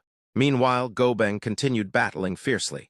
At one point, he was struck from behind, causing Joohyuk to panic momentarily. However, Gobang responded with even greater intensity, overpowering the demons completely. His performance far exceeded his previous R-rank capabilities, showcasing extraordinary growth.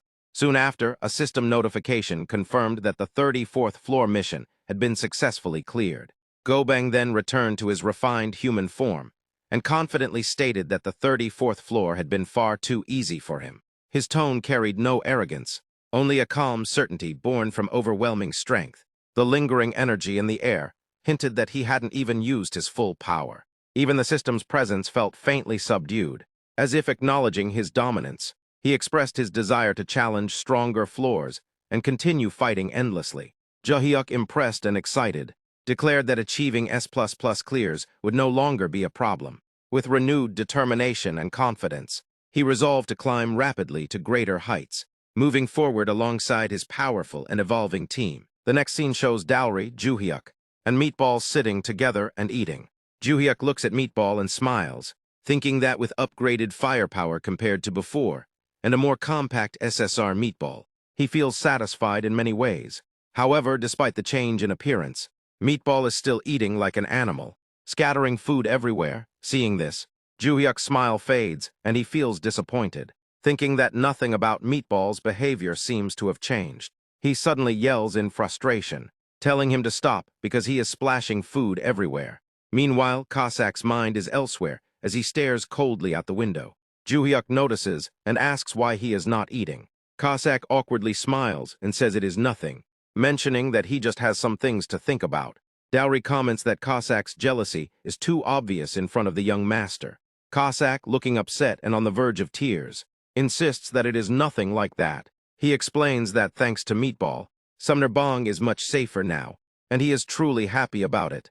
Joohyuk quietly warns himself not to let his guard down just because Meatball has gotten smaller. Noting that his appetite seems to have grown, he offers something he saved. Cossack becomes emotional, eating while crying and expressing how touched he feels. Joohyuk then asks if there is anything else Cossack needs. Cossack hesitates and explains that his manifestation time is ending soon, so he asks to be summoned again around midnight. He mentions the designated summon cooldown, explaining that after the manifestation time ends, a 3-hour cooldown must pass before resummoning is possible. Joohyuk asks why, and Cossack shyly admits that there is a football game. It is an overseas match scheduled at night. Joohyuk is surprised and wonders if Cossack has always been into football. Cossack eagerly confirms that he loves it and really wants to watch the match live. Joohyuk agrees to summon him again later, and Cossack smiles joyfully in gratitude. Joohyuk then mentions that he is going to visit the Awakening Management Department because he has accumulated a lot of mana stones. Cossack nervously asks if he is going alone and requests to come along. Meatball insists that it is dangerous outside and that the warrior should protect the summoner. Dowry also suggests that it is better to be careful and asks to accompany him. They all act as if Joohyuk is their own child and refuse to let him go alone. Joohyuk gets annoyed and yells that they cannot enter anyway if they are not registered as players. The scene transitions smoothly to the Awakening Management Department. Joohyuk arrives in a car sent by Gwang. Gwang welcomes him warmly, thanking him for taking the time to come. Joohyuk smiles and says that since a car is sent every time, it is not a hassle at all. He internally thinks that the real struggle was leaving his summons behind. He casually remarks that a normal car would have been enough since he is not used to limousines. Gwang laughs and reassures him not to feel burdened, saying it is only natural to provide such treatment. He then escorts Joohyuk inside. They sit on a sofa, and Gwang informs him that the mana stones he brought weigh 54 kilograms, and that a total of 27 million won has already been deposited. Joohyuk expresses his thanks.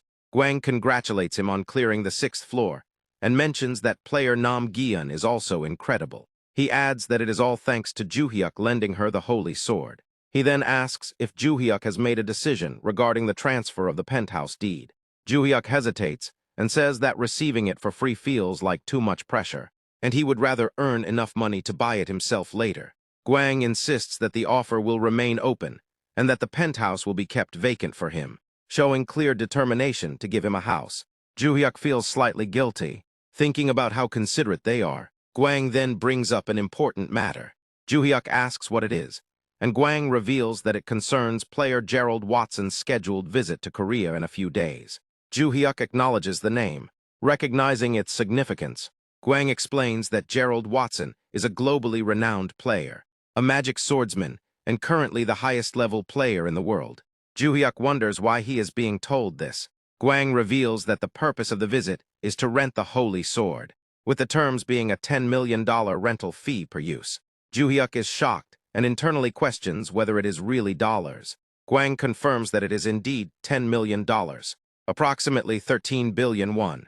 Joohyuk is stunned, his expression stiffening with disbelief. Gwang observes his reaction and comments that even that amount might not be enough, as it is practically saving their national economy from collapse. He mentions that he plans to stall the negotiation team, as he does not want to settle for merely $10 million. Joohyuk becomes visibly tense, sweating as he struggles to process what he is hearing. He thinks about the consequences if pride causes the deal to fall through, and worries about missing such an opportunity. He quickly interrupts, insisting that $10 million is more than enough, and urges them to accept the offer and proceed with the deal. Later, Joohyuk returns home and becomes emotional while thinking about 13 billion won.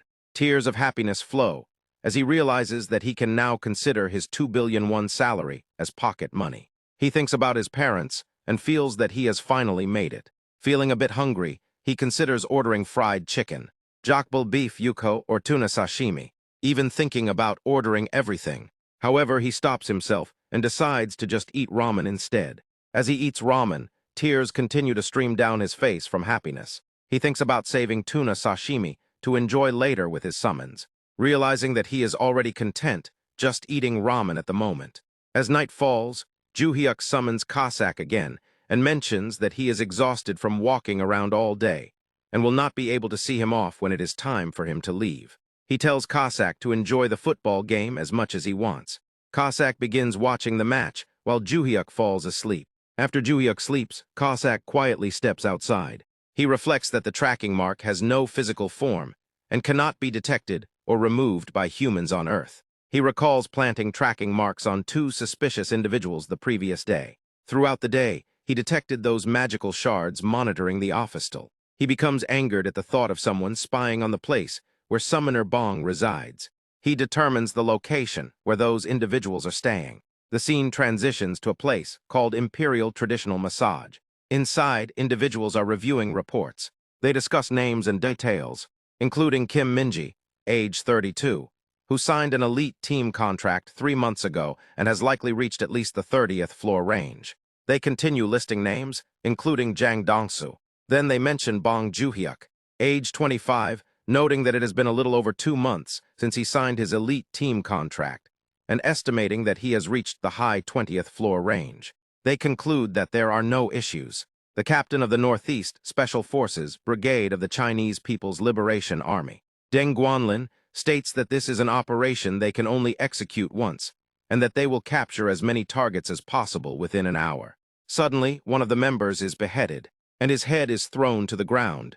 The others are terrified and rush outside with their weapons to find the attacker. Deng begins organizing photos of players. At that moment, Cossack is seen sitting calmly, admiring a photo of his summoner, and remarking how cute he looks. Deng notices him and is shocked, wondering how he appeared there. He attacks with a dagger, but Cossack effortlessly destroys it with his bare hands. Cossack then pierces Deng's hand, and calmly states that he is simply admiring his summoner and does not want to be disturbed. Deng screams in pain, alerting the others, who rush in and begin shooting at Cossack. Cossack remains unfazed and declares that there is no need to rush, as they are all going to die anyway. He concludes with a chilling statement that they made a fatal mistake by messing with someone they should never have touched. Men aimed their guns at Cossack and continuously fired, intent on killing him. Despite the barrage, Cossack remained completely unharmed. In a swift motion, he leapt forward and cut them down with his sword. Shock spread among them as they ordered others to capture him. But Cossack sliced off their hands and mockingly pointed out that they no longer had hands to grab anything. They groaned in pain as anyone who tried to attack him was effortlessly knocked down. Deng watched in disbelief, realizing that Cossack was tossing top-tier Black Ops agents around like ragdolls. Panic set in as he struggled to comprehend the situation, unable to accept that this was actually happening. He tried to make sense of it, wondering if Cossack was a Korean intelligence agent or a soldier from the HID, but quickly concluded that this was something entirely different. Deng recalled that such inhuman combat prowess was something he had only ever seen in Tower Clear videos. The presence in front of him carried that same overwhelming, superhuman aura, even if Cossack was a player. It made no sense how he could be using his powers outside the tower. Cossack then killed the last remaining agent and approached Deng. He checked if Deng understood Korean, and then demanded an apology. Deng complied and apologized, but it made no difference. Cossack cut off his head anyway, showing no intention of forgiveness. He made it clear that Deng had no idea whose person he had dared to touch. Afterward, Cossack tied a red bow onto Deng's severed head and placed it on a table before leaving. As he walked away, he suddenly panicked, realizing that Summoner Bong was going to hate this outcome. Despite that, he admitted to himself that he could not abandon his signature style. He remembered the warning not to kill people, knowing that if he got caught this time, he might actually be kicked out. With that thought, he removed the red bow from Deng's severed head. The next day, Joohyuk summoned the 3 of them. He casually brought up the previous night, noting that Cossack seemed to have enjoyed watching football. Cossack admitted that he did enjoy it. Joohyuk then mentioned that he had stocked the fridge with food for him, but Cossack had not touched any of it. Cossack explained that he had been too absorbed in the match. Joohyuk found it amusing that Cossack had enjoyed something for the first time, and told him to let him know whenever he wanted to watch another match. Soon after, the 3 of them prepared to clear the 35th floor and defeat the Minotaur King. As they entered the floor, a system window appeared, notifying them that they were entering the Black Tower's 35th floor in Korea. The mission required them to defeat 80 Minotaurs of any type, along with 1 Minotaur King within a time limit of 13 hours. The completion condition displayed 0 out of 80 Minotaurs defeated, and 0 out of 1 Minotaur King defeated, marking the beginning of their challenge. The Minotaurs let out loud roars the moment they saw them, signaling the start of the battle. Joohyuk quickly observed that they were swarming in large numbers. Princess Dowry moved forward first, activating her buff and preparing to attack. At the same time, Meatball increased his size and got ready to charge in. Before either of them could fully engage, Cossack shot forward at the speed of light. In that instant, he reflected on how Meatball had stolen the spotlight on the 34th floor and decided that this time he would show everyone what a real SSR rank looked like. With overwhelming speed, he began cutting down Minotaurs one after another. Joohyuk watched in confusion, unable to understand why Cossack had suddenly become so aggressive. Meanwhile, Meatball continued crushing Minotaurs and confidently told Cossack to fight safely behind him. Cossack immediately snapped back, refusing any support and declaring that he could handle everything himself. Seeing both Cossack and Meatball working together, Joohyuk realized that their progress was accelerating rapidly. He decided that he should also take down a few enemies himself to prove his worth. Determined, he reminded himself that he had even invented Shadow Step in midair. With that resolve, Joohyuk used Shadow Step while airborne and moved toward the Minotaurs to attack. However, due to the WIPM trait, he ended up targeting only weaker Minotaurs. At that moment, the Minotaur King suddenly appeared. Joohyuk was shocked and terrified, realizing that the boss had arrived far earlier than expected. Just as the battle had begun, the Minotaur King charged toward Joohyuk to attack. But before it could land a hit, Meatball stepped in. With a single overwhelming blow, Meatball struck the Minotaur King so hard that it was sent flying far into the distance, disappearing from sight entirely. Just like that, the Minotaur King was defeated. Joohyuk looked at the time and smiled as he noted 7:59 remaining. The more he witnessed this, the more he felt that the balance of power was completely broken. He openly acknowledged Meatball's incredible strength. Hearing this praise, Cossack felt dejected. He dropped to the ground and reflected on how he had intended to defeat the boss himself to prove his worth. Soon after, a system window appeared, announcing that they had achieved an S++ rank clear of the Black Tower's 35th floor in Korea. The reward for this achievement was a platinum badge. As the scene transitioned to the aftermath of the previous night, the location where Cossack had killed Deng and his men was now filled with police conducting an investigation. Mina and Gwangil arrived at the scene and introduced themselves as team leader Jeon Gwangil from the Awakening Management Office and supervisor Lee Mina. A police officer expressed gratitude for their quick arrival despite the short notice and guided them further inside. Gwangil asked about the case files, and the officer confirmed that the targets listed were personnel from the management office. As Gwangil carefully examined the scene, he realized with alarm that the situation was real. He struggled to understand how such sensitive data had been leaked.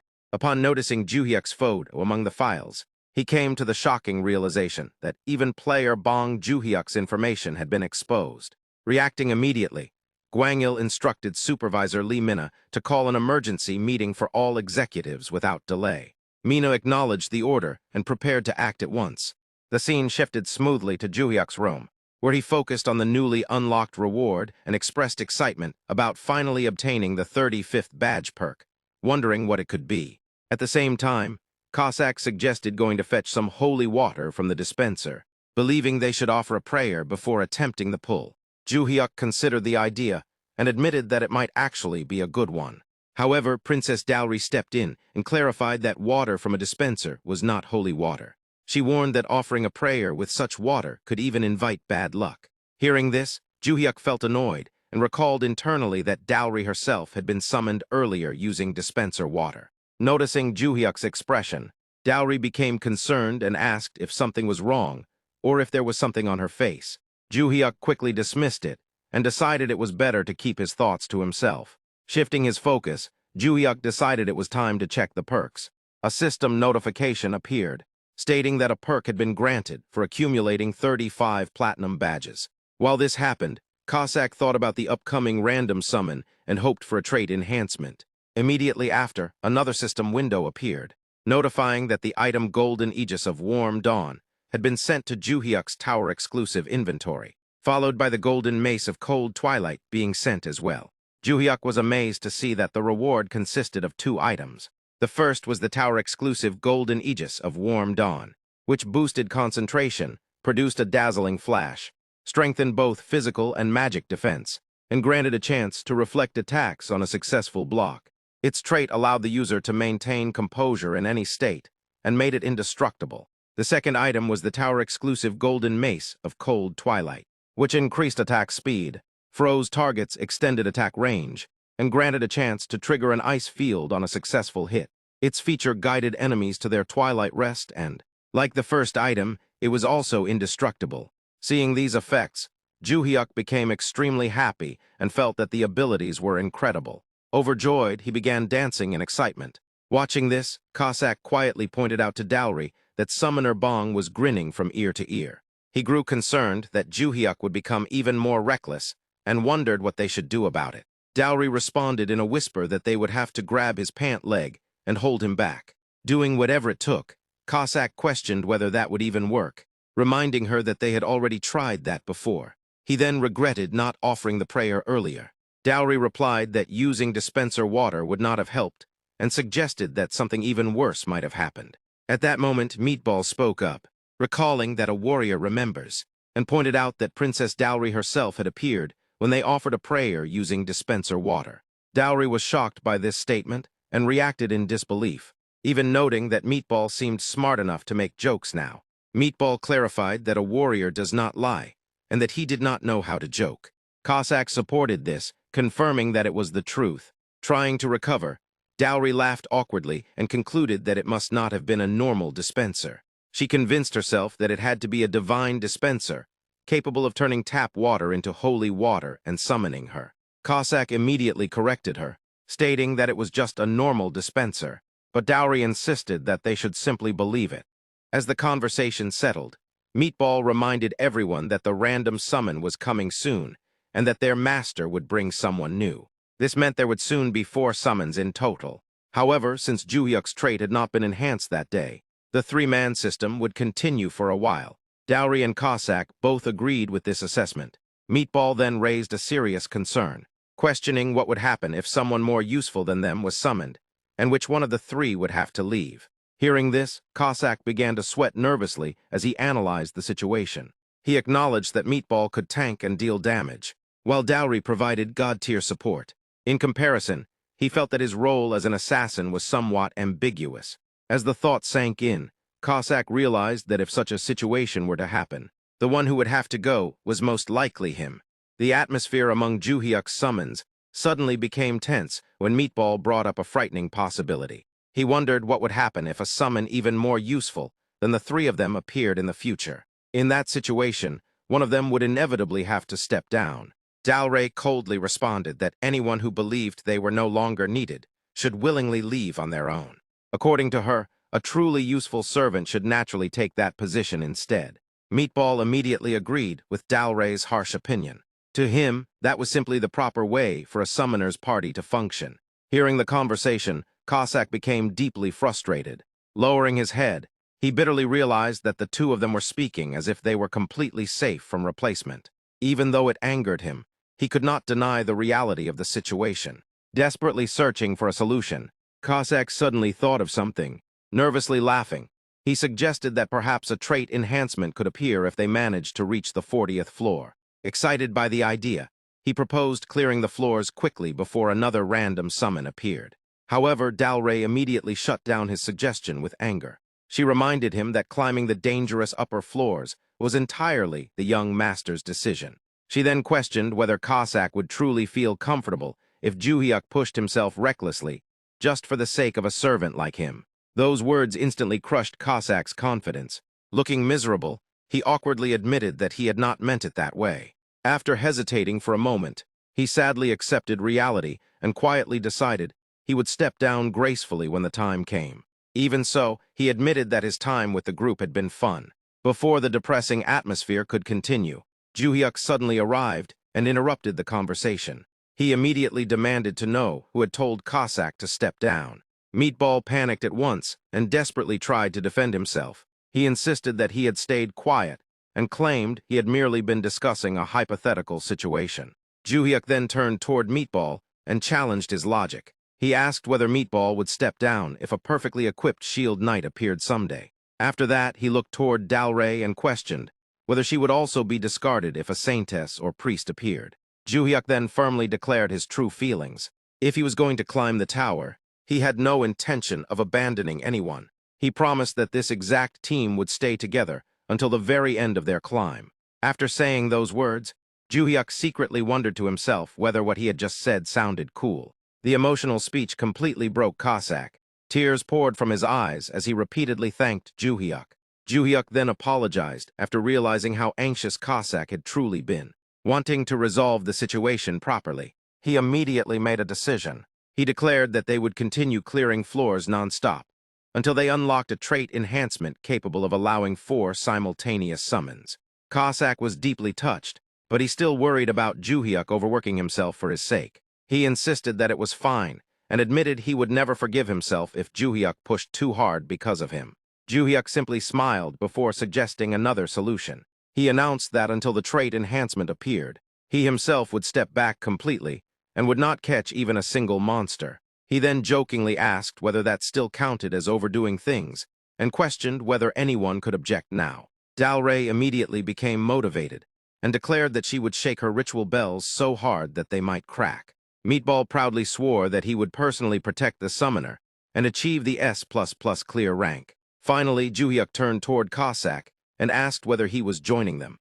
Cossack burst into tears again and passionately shouted that he was absolutely in. Soon after, the scene shifted away from the tower and moved to the underground briefing room of the Awakening Management Department in Hanamdong, Seoul. Inside the meeting room, Gwangul explained the seriousness of the recent incident. He clarified that this was not merely a simple murder case.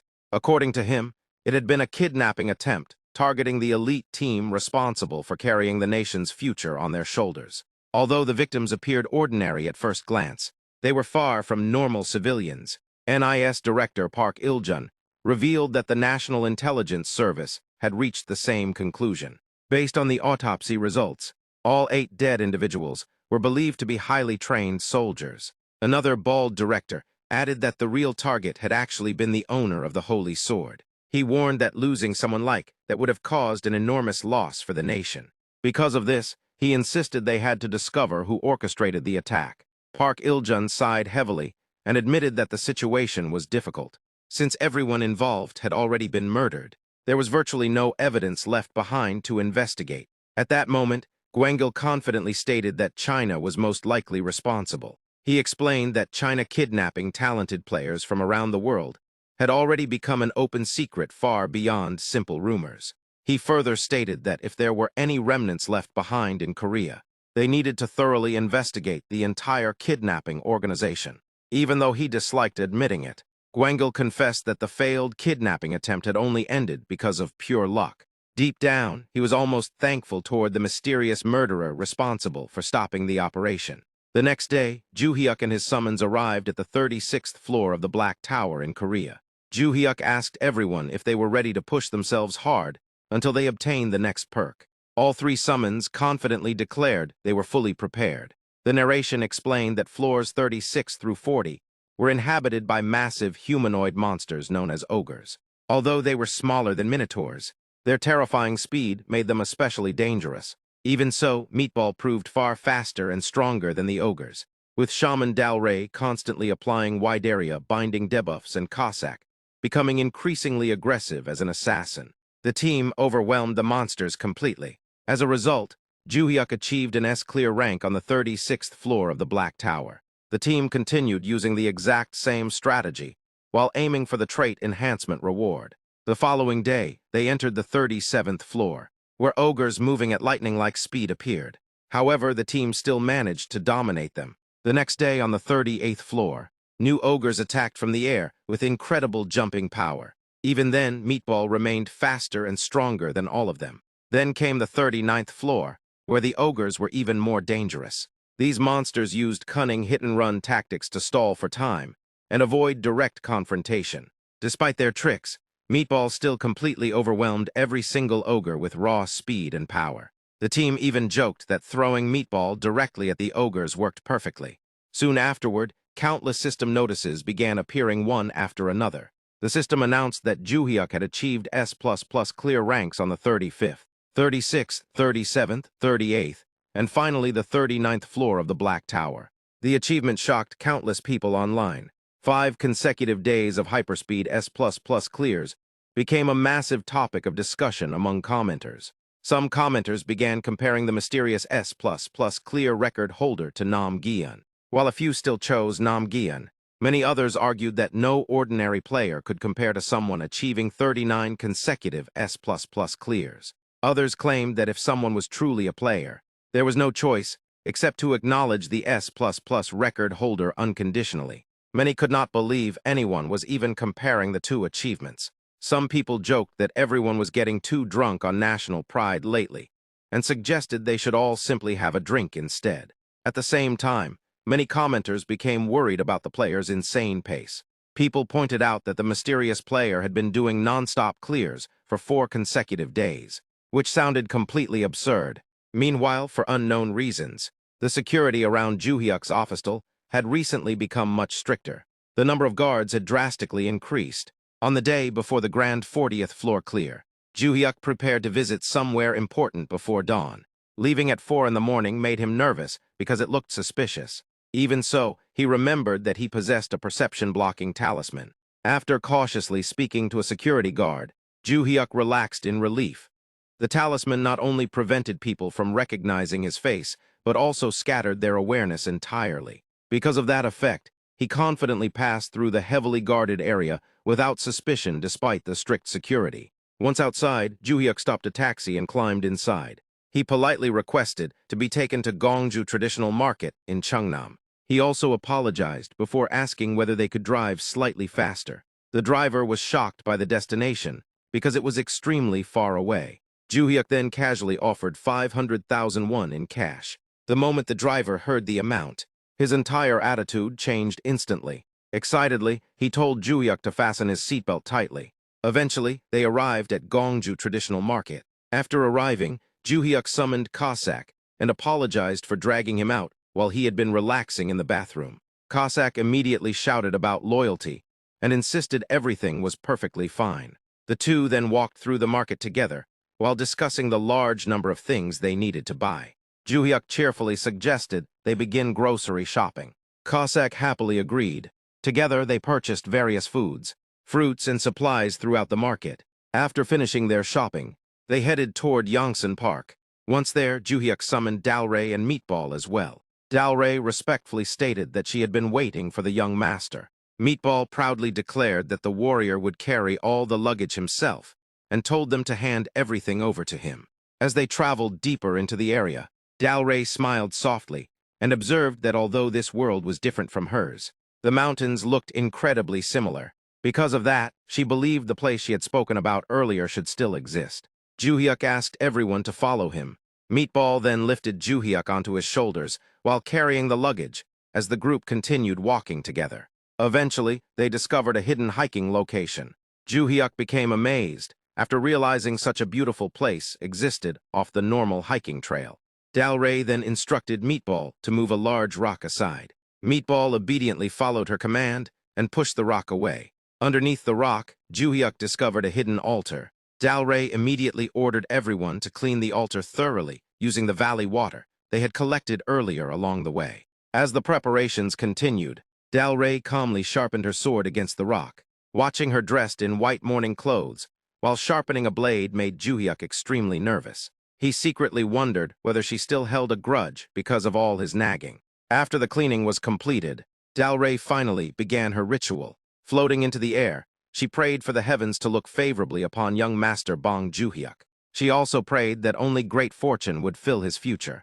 Meanwhile, Joohyuk desperately repeated his own prayer over and over again. More than anything, he prayed passionately for a trait enhancement to appear. After finishing the ritual, the group immediately entered the 40th floor. A system window appeared announcing a 13-hour time limit, along with the clear conditions. They needed to eliminate 80 ogres of any type, along with 11 twin-head ogres. Ordinary ogres posed no threat whatsoever to the team. Meanwhile, every twin-head ogre was annihilated at incredible speed the moment it appeared. Soon afterward, another system notification appeared announcing that Joohyuk had achieved an S-clear rank on the 40th floor of the Black Tower. The system then rewarded him with a platinum badge for obtaining an S++ clear. Another message explained that perks would be awarded after accumulating 40 platinum badges. Joohyuk immediately wondered whether the long-awaited trait enhancement would finally appear from this perk reward. After returning home, Cossack became so excited that he loudly screamed in celebration. Joohyuk and Dalray quickly told him to quiet down. Embarrassed, Cossack became upset and apologized. Joohyuk then opened his inventory to check the new reward. Inside, he discovered a special perk called a roulette ticket. The system explained that tearing the one-time use ticket would activate a roulette wheel. However, if he failed to use it within 1 hour, the opportunity would disappear forever. Joohyuk stared at the roulette system in disbelief. It contained countless sections filled with various tickets: skills, potions, stones, items, and herbs. Then he finally spotted it. The trait enhancement reward was indeed on the wheel. However, the section was unbelievably tiny, as narrow as the eye of a needle. Seeing the microscopic chance, Cossack immediately panicked and asked whether they were completely doomed. Joohyuk admitted that he still had no choice but to spin the roulette. Confused, Cossack nervously asked whether he meant an actual spinning roulette wheel. Joohyuk confirmed it and explained that the trait enhancement section existed, but the probability was absurdly small. He then awkwardly asked whether anyone wanted to tear the ticket for him instead. The moment he said that, everyone suddenly became suspiciously busy and avoided eye contact. Joohyuk immediately complained about how everyone suddenly pretended to be occupied. Trying to calm himself down, he told everyone to simply believe in the ritual they had performed earlier. He also warned them not to curse him if he failed to pull the reward. Everyone agreed that cursing him obviously went without saying. Finally, Joohyuk grabbed the roulette ticket tightly and desperately prayed for the result he wanted most. More than anything else, he begged for the simultaneous four-summon trait enhancement to appear. Joohyuk impatiently watched the endlessly spinning roulette, even grabbing the screen and blowing on it in desperation. After a long wait, it finally stopped on trait enhance, and he exploded with joy while his summons happily celebrated with him. A system notification appeared, announcing the enhancement of his awakened trait, and his updated ability now allowed him to maintain 4 simultaneous summons. Excited, Joohyuk declared that the summon cooldown would last an entire week, meaning everyone could relax for now, and casually suggested celebrating with chicken. The moment he mentioned chicken, all his summons lit up with excitement. The scene shifted to Incheon International Airport, where Gerald Watson rushed out of a newly arrived plane with overwhelming enthusiasm. Director Antonio was confused by Gerald's sudden sprint, but Gerald explained he had waited forever for the chance to take revenge on the Dark Specters. Antonio reminded him he had already cleared them once before, but Gerald brought up Korea's player, Nam Gaeun, who completed the challenge in only 10 hours. Gerald insisted he needed to at least match that feat for it to count as true revenge. Antonio silently worried about Gerald's reckless personality as he reluctantly followed behind him. At the awakened management department, John Gwang-il warmly welcomed Gerald and Antonio before introducing himself. Gerald briefly returned the greeting before immediately asking about the Holy Sword, making Gwang-il chuckle at his eagerness. Soon, Gwang-il guided him to the floor where the Holy Sword was stored. Gerald quickly paid the enormous rental fee and stared directly at the legendary weapon. Gwang-il warned him to obey the contract's conditions, but Gerald confidently grabbed the sword and declared that losing was impossible. Immediately afterward, the system announced the start of the Black Tower's 66th floor mission. The objective was defeating 10 Dark Specters within 15 hours. Gerald entered the floor and began slaughtering monsters non-stop, thinking the 20 million rental fee was absolutely worth it. 5 days later, the story returned to Joohyuk, who had locked himself inside his room with a warning sign outside, telling everyone not to disturb him. He reflected on the advice of Gyeon Dalray, the Cheon Empire's greatest shaman, while his synchronization rate steadily climbed to 95%. Joohyuk patiently waited for a random summon while trying to sever all worldly desires. He even informed team leader Jeon and his family that he would disappear for a while. Despite having enough money to eat anything, he intentionally survived on cup ramen, believing he had finally overcome gluttony itself. At last, the long-awaited day arrived.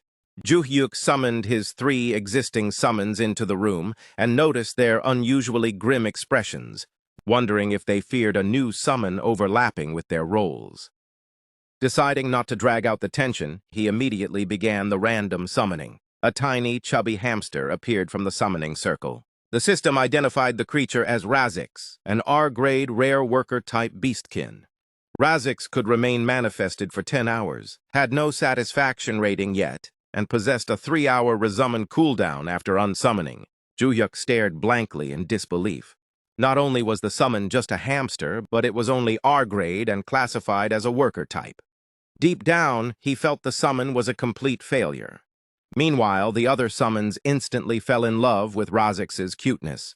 Trembling nervously, Razix tearfully asked if he should return. Feeling guilty, Joohyuk gently told him he would summon him again later and unsummoned him for now. Though disappointed, Joohyuk decided he might as well make use of Razix somehow. Still, the outcome felt painfully anticlimactic. Then another system notification appeared, revealing a skill cooldown reset ticket. Dalray encouraged Joohyuk to think of it as a lucky charm, while Cossack explained they needed someone capable of helping Summoner Bong climb the tower. Meatball confidently reassured him things would work out this time. Encouraged by everyone's support, Joohyuk thanked them sincerely before attempting another random summon. This summoning immediately felt different. Joohyuk sensed something extraordinary approaching. Soon, a Taoist immortal emerged from the summoning circle. The system introduced him with a terrifying description. The greatest public enemy of Murim, the most sinister existence in Jianghu, and the man responsible for mountains of corpses and seas of blood. His name was Guangma, the Mad Demon. His rarity was LSSR, Legendary Special Super Rare. He was a human-type Murim warrior with a 3-hour manifestation duration and 3-hour resummon cooldown. Joohyuk instantly felt uneasy from the horrifying description. Surprisingly, however, Guangma politely greeted him. Relieved, Joohyuk greeted him back, thinking at least the summon appeared polite on the surface. But Guangma's horrifying history was soon revealed. During an age of chaos, Murim and the government maintained an unspoken agreement not to interfere with one another. Guangma was the first to break that taboo. He personally decapitated the emperor and displayed the severed head in the marketplace. As a result, the Murim alliance, the unorthodox faction, and even the demonic cult united together to declare him the public enemy of Murim. After 7 days and nights of battle, he was finally killed by the combined forces of Murim's strongest leaders. Hearing the story, Joohyuk realized how terrifying Guangma truly was, though he also understood such a monster must possess overwhelming strength. Guangma glanced toward Joohyuk's existing summons. Joohyuk introduced them and encouraged everyone to greet each other, but the 3 summons froze awkwardly. Guangma coldly dismissed them as lowly creatures unworthy of conversation. He then asked how many towers had collapsed so far. Joohyuk answered that exactly 1 tower had collapsed, which seemed to relieve Guangma slightly. When Joohyuk explained humanity had only conquered up to the 67th floor, Guangma revealed a terrifying truth. Once humanity surpassed the 71st floor, collapsing towers would begin appearing worldwide. According to him, collapsed towers pierced into the earth like giant nails and permanently corrupted the world. Fortunately, things were not critical yet since only 1 tower had fallen. Guangma then explained the cruelest part of the tower system. Awakened individuals could only enter towers within their own countries. Humanity was divided by nationality restrictions, making the system incredibly cunning. He assured Joohyuk that his country would remain safe because Guangma himself was now present, claiming Joohyuk no longer needed his weaker summons. However, he also pointed out that saving only one nation was meaningless if the rest of humanity perished. A sinister grin spread across Guangma's face as he declared he would help Joohyuk conquer the world itself. He promised to stain his hands with blood if necessary, and vowed Joohyuk would eventually become the sole emperor ruling humanity. Joohyuk became horrified and wondered if Guangma had completely lost his mind. He quickly ordered him not to do anything reckless, but Guangma calmly refused, insisting such actions were necessary to save both Joohyuk and the world. Calling it the 3rd principle of his beliefs, Guangma announced he would return shortly after eliminating every politician in the country and placing Joohyuk at the top of power. The moment he tried to leave, Joohyuk's 3 summons immediately pointed their weapons at him and ordered him to stop. Guangma answered with a terrifying glare, questioning how insignificant creatures dared show killing intent toward him. Realizing the situation had become far too dangerous, Joohyuk immediately unsummoned Guangma before things escalated further. 3 hours later, the atmosphere completely changed. Joohyuk and the other summons gathered around Razix instead, happily lifting the tiny hamster into the air while showering him with affection. Meanwhile, Razix remained completely stunned by the sudden love and attention.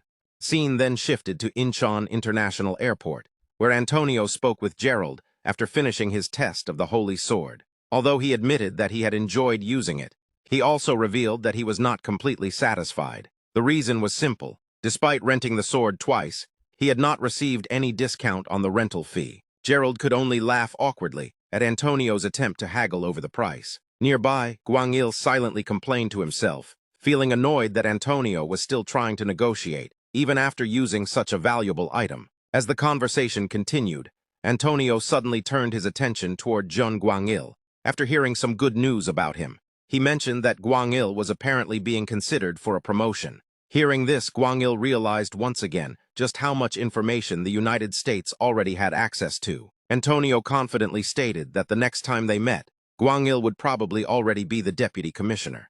Guang-il responded with a polite laugh, acting humbled by the compliment. Soon after, the two men shook hands before Antonio casually brought up another topic. He mentioned hearing that items like the Holy Sword could supposedly be obtained after achieving an S++ clear rank. Guang-il avoided giving away any useful information, and simply explained that the owner of the Holy Sword was not even an S++ rank record holder. Internally, Guang-il became even more cautious, realizing that Antonio had been trying to gather information from him the entire time. With their conversation coming to an end, Antonio wished them a safe trip back and expressed hope that they would meet again soon before finally leaving the airport. After Antonio departed, Guang-il reflected on the current situation involving the United States. The U.S. team was presently raiding the 67th floor, the area where the undead Phantom Reaper appeared. Their raid progress had already reached 94%, and since they still had plenty of time remaining, Guang-il assumed they would continue attempting the raid several more times before eventually returning to rent the Holy Sword again. Thinking about the outcome of the visit, Guang-il calculated the enormous profit they had earned. The United States' trip alone had brought in $20 million, equivalent to 26 billion won. Realizing the scale of the earnings, he became certain that player Bong would be extremely pleased once he heard the news. After finishing their business at the airport, the scene smoothly shifted back to Joohyuk's house, where his newly summoned companion, Razix, immediately began taking care of all the household chores. Razix cleaned the dust from every corner of the house, removed the trash, organized the rooms, gathered the laundry, ran the washing machine, washed the dishes, and even removed water stains without missing a single task. Seeing this level of dedication, Joohyuk and the other summons became genuinely impressed and happily praised him. Dalray grew especially attached to Razix and hugged him like a baby out of excitement. After all the work was done, Joohyuk told Razix to finally take some rest. While Razix quietly ate his meal, Joohyuk and the other summons took the opportunity to whisper among themselves about their new companion. Joohyuk admitted that Razix was surprisingly helpful despite his appearance. Meatball acknowledged that Razix cleaned very well, but pointed out that he seemed weak and probably would not be useful while climbing the tower. Dalray shyly commented that Razix was cute, but still appeared uncertain about his abilities. Meanwhile, Cossack suggested keeping Razix around temporarily and replacing him once the random summon cooldown reset after 30 days. At that exact moment, Razix suddenly appeared beside them. The entire group froze like ice after realizing he might have overheard everything they had been saying. Trying to ease the awkward atmosphere, Joohyuk nervously forced a smile and quickly changed the subject by asking whether Razix had finished all the peanuts.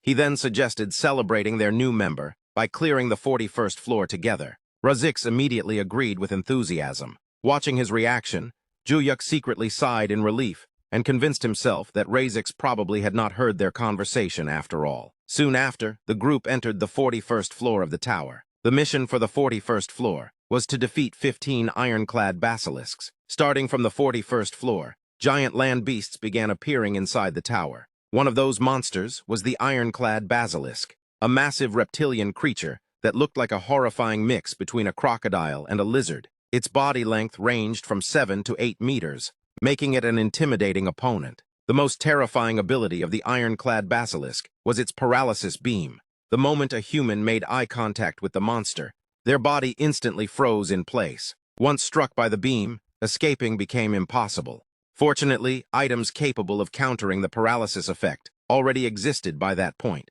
However, Bong Joohyuk had no need to avoid the basilisk's gaze, or prepare any countermeasure items at all. The reason was simple: his 3 SSR warriors would handle everything for him.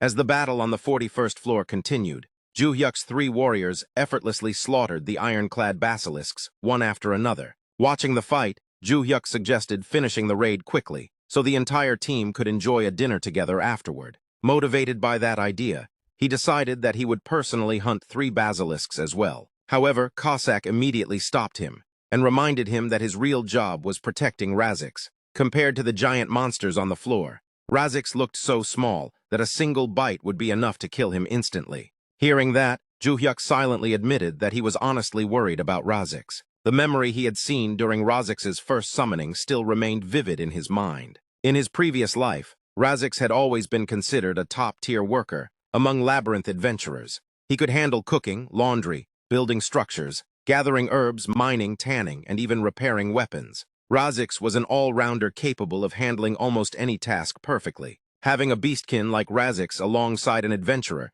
practically reduced the difficulty of exploring the labyrinth by half. But despite all of his usefulness, Razix had ultimately been treated as nothing more than a worker. While carrying out dangerous gathering missions outside the attention of the adventurers, Razix had eventually been eaten alive by Apophis, the giant snake boss of the underground labyrinth. He had simply been a frail hamster servant, abandoned to a cruel fate. Even so, Joohyuk began wondering if it would actually be safer for the summons to protect Razix, instead of him personally watching over him. When Joohyuk looked toward his 3 summons, they were completely occupied with fighting the monsters. Realizing this, he prepared to personally look after Razix himself. But the moment he turned around, Razix had already disappeared. Startled, Joohyuk quickly searched for him. To his shock, Razix was sprinting across the battlefield at incredible speed despite his tiny legs. Razix continued running around the battlefield so quickly that even Joohyuk became stunned watching him. Not long afterward,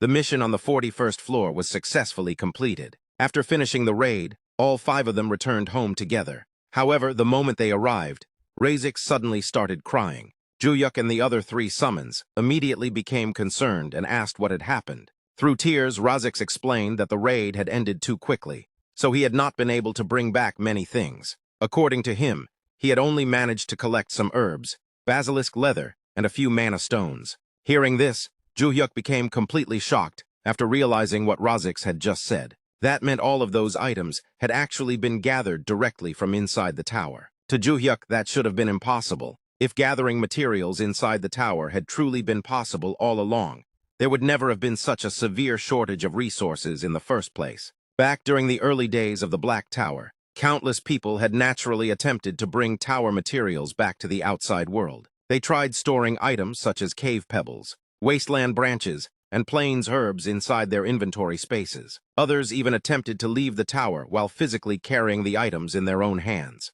Every single attempt had ended in failure. The only things that could normally be taken out of the tower were random materials dropped after hunting monsters. Yet Razix had casually stored those tower materials inside his backpack as though it were the most natural thing in the world. Dalray playfully pulled Razix's cheeks while admiring the massive haul he had gathered. She found the sight unbelievably cute, as Razix humbly apologized, explaining that he could only gather that much because it was his first time collecting items for his summoner. Huang was stunned by the speed of the hunt, and Dalray smoothly continued the conversation by wondering if a slower hunt would allow Razix to bring back even more items. Razix confidently revealed that he could gather 10 times more under those conditions. Hearing that, Joohyuk instantly became excited.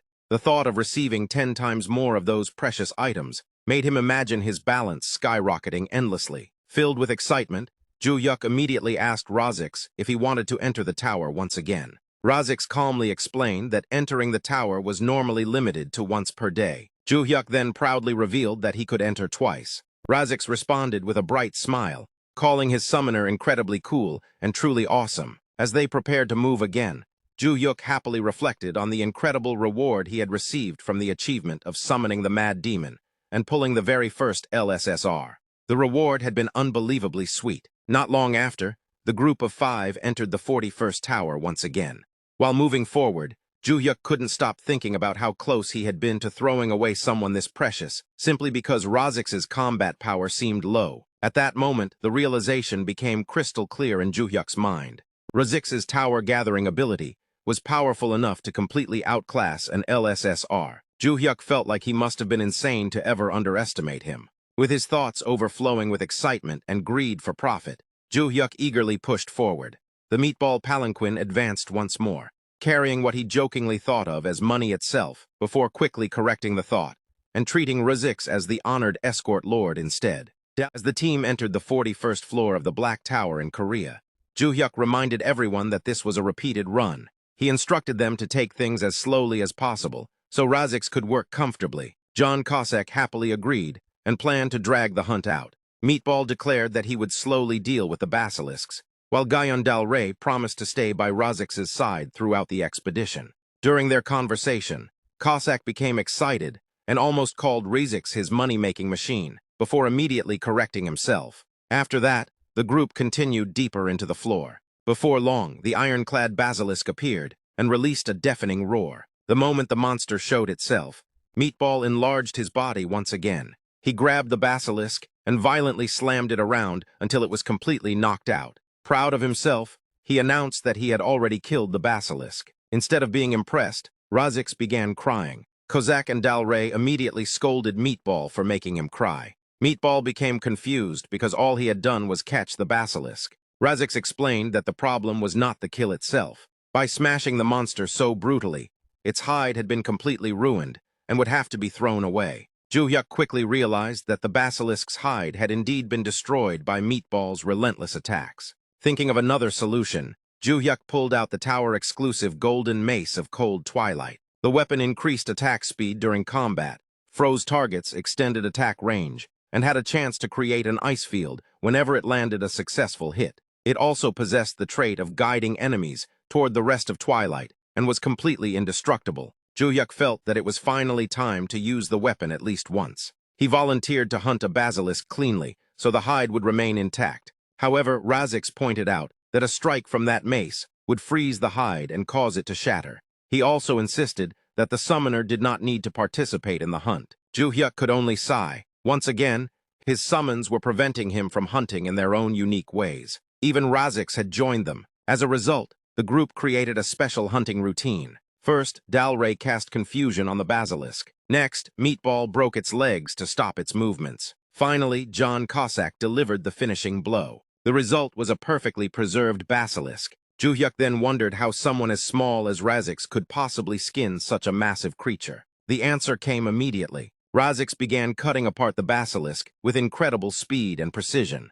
The sight shocked Joohyuk. Razix looked adorable on the outside, yet his methods were surprisingly brutal. Even though Joohyuk had no idea what kind of skill Razix was using, he could not deny how impressive it was. Before long, they successfully obtained an entire basilisk hide. Everyone cheered for Razix. The process continued smoothly, as they collected a second hide, then a third, and eventually a 7th complete hide. Once the 7th hide was secured, Razix announced that he was finished because his backpack had reached its limit. Joohyuk was surprised that the backpack had a storage limit as well. Then again, a single whole basilisk hide was enormous. Monster leather itself was extremely rare and expensive. It was commonly used to craft armor exclusively for players. Even the combat boots Joohyuk wore were made from basilisk leather. Some products were also made for ordinary people, but because of the limited supply, sellers could charge whatever price they wanted. Celebrities and wealthy elites constantly sought monster leather products. Yet the supply released to the market was so small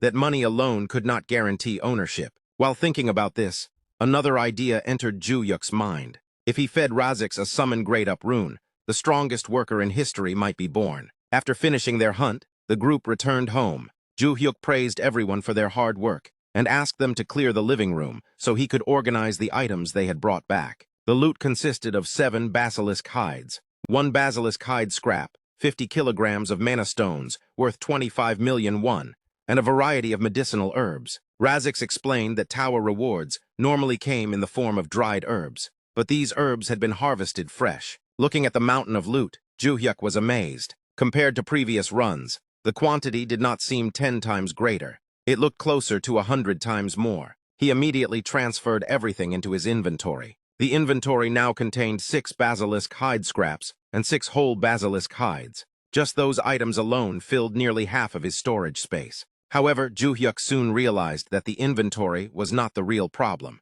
The house itself had become completely packed with items. At the same time, Dalray scolded Meatball for constantly making a mess and creating extra work for Razix. Meanwhile, Razix quietly continued handling all the chores. Watching the cramped environment, Joohyuk finally admitted that the house had become far too cluttered. He could no longer delay moving to a larger home. Unfortunately, any decent-sized property cost between 5 and 10 billion won. Even worse, 10 billion won no longer felt like enough money. The reason was simple. After seeing the penthouse recommended by team leader Jeon, his standards had risen dramatically. The luxurious penthouse continued to occupy his thoughts. Living in a place like that would be incredible. At that moment, Joohyuk remembered the Holy Sword rental. He decided to check how the rental had gone. An instant reply arrived. The message revealed that the United States had rented the sword twice. Joohyuk quickly calculated the earnings. $20 million converted into roughly 26 billion won. The realization stunned him.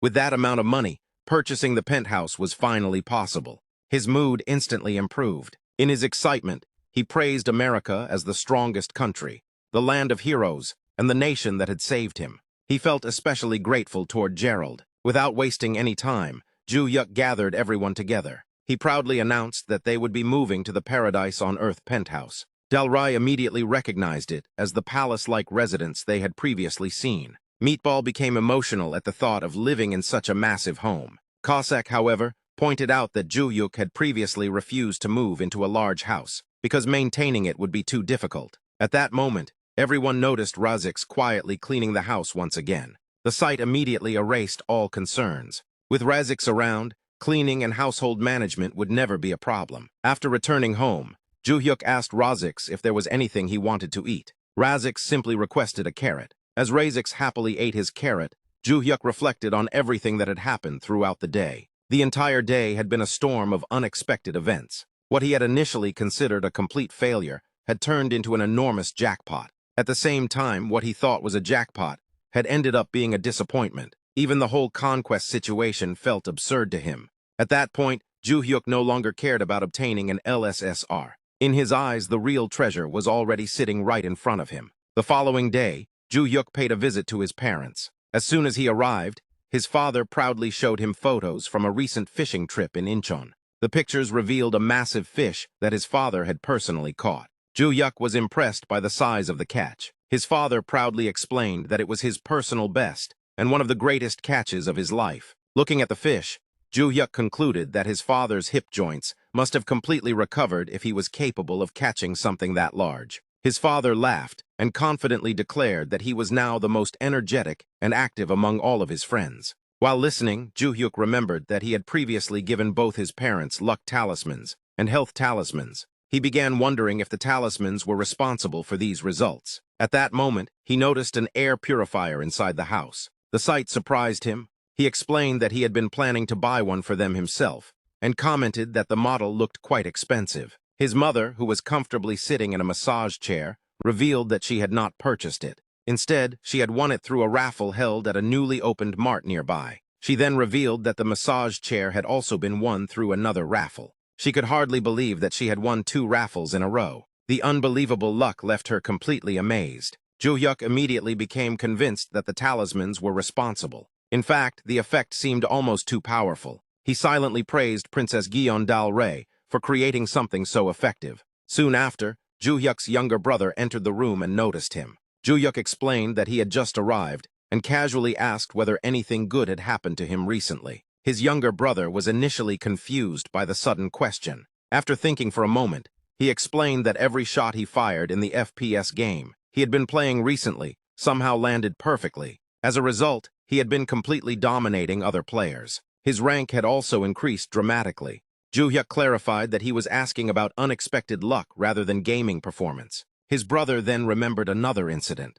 While trying to buy coffee from a library vending machine, he had realized that he did not have enough change. Just as he was about to give up, a 501 coin suddenly caught his eye beside a trash can. He considered it incredibly lucky and laughed excitedly about it. Joohyuk responded with an annoyed expression. Compared to everything else, he considered that example extremely trivial. Even so, he admitted that it must have been nice. After hearing everyone's stories, Joohyuk felt relieved. It seemed that every member of his family was doing well. Not long afterward, he prepared to leave. His mother asked why he was leaving so soon, and invited him to stay for a meal since the table only needed a few more preparations.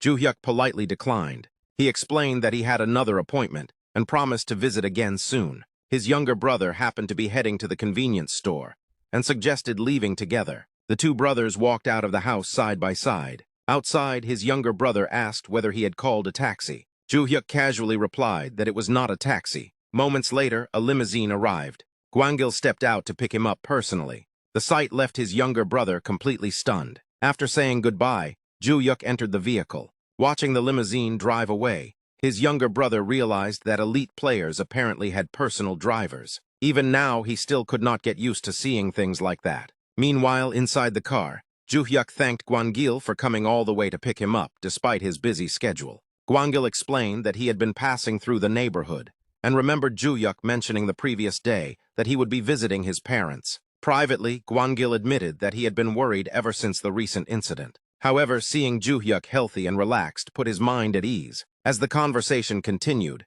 Gwangil remembered Joohyuk mentioning that he needed a large amount of space. Joohyuk confirmed that he required room for some unusually large materials that he intended to show him. Because of that, Gwangil decided to take him directly to the management department's special material warehouse. After arriving at the warehouse, Joohyuk warned Gwangil that he might be surprised by what he was about to see. He then asked whether he should start taking the materials out.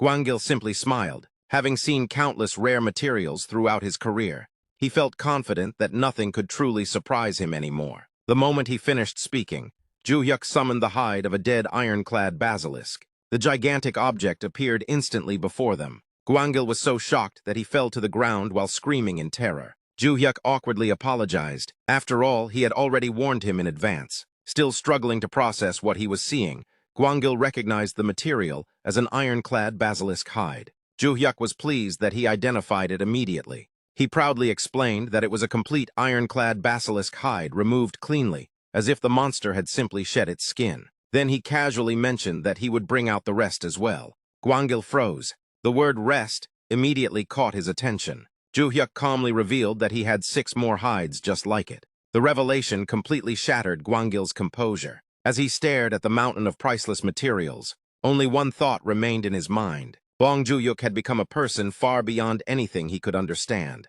Gwangil carefully examined the items in front of him and realized that most of the herbs were unlike anything he had ever seen before. They were not the usual dried herbs given as rewards inside the tower, but fresh raw herbs. What shocked him even more was the whole monster hide that still looked freshly skinned. He estimated that the amount of leather from that single hide alone was worth more than the awakened management department's monthly expenses. Unable to hide his curiosity, Gwangil wondered if all those materials had really come from a single tower clear, and questioned how Joohyuk had even managed to bring everything outside the tower. Joohyuk then casually asked how much money he could get for all the materials. At the same time, he wondered if he looked too greedy for money. Gwangil apologized and requested a little more time because the situation was difficult to judge immediately. Joohyuk understood and assumed it was not easy to determine the value right away. Gwangil explained that the department usually priced materials very quickly, but items of this level were completely unprecedented. As he inspected the hide further, he realized the quality was far beyond the hides they normally purchased. Still in disbelief, Gwangil again asked if all the materials had truly come from a single clear.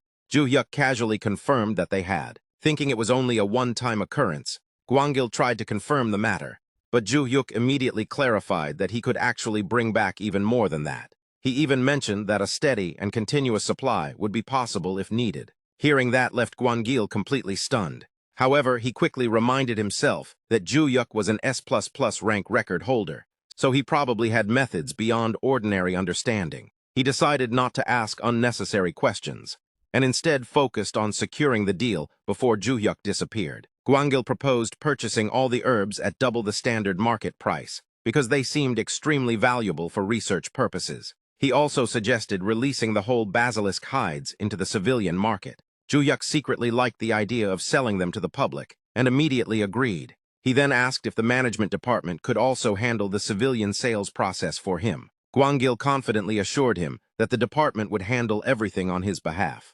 Grateful for the support, Joohyuk offered one entire hide as a commission fee for the management department. Gwangil quickly refused and explained that they were not helping while expecting rewards like that. Joohyuk then changed the topic and requested help with brokering the penthouse they had discussed previously. Gwangil was surprised that Joohyuk had finally made his decision and immediately promised to transfer the ownership to player Bong that very day. However, Joohyuk firmly stopped him and insisted that he would pay for it himself. Gwangil explained that the department could even handle all commission fees for free, regardless of the cost. But Joohyuk internally rejected the idea because he did not want to owe unnecessary favors that could burden him later. Joohyuk firmly insisted that all calculations should remain completely clear. Since he had already made a fortune from the Holy Sword rental fees, he requested that the cost of the penthouse simply be deducted from that amount. As the discussion ended, the scene smoothly shifted to Joohyuk's room, where Kosak had gathered everyone for an official briefing regarding the basilisk hunts on the upcoming floors. Kosak enthusiastically introduced himself as the presenter in charge of the briefing. He proudly described himself as Summoner Bong's first summon, right-hand man, trusted confidant, and the artist of the red ribbon, John Kosak. After the applause, Kosak began explaining the missions planned from the 42nd floor to the 45th floor. He first talked about the ironclad basilisk they had hunted on the 41st floor, before introducing the long-tailed basilisk on the 42nd floor. According to him, the monster itself was not particularly special, except for its dangerous tail blade. At that moment, Razix raised his hand to ask a question. Kosak enthusiastically praised his enthusiasm and encouraged him to speak. Razix asked whether they planned to skin the long-tailed basilisk. Kosak confirmed that they would, but explained that they would skip skinning during the first clear and save it for the second run. He emphasized that their absolute priority during the first clear was achieving an S++ record. Razix then brought up the Iron Jaw Basilisk on the 43rd floor and the Thorn Scale Basilisk on the 44th floor. Kosak explained that they would skin the Iron Jaw Basilisk, but skip the Thorn Scale Basilisk because its sharp thorns were difficult to remove and also damaged the hide itself. After asking whether anyone else had questions, Kosak moved on to the most important target, the Rainbow Basilisk. He revealed that the Rainbow Basilisk was the boss monster of the 45th floor, and the main reason they planned to repeatedly remain on that floor for the time being. Dalray questioned why they needed to stay on the 45th floor, instead of continuously climbing to higher floors for gathering efficiency. Kosak immediately stopped her and requested that she ask for permission before speaking. Already irritated, Dalray complained about needing permission every single time she wanted to speak. Kosak calmly reminded her that Summoner Bong had delegated him full authority over the briefing. Even as a princess, she could not ignore that fact. Accepting the situation, Dalray formally requested permission to ask her question. Kosak then officially granted it. Dalray repeated her question and wondered why they planned to stay on the 45th floor, when gathering on higher floors seemed more efficient. Kosak then pressed a remote button and displayed an image while explaining the reason. He introduced a monster that appeared from the 46th floor onward and explained that it did not possess any hide. While its exoskeleton might still have uses, dismantling it joint by joint required far too much time. Kosak then asked Razix if that assessment was correct, and Razix confirmed it immediately. Kosak continued by explaining that all types of basilisks appeared on the 45th floor. He especially pointed out the Rainbow Basilisk boss and admired its beauty, confidently declaring that it would earn them huge amounts of money. He jokingly mentioned that Summoner Bong had become house poor after impulsively purchasing a house. Joohyuk awkwardly denied that things were truly that bad, while still appreciating the concern. Kosak then explained the biggest issue. Once they killed the boss, the tower clear would immediately end and force them to exit. Because of that, they needed to skin the monster and leave within a very limited amount of time. Kosak directly asked Razix if he could handle such a task. Razix confidently raised his hand again, clearly motivated by the atmosphere. Watching the interaction, Joohyuk realized that Kosak had worked hard to boost Razix's morale and had prepared thoroughly for the briefing. Kozak finally summarized the entire strategy. Their plan was to rush straight to the 45th floor, stay there temporarily, and continuously collect basilisk hides. Filled with excitement, he declared that it was finally time for them to make serious money. The next day, the focus shifted to HG Fashion's CEO, Go Yonha, who sat alone in her office feeling deeply frustrated. She reflected on how she had staked everything and prepared with massive ambition, only for the results to end in complete disappointment. Since HG Fashion already held the lowest position within the Ho Group, the failure only made the company look even more pathetic. While she remained lost in frustration, an employee entered the office and informed her that an official document had arrived from the awakened management department. The employee explained that the department was planning a public-private joint project led directly by the awakened management department. Yonha initially dismissed it and questioned whether the matter was even important enough to report personally. She suggested that Executive Director Park should be more than enough to handle something at that level. However, the employee nervously clarified that the invitation had specifically requested the attendance of the company's CEO. Still uninterested, Yonha instructed the employee to send the vice president instead. Believing that would already show sufficient sincerity, the employee obediently agreed and prepared to leave. But just before the employee exited, Yonha suddenly stopped him. She apologized for being overly sensitive because of the wildflower situation. The employee awkwardly assured her that it was completely fine.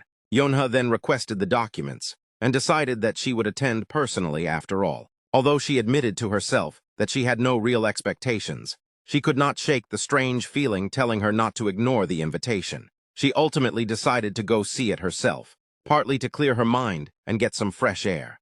The scene shifted to Joohyuk and his summons as they entered the 42nd floor. The mission on the 42nd floor required the defeat of 15 long-tailed basilisks. The moment they arrived, Joohyuk was overflowing with energy, acting like a wild horse that had finally been set free. Cossack immediately recognized the familiar sight and noted that the wild horse was acting up once again. At that moment, a system window appeared. A tower-exclusive item called the Golden Aegis of Warm Dawn was displayed. The shield improved the user's concentration, created a blinding flash, enhanced physical and magical defense, and had a set probability of reflecting attacks back to enemies after a successful defense. Its special trait allowed the user to maintain composure under any condition. Another tower-exclusive item was displayed. It was the Golden Mace of Cold Twilight. The weapon increased attack speed during combat, froze targets, increased attack range, and had a set probability of creating an ice field after a successful hit. Its special trait guided enemies toward the rest of Twilight. Seeing Joohyuk's excitement, his summons urged him to restrain himself. Joohyuk understood their concern, but the alpha male spirit inside the tower absolutely refused to back down that day. His summons reminded him that safety had always been the first priority, and once again begged him to control himself. However, Joohyuk could no longer hold back. He instantly charged toward a long-tailed basilisk at incredible speed. As he rushed forward, he reflected on how long it had been since he had been able to enjoy hunting properly. A terrifying tail blade attack sliced through the air toward him. The attack was so fast that it was practically at the level of cloning itself. Joohyuk immediately responded with falling thunderflash. The powerful skill struck the basilisk and killed it instantly. Right after the kill, a system notification appeared. Joohyuk had achieved an S++ clear rank on the 42nd floor of the Black Tower in Korea. As a reward, he received a platinum badge. However, Joohyuk found the result strange. He had only managed to kill one basilisk, yet the floor clear was already complete. The answer quickly became obvious to him. His companions must have hunted like crazy specifically to stop him from taking all the prey for himself. Even so, he was satisfied. For the first time in a long while, he had at least managed to catch one monster. Feeling content, he let out a relieved sigh. After returning home, the group ate some snacks and took a short break. Once they were refreshed, they immediately re-entered the 42nd floor. During the repeat clears, they focused entirely on collecting hides. They continued farming until they filled Razix's bag with the maximum number of whole hides it could carry. In total, they gathered 7 hides. Another system notification appeared. The long-tailed basilisk defeat count had reached 15 out of 15. The 42nd floor mission was successfully cleared. The reward was 4.2 kilograms of mana stones. The next day, the group challenged the Ironjaw Basilisk on the 43rd floor. The day after that, they fought the Thorn Scale Basilisk on the 44th floor. However, thorn scale hides were not useful for their current plans. Because of that, they focused their repeat farming runs on the earlier floors instead. Finally, another day passed, and they reached the long-awaited 45th floor. The title of the floor was War with the Basilisks. The mission required defeating 60 basilisks of any type, along with one rainbow basilisk. The time limit was 13 hours. The clear conditions showed 0 out of 60 basilisks defeated, and 0 out of 1 rainbow basilisk defeated. The rainbow basilisk was the boss of the 45th floor. Its hide was extremely valuable and considered very rare. Because of that, the group planned to gather its hide during both the first and second clears. If everything succeeded, they would obtain 2 rainbow hides in a single day. As the battle began, everyone performed their roles perfectly. Guion Dalray's buffs strengthened the team. Cossack unleashed powerful damage. Meatball focused on maintaining aggro. Every member was completely locked in and hyper-focused. Because of their coordination, the kill count began rising rapidly. Soon, the mission progress reached 8 out of 60 basilisks defeated. The hunting continued without interruption. Eventually, the count reached 60 out of 60. With the required kills completed, only one target remained. The rainbow basilisk finally appeared. Meatball immediately grabbed its tail, but found it far too slippery to hold properly. Cossack then directed attention toward holding the monster's jaw instead. Joohyuk knew that killing the boss itself was not the difficult part.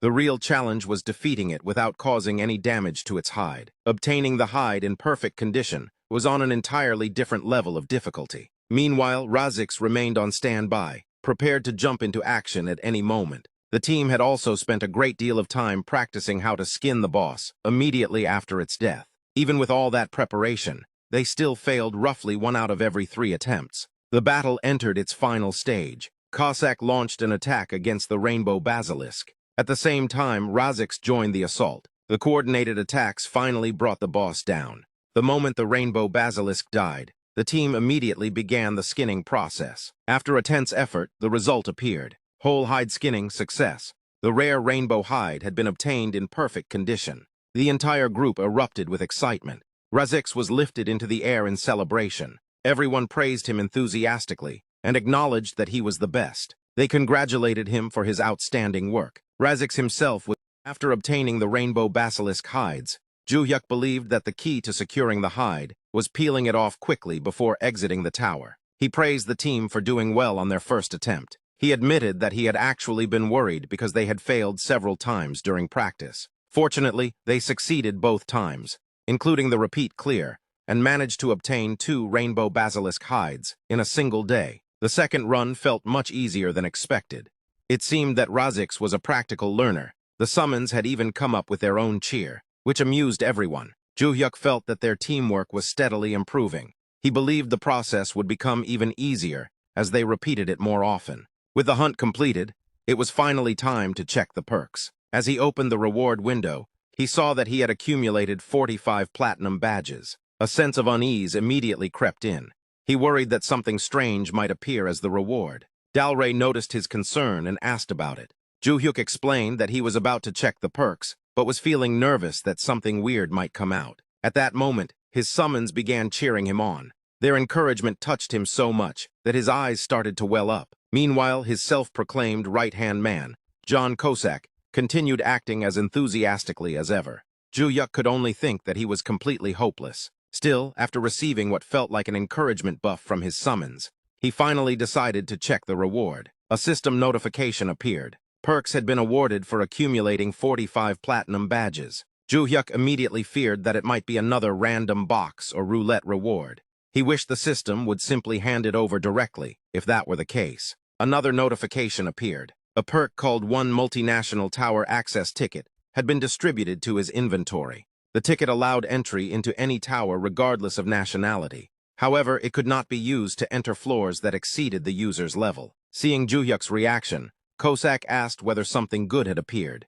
He wondered if it might be a trait enhancement. Joohyuk revealed that it was far from that. Something strange had appeared instead. He complained that it could have at least been a summon grade-up rune for his summons. He declared that when they reached the 50th floor perk reward, they would absolutely hold a shamanic ritual before drawing it. Dalray immediately promised to prepare the ritual to the best of her abilities. Joohyuk quickly shut down the idea and suggested having a feast instead. Cossack offered to go out and buy takeout, Joohyuk decided it would be easier to have food delivered. Kosak enthusiastically agreed. Soon afterward, everyone ordered their favorite food and enjoyed a small celebration party at home. As the celebration came to an end, the scene shifted to the awakened management department. CEO Go Yonha of HG Fashion arrived at the meeting room, where everyone greeted her politely. She asked whether CEO Jong had not attended. An employee explained that CEO Jong was currently in New York, attending a fashion show. Shortly afterward, another attendee introduced himself as Yang Sejun,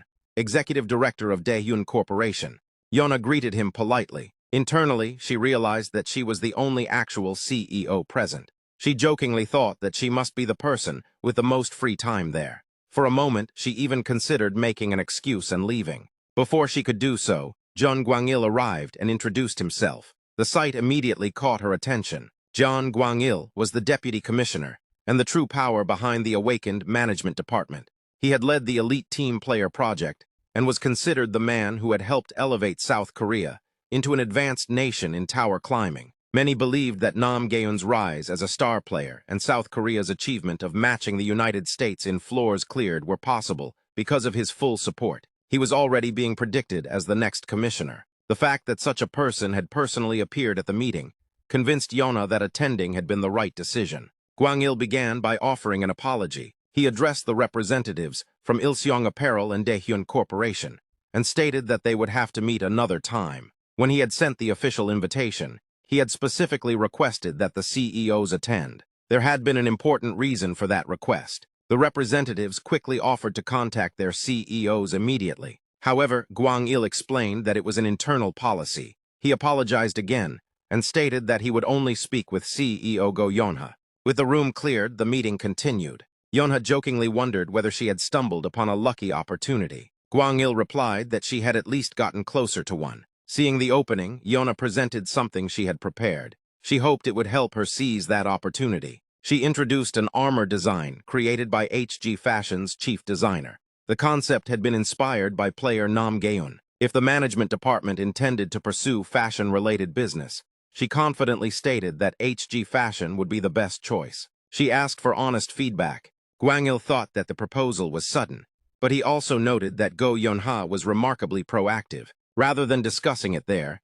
he suggested moving to another location because he had something to show her. He then escorted Yonha to a warehouse. Because the interior was cold, he handed her a jacket before they entered. Once inside, he turned off the lights and revealed the stored basilisk hides. Yonha was instantly shocked. Gwang-il explained that they were fresh hides from ironclad, ironjaw, long-tail basilisks, and several other varieties. A total of 36 hides had been secured and were currently being stored. 34 of them were displayed right in front of her. The sight left Yonha speechless. Even though she did not know much about the tower, she knew very well what names like wyvern and basilisk represented. They were among the highest quality leather materials that existed on Earth. The problem was that they could only be obtained from inside the tower. They were dream materials within the fashion industry, materials that people could not obtain, even if they desperately wanted them. Gwang-il explained that the government intended to supply these hides to the private sector. Rather than using them solely for armor, they wanted them to be incorporated into everyday products. Yona could hardly believe it. She asked whether tower materials would truly be supplied to private companies. Gwang-il confirmed that they would. She then asked whether HG Fashion was the intended recipient. Gwang-il admitted that the chances were currently very high. Yona's excitement exploded. She imagined placing the Wildflower brand name on such rare and precious hides and releasing them to the public. The mere thought sent chills down her spine. She then remembered that there were supposedly 36 hides in total and asked where the remaining 2 were. Gwang-il revealed them. The moment she saw them, she was overwhelmed by their vitality. They almost looked alive and moving. She could hardly believe that a hide could be so beautiful. Even by itself, it looked like a complete work of art. Gwang-il explained that they would begin with the first batch currently in stock. Yona immediately insisted that HG Fashion must also receive the second batch. Since she had been the only CEO who attended the meeting, she requested priority purchasing rights for the hides. Gwang-il laughed and said that such matters could be discussed gradually. However, he first imposed a condition. Everything had to remain secret until the hides were commercialized. Yonha immediately agreed. She promised that every technician involved would sign non-disclosure agreements, and that there would be absolutely no issues. Then she turned to the most important topic of all, the price. She asked how much the hides would be supplied for. Gwang-il admitted that pricing was the most difficult problem. Even the cushion-sized scrap hides were currently being purchased for 10 million won each. Yona examined one of the scrap pieces. The patterns and motifs were damaged, and the color had faded slightly. Even so, the material remained incredibly rare and nearly impossible for private companies to obtain. Before she left, Gwang-il promised to prepare a small sample. He asked her company's leather experts to determine the hide's value themselves. Yonha found the approach interesting. As expected, John Gwang-il was no ordinary man. Meanwhile, elsewhere in Seoul, the scene shifted to Ark Hill apartment in Cheongdam. While riding the apartment's high-tech glass elevator, Joohyuk admired the breathtaking night view stretching across the city. When he and his summons entered their new home, they were immediately amazed. Everything inside was brand new and filled with the latest models and technology. There was even a private movie theater connected to the residence. As they continued exploring, they discovered another massive window. Beyond it stretched an even more beautiful nighttime panorama. The view left everyone speechless. Overcome with emotion, tears formed in Joohyuk's eyes. Looking at his summons, he quietly encouraged them to continue working hard together in the future. Before moving into the new house, Gwangil informed Joohyuk that the entire place had been remodeled completely, leaving behind not a single trace of Yoo Cheolmin. Even the packing and moving process was being handled directly by a company contracted through the management department, meaning Joohyuk only needed to bring himself. Not long afterward, Joohyuk relaxed peacefully in the heated pool of his new penthouse, alongside his summons. While enjoying the moment, he reflected on how quickly the move had been completed. He had gone from living in a tiny office-tel that was not even 20 pyong to a luxurious penthouse exceeding 300 pyong. The massive size alone already felt unbelievable, but the amenities impressed him even more. Although early summer still carried a slight chill, the heated pool felt like heaven itself. The entire situation seemed unreal, almost like a dream. Meanwhile, Cossack and Meatball started fooling around for fun.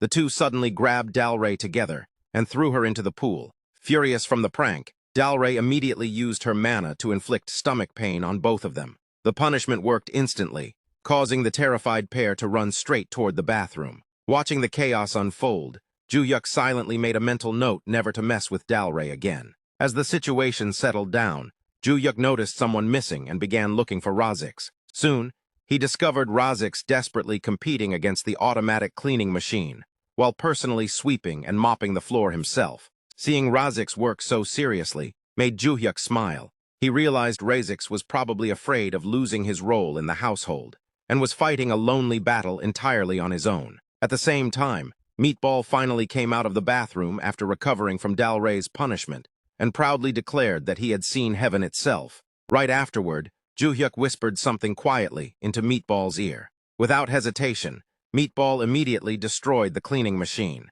Seeing the machine disappear, Razix finally sighed in visible relief. Later, Joohyuk reflected on his recent routine of repeatedly clearing the 45th floor twice every day in order to gather whole basilisk hides. Since each run rewarded 6 normal hides and 1 boss hide, he earned a total of 7 hides per clear. Clearing the floor twice daily allowed him to collect an incredible 14 whole basilisk hides every single day. Every other day, Section Chief Lee Mina personally visited to collect the materials, ensuring the deliveries continued smoothly. However, Joohyuk found it strangely harder to meet Lee Mina than it was to actually obtain the hides themselves. Eventually, Mina arrived once again to collect all the hides. This time, however, she carried an important message from the Deputy Commissioner, requesting that Joohyuk temporarily stop gathering more hides. Confused by the sudden request, Joohyuk asked for an explanation. Mina explained that there were 2 major reasons behind the decision.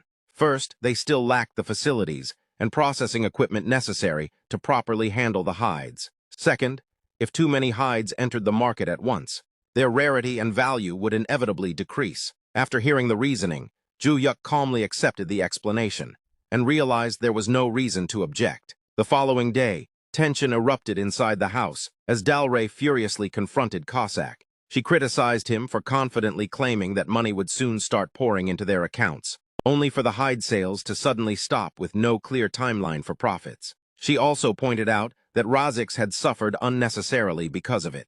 During the original briefing, Cossack had acted incredibly confident, despite not even understanding how production, distribution, and sales actually worked. According to Del Rey, they would have been better off simply mining and selling mana stones instead. Cossack became completely terrified under Del Rey's relentless criticism. Watching the scene unfold, Joohyuk thought it was karma for how bossy Cossack had acted during the briefing. Still, he understood that it was not entirely Cossack's fault. The money would eventually come, if they simply waited long enough, which made Joohyuk feel somewhat bad for him. Trying to calm everyone down, Joohyuk encouraged the group to stop dwelling on the past, and instead focus on reaching the 50th floor as quickly as possible. Hearing this, Cossack tearfully agreed with excitement.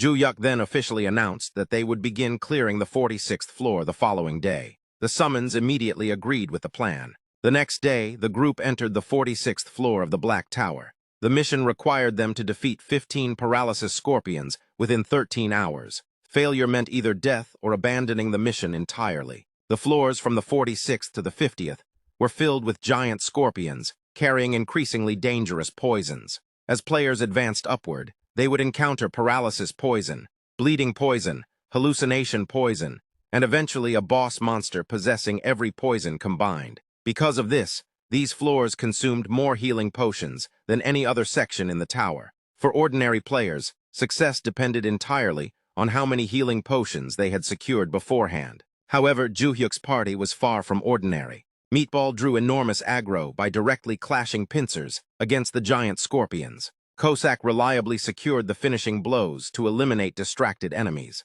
Princess Del Rey continuously provided dependable support buffs for the entire team. Meanwhile, Joohyuk casually enjoyed joining the fight whenever opportunities appeared while everyone else handled the battlefield. During the battle, Joohyuk suddenly noticed Razix digging elsewhere instead of fighting. The moment Razix entered the 46th floor, the strong smell of metal had immediately caught his attention. Certain that valuable ore existed nearby, he enthusiastically began mining without hesitation. Razix believed that if he gathered ore and presented it to Summoner Bong, Joohyuk would definitely be happy. As he mined deeper, memories of his previous masters resurfaced in his mind. Every one of them had treated him terribly. Yet Joohyuk and the other summons always spoke to him kindly and warmly. Those memories made Razix desperately wish to stay with this group forever. However, the shocking news that the basilisk hides were temporarily useless filled him with panic. Feeling a strong sense of urgency, Razix convinced himself that he needed to find something else capable of making money immediately. The ore he had accidentally discovered now became his greatest hope. He feared that if he failed to contribute something valuable, he might eventually be abandoned. Determined not to let that happen, Razix desperately tried to fill his bag with as much ore as possible in order to make Joohyuk happy. Soon afterward, the system announced that Joohyuk's party had achieved an S++ clear rank on the 46th floor of the Black Tower in Korea. As a reward, they received a platinum badge and unlocked the right to challenge the 47th floor before safely exiting the tower. Unfortunately, Razix panicked after realizing he had failed to completely fill his bag with ore before the clear ended. After returning home, Joohyuk reflected on how he had spent most of the run watching Razix mine, instead of focusing entirely on hunting. Razix then tearfully apologized for not being able to gather enough ore. Joohyuk gently asked if Razix was crying simply because he could not completely fill his backpack. Del Rey, Cossack, and Joohyuk all reassured him that filling an entire bag during a first clear while aiming for an S++ record was naturally difficult. They insisted that Razix had done absolutely nothing wrong. Joohyuk even ordered him to stop worrying, rest for the day, and avoid doing any cleaning at all. Hearing this, Razix became shocked and nervously wondered if they no longer needed him anymore. Del Rey and Meatball immediately denied the thought.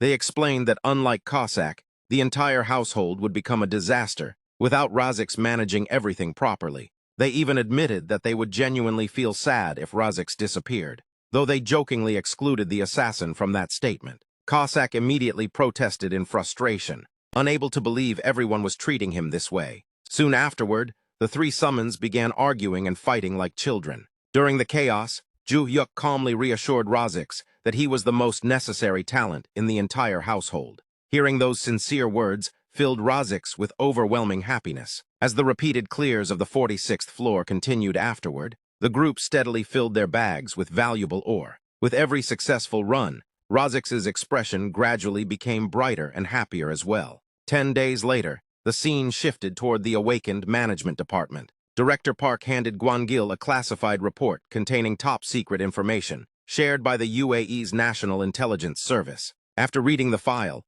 Gwangil became completely shocked upon discovering that a terrorist attack had occurred in Abu Dhabi, the capital of the United Arab Emirates. Director Park explained that the attack had happened only 3 days earlier, but the UAE government had tightly controlled the press, preventing the incident from appearing in international news. As Gwangil continued reading, he discovered that Karim Jahid had also died during the attack. The revelation shocked him even further, since Karim Jahid had been the UAE's greatest state-nurtured player, someone the nation had invested enormous effort into developing. Director Park further revealed that more than 10 high-ranking players above level 50 had also been killed in the explosion. Hearing this, Gwangil immediately realized the terrifying implications. The United Arab Emirates only had around 20 days remaining before the time limit to clear the 60th floor of their Black Tower expired. On top of that, the Black Tower itself was located dangerously close to an oil field. If the tower collapsed, it would trigger a literal disaster. Finally, Director Park revealed that Crown Prince Abdul bin Saleh was urgently traveling to Korea. Once the prince arrived, Director Park would personally meet him alongside the president. At the same time, an important request had also arrived. 10 days had already passed since Joohyuk's group started gathering ore from the 46th floor. One of the spare rooms inside the penthouse had now been completely turned into a storage room for the collected ore. However, the amount had piled up far beyond expectations. The massive stacks easily weighed several hundred kilograms, making Joohyuk worry that the floor of the expensive new house might eventually collapse under the pressure. Because of that, he decided it was finally time to organize all the ore into his inventory and sell everything to the awakened management department. Unfortunately, the process itself turned out to be exhausting, backbreaking labor. Completely drained from the work, Joohyuk eventually left the remaining tasks to his summons and went to rest. Soon afterward, the scene shifted as Joohyuk traveled somewhere alongside Gwangil. During the ride, Joohyuk jokingly reflected on how Gwangil personally came to pick him up every single time, making it feel as though he was treating the deputy commissioner like an errand boy. Gwangil calmly dismissed the concern and explained that meeting player Bong Joohyuk had become an extremely important matter. He also revealed that there was something important he needed to discuss. First, he brought up the Holy Sword rental reservations. Norway, which was currently attempting to clear the 66th floor, had officially submitted a request. According to Gwangil, climbing up to the 65th floor was still somehow manageable using only light attribute items, which was why reservations remained relatively low for now. However, once players reached the higher floors, inquiries would start pouring in rapidly. Hearing this, Joohyuk silently smiled to himself. Even renting the Holy Sword once earned $10 million, equivalent to nearly 15 billion won. With profits of that scale guaranteed, he felt there was nothing to worry about anymore. As his thoughts wandered, Joohyuk began imagining his future after earning enough money. He considered buying land and building a farm once he eventually retired. In his imagination, Cossack chased away water deer and wild boars from the fields, while Guillaume Dalray prayed for a bountiful harvest. Razix enthusiastically sowed seeds across the farmland, while Meatball worked like a powerful ox. The entire team felt perfectly optimized for farming life. However, the mood gradually became serious again, as Gwangil shifted the conversation toward the worsening global situation surrounding the Black Towers. In Japan's case, Yu Cheolman had completely broken down mentally after suffering consecutive failures inside the tower. His fear had grown so severe that he now trembled in terror and refused to even enter the lower floors anymore. As a result, the Japanese government stripped him of every benefit he had received through naturalization and forced him to relocate with his family to a small city. Eventually, Japan was pushed into signing a temporary player naturalization contract with the United States. Rumors claimed the Japanese government paid an astronomical fee for just a 1-month contract. The situation in China had become even worse. After failing to clear the 59th floor, fear spread rapidly throughout the country and nearly paralyzed society itself. Desperate to survive the crisis, China eventually requested assistance from Russia. In exchange, they paid an enormous cost and even handed over part of Heilongjiang province. Even if the immediate crisis had been avoided, the entire incident remained a humiliating national disgrace. Most recently, the United Arab Emirates also suffered devastating damage from a large-scale bombing incident. Because of this crisis, the Crown Prince of the UAE personally entered Korea and submitted an extraordinary request involving the temporary naturalization of one of Korea's two greatest players. Hearing this, Joohyuk immediately became confused. In his mind, Korea's two strongest players should have been Nam Gaeun and Yoo Cheolmin. However, Yoo Cheolmin was no longer even Korean anymore. After his naturalization to Japan, Gwangil then revealed the shocking truth. The UAE was not requesting Nam Gaeun or Yoo Cheolmin. They were requesting player Bong Joohyuk himself. The sudden revelation left Joohyuk completely stunned.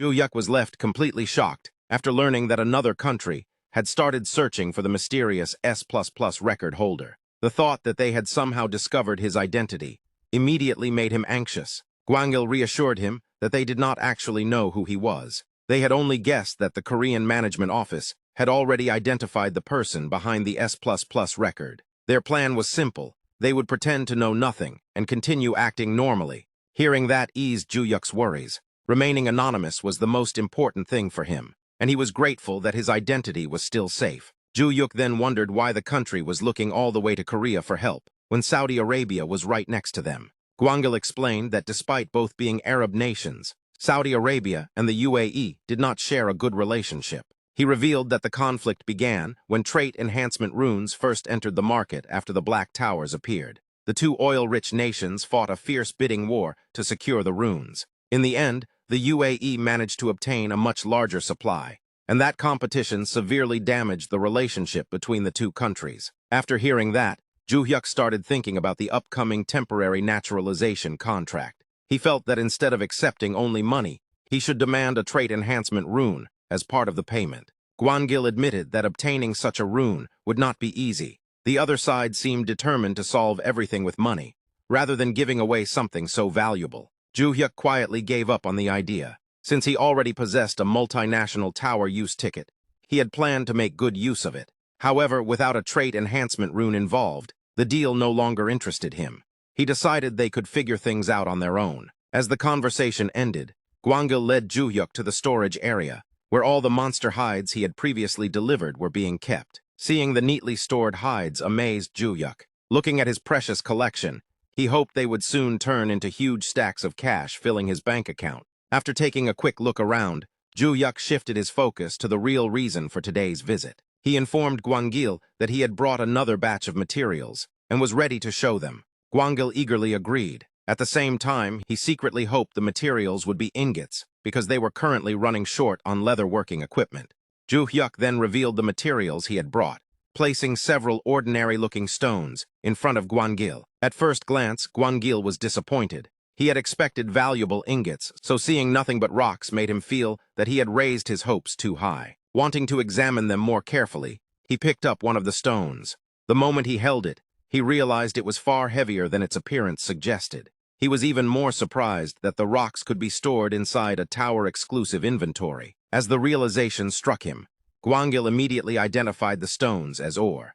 Joohyuk confirmed that they were indeed raw ore. That discovery made Gwangil think even more deeply about Joohyuk's abilities. First, Joohyuk had brought monster hides, and now he was delivering raw materials directly from the tower. It became obvious to him that Joohyuk was not simply receiving clear rewards. He was personally gathering resources inside the tower. Although Gwangil had avoided asking questions to keep Joohyuk comfortable, this completely confirmed his suspicion. Even so, Gwangil felt slightly disappointed that the materials were still in raw ore form. He believed they would have been far more valuable if they had already been refined into ingots. He also wondered how much usable metal they would obtain after the refining process. Without stopping there, Joohyuk brought out even more ore. The sheer quantity left Gwangil stunned. The amount was far beyond anything he had expected. At the same time, Joohyuk reflected on Gwangil's reaction. He felt that this man constantly exceeded his expectations, while Gwangil, on the other hand, believed Joohyuk's growth had already surpassed all common sense. After collecting himself, Gwangil explained the market value of tower metals. Most players occasionally received metals as ingots through clear rewards, but seeing raw minerals brought directly out of the tower was something even he had never witnessed before. He further explained that their player shop purchased adamant ingots, the most common tower metal, for 5 million won per kilogram. Orichalcum was worth 10 million won per kilogram, while sectonium was valued at 20 million won per kilogram. He added that these were the internationally standardized market prices, After hearing the market prices, Joohyuk quickly calculated the potential value of the ores. The estimated purchase price turned out to be even higher than he had expected, and he happily realized that the total might even exceed 1 billion won. Meanwhile, Gwangil discussed the matter with his staff and had the entire shipment carefully evaluated. Once the assessment was complete, Gwangil explained that the estimate had been calculated by assuming a 50% metal extraction rate. Based on that assumption, the total value came to 9,427,500,000 won. The massive figure left Joohyuk completely stunned. He could hardly believe the estimate had reached more than 9 billion won. Unable to accept it immediately, Joohyuk suspected there might have been a mistake in the calculation. To reassure him, Gwangil reviewed the numbers once again. The estimate included 1,497 kilograms of adamant, 536 kilograms of orichalcum, and 309 kilograms of sectonium, bringing the total weight to 2,342 kilograms. After checking everything, he confirmed that the calculations were completely accurate. Gwangil then explained that if the refining process produced more ingots than expected, he would increase the payment accordingly. Joohyuk naturally wondered what would happen if the refining process produced less metal than estimated. Gwangil calmly accepted full responsibility for that possibility. If the estimate turned out to be lower than expected, he considered it his own mistake and had no intention of reducing Joohyuk's payment. With both sides satisfied by the terms, the deal was finalized. After finalizing the deal, Gwangil bowed deeply to thank Joohyuk for the transaction. Joohyuk was confused by the unexpected gesture and wondered why Gwangil was bowing to him. Feeling that he was the one who should be thankful, Joohyuk immediately knelt down and bowed in return, believing that Gwangil deserved the gratitude instead. The sight shocked Gwangil, who hurriedly urged Joohyuk to stand up instead of bowing on the floor. As Joohyuk left, he reflected on how every recent transaction had been worth tens of billions of won. He could not help wondering what he was supposed to do with so much wealth. The scene then shifted back to Joohyuk's home, where Cossack was casually eating chips and dropping crumbs all over the floor. Before the mess could spread, Razix quickly cleaned everything up. Watching this, Dalray became increasingly irritated with Cossack's careless behavior. While waiting for Joohyuk, the three summons started making bets on how much money he had earned from selling the ores. One guessed that the deal was worth 1 billion won, while another boldly predicted 9 billion. A moment later, Cossack suddenly ran off. As soon as Joohyuk arrived, Cossack grabbed the vacuum cleaner from Razix and began cleaning the floor himself, hoping to make a good impression. Seeing Cossack working so diligently made Joohyuk genuinely happy, while Dalray silently cursed Cossack in frustration. Joohyuk then revealed the result of the deal, announcing that he had sold all the ore for 9.4 billion won. The incredible amount filled everyone with excitement. Joohyuk, together with Dalray, happily tossed Razix into the air to praise and celebrate the achievement. At that moment, Cossack desperately asked Joohyuk to dismiss him immediately. Confused, Joohyuk wondered what had happened. He was even surprised that Cossack wanted to leave before joining the celebration dinner. Cossack insisted that he had to be dismissed right away, claiming that otherwise he would die. Before Joohyuk could react, Meatball suddenly transformed into his massive form. Joohyuk immediately reminded him that transforming was forbidden. Meatball calmly explained that the earlier order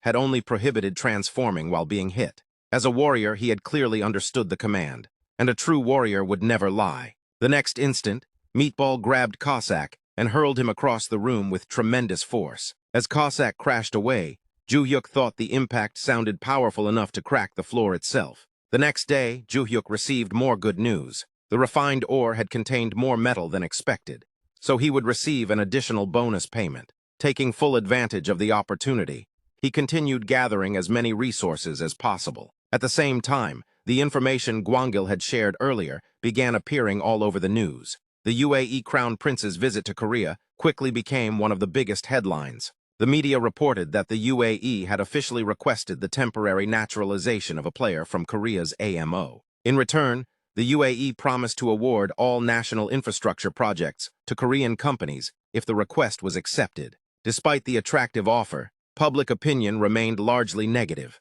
Even so, Crown Prince bin Salah's desperate request continued dominating the news for several days. Watching the situation unfold, Joohyuk felt they should have offered a trait enhancement rune instead. Money alone was not enough to change his mind. Meanwhile, Joohyuk continued clearing floors 47 through 49, while consistently gathering large amounts of ore. After delivering another shipment to the AMO, he earned an additional 10 billion won. After finishing the transaction, Joohyuk noticed Cossack and asked about the condition of his forehead. Cossack confidently replied that he was an SSR summon and was completely fine. Joohyuk was not fully convinced after seeing Meatball nearly kill him with a single flick earlier. He also reminded Cossack that he had been the one who suggested making the bet in the first place. Hearing that, Cossack could only lower his head and sadly admit it. Soon, Joohyuk shifted the conversation to their next objective. He explained that it was almost time to welcome a new family member. The plan was to clear floor 50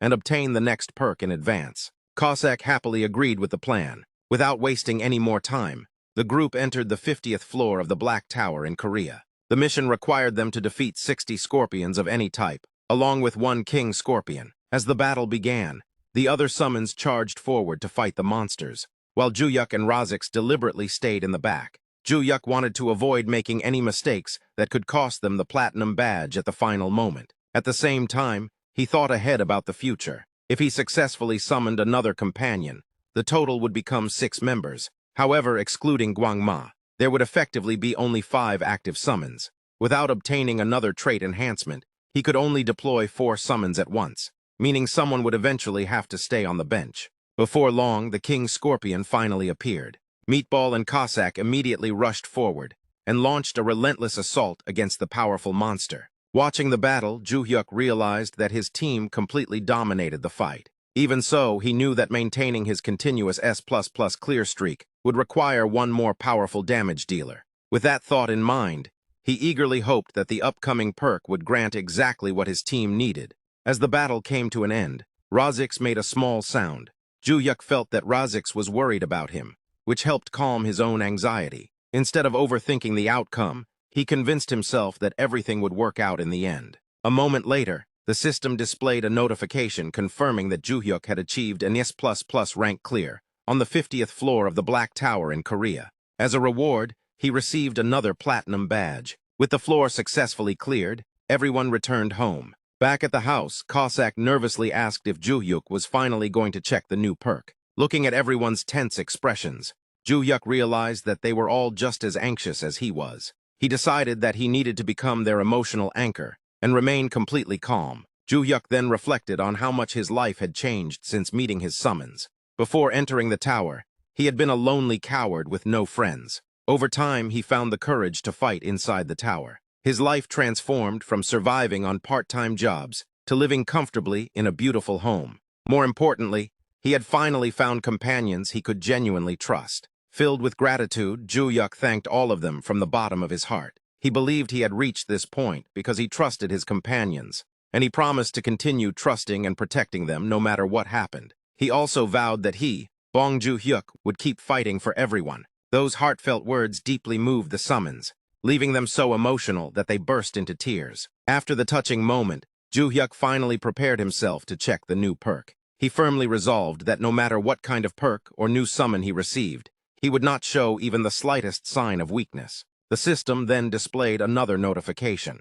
As a reward for collecting 50 platinum badges, Joohyuk had received one multinational tower use ticket, which had been sent directly to his inventory. The moment he saw the reward, all of his determination instantly disappeared. Unable to believe his luck, Joohyuk screamed in complete disbelief after receiving the exact same reward once again. Joohyuk became annoyed once again after hearing about the multinational tower. Even Cossack looked frustrated by the situation. Dalray repeatedly tried to calm Joohyuk down, and was even willing to accept punishment for failing to secure good fortune for him. Cossack then explained that their only option now was to aim for the 55th floor perk. However, Joohyuk quickly pointed out that starting from the 51st floor, they would be facing flying monsters. With their current roster, achieving an S++ clear seemed nearly impossible. Cossack reluctantly suggested proceeding with a random summon. He also admitted that one member would have to be dropped before reaching the 55th floor, because there was no other choice. Joohyuk immediately asked who they planned to remove. Cossack silently looked toward Razix, making him visibly nervous. Joohyuk instantly rejected the idea because he had already decided that the current roster would remain unchanged. He sarcastically suggested dropping everyone instead and letting the Mad Demon handle everything alone, since it would be the simplest and most perfect solution. Kozak quickly admitted that he had been short-sighted. At the same time, Meatball apologized to the worker for even looking at him. Dalray then carefully explained that trait enhancement was not obtainable only through perks. Although the chances were low, it could still appear as a hunting reward or special item. That statement immediately caught Joohyuk's attention. He suddenly remembered that there was someone who likely possessed the rune of trait enhancement. Kozak became excited the moment he heard that information. He desperately wanted to know who had the rune, and was fully prepared to retrieve it immediately. As the group focused on this new possibility, the scene smoothly shifted to the Seoul Ilseong Hotel. There, Abdul bin Salah, the Crown Prince of the United Arab Emirates, reflected on how 5 entire days had already passed since his arrival in Korea. He had spread articles across all Korean media, while offering the best possible conditions to attract attention. He had also repeatedly requested temporary naturalization, yet none of his efforts produced any results. Despite all of that, he still failed to make contact with either player Nam Ga-eun or the mysterious holder of the S++ record. Meanwhile, only 15 days remained before the UAE's tower collapse. The prince slowly began losing hope and considered relying on Saudi Arabia instead. However, the demands they requested in exchange were unbelievably excessive. The rune of trait enhancement alone required a baseline payment of $1 billion in cash. In addition,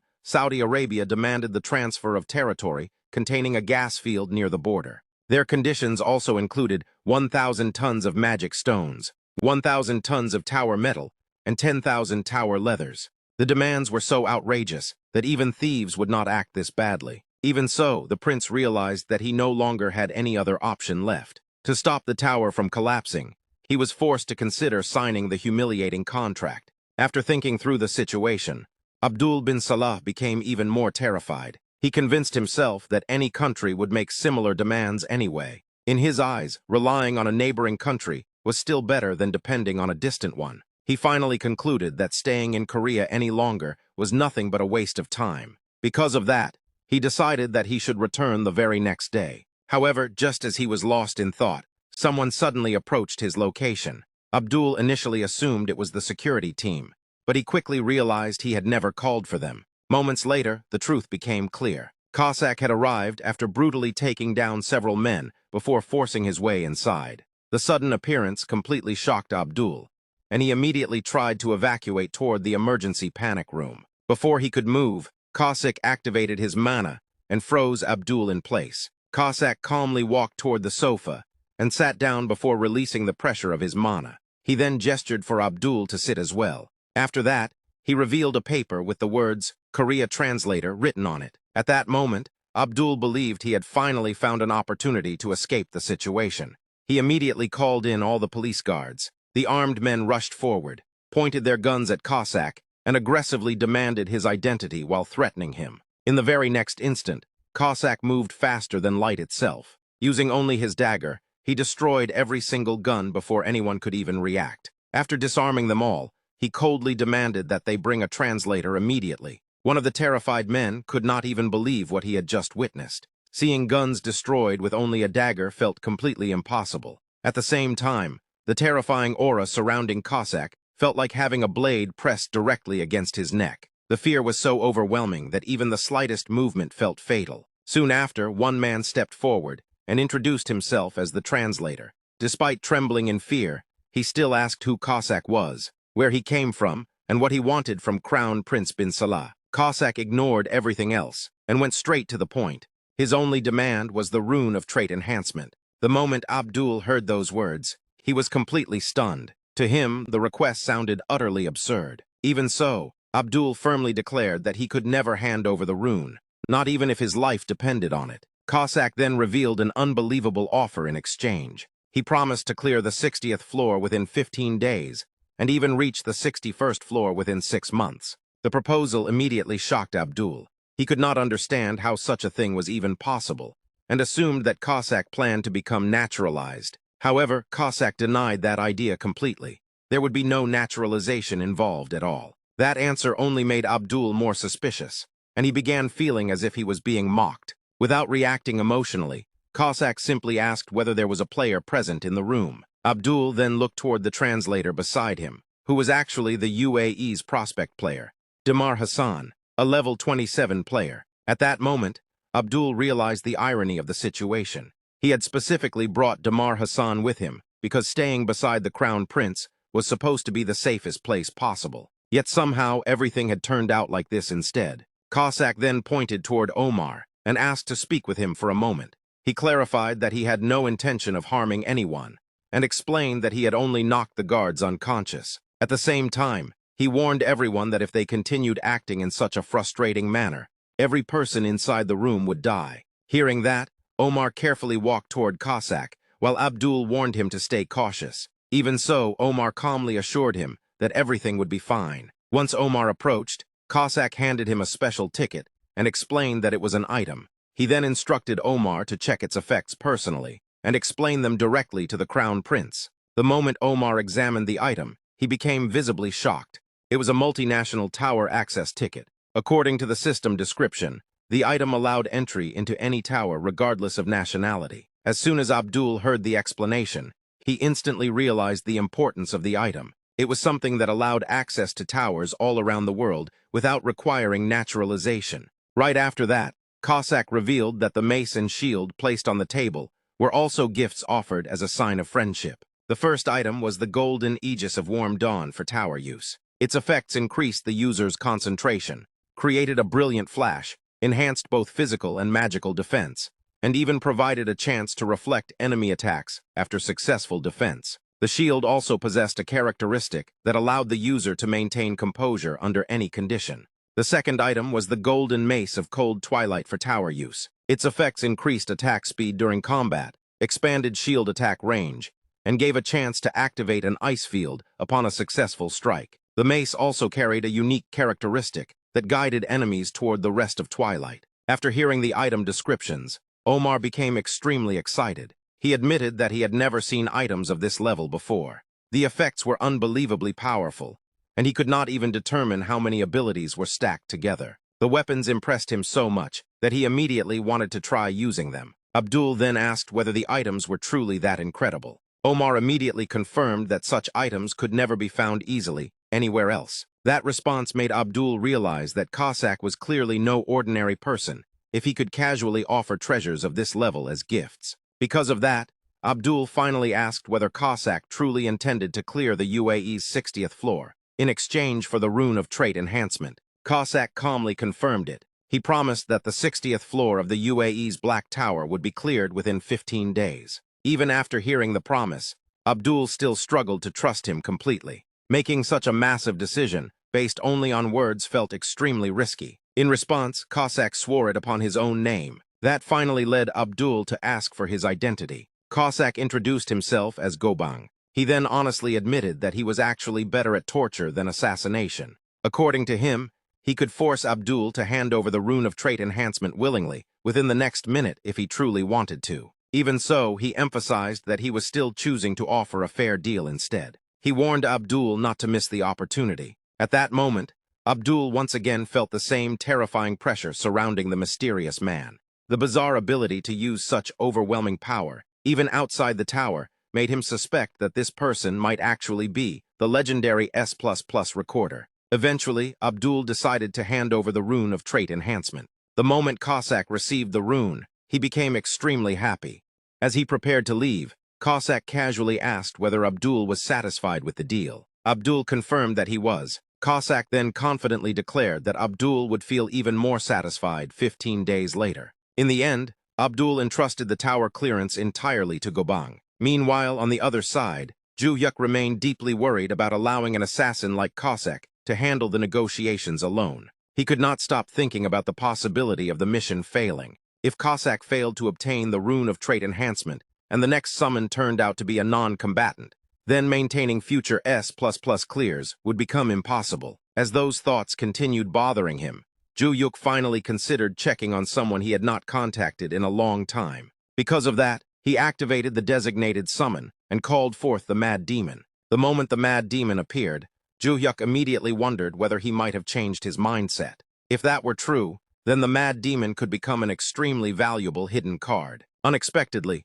the Mad Demon warmly expressed how glad he was to meet Joohyuk again. He calmly invited Joohyuk to sit down first before explaining everything. According to the Mad Demon, after being banished by Joohyuk, he spent a long time reflecting on himself and carefully thinking about what he had done wrong. Hearing that instantly shocked Joohyuk. The mad demon then revealed that he had finally realized extreme methods did not suit this world. He explained that killing people had too many limitations. It took too much time and always created unwanted side effects. At that moment, Joohyuk became completely emotional because it genuinely seemed like the mad demon had finally changed. The mad demon then recalled that nearly 1,000 years had already passed since he last tasted the food of this world. While calmly drinking cider, he admitted that trying to kill everyone in power now seemed like a foolish idea. Joohyuk partially agreed with him and explained that the idea itself was not entirely foolish, but it had definitely been far too radical. The mad demon burst into laughter before agreeing with that opinion. However, his thoughts soon shifted toward another topic. He became curious about which country currently possessed the greatest national power in the modern world. After learning that information, the mad demon instantly came to a horrifying conclusion. According to him, all he needed to do was turn the President of the United States into a soulless puppet that would obey all his commands. The sudden statement completely stunned Joohyuk, especially after hearing the phrase soulless puppet for the first time. The mad demon then excitedly explained that there existed a technique known as the soul-stealing great art. The technique destroyed a person's mind entirely and transformed them into a perfectly obedient puppet. However, the technique consumed such an enormous amount of mental energy that even the mad demon himself could create only one puppet. Even so, he confidently declared that turning the President of the United States into his puppet would solve everything. After gaining control of the President, he planned to start a war of conquest to pacify the entire world. Once that happened, proclaiming global unification would become an incredibly simple task. Hearing the mad demon's explanation left Joohyuk completely speechless. At that moment, he sarcastically blamed himself for not realizing such an insane plan earlier. In the end, Joohyuk could only let out a tired sigh while staring at the mad demon once again.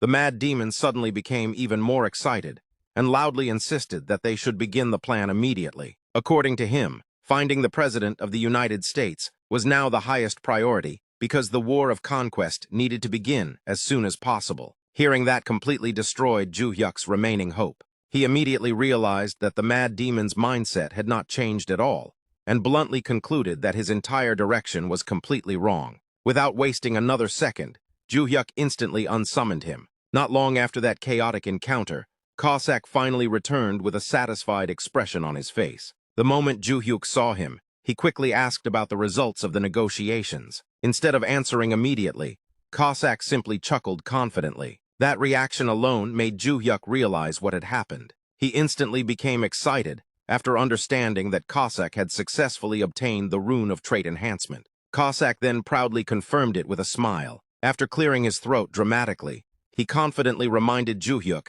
that he had already claimed to be a master of negotiations.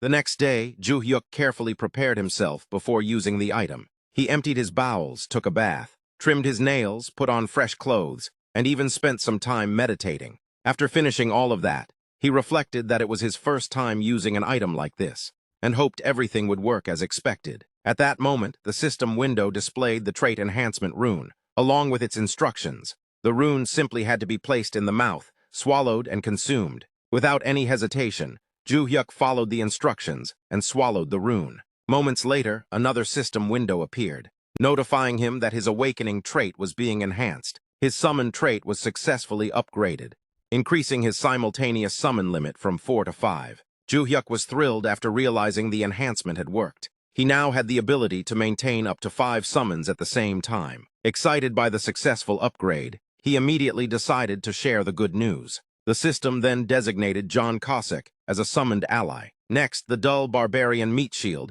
was designated as a summoned ally. Dalray was designated as another summon. Finally, Krazix was also designated as a summoned ally. Seeing everything work perfectly, Joohyuk sincerely thanked Cossack. Cossack laughed confidently, making it clear that the favor was nothing to him.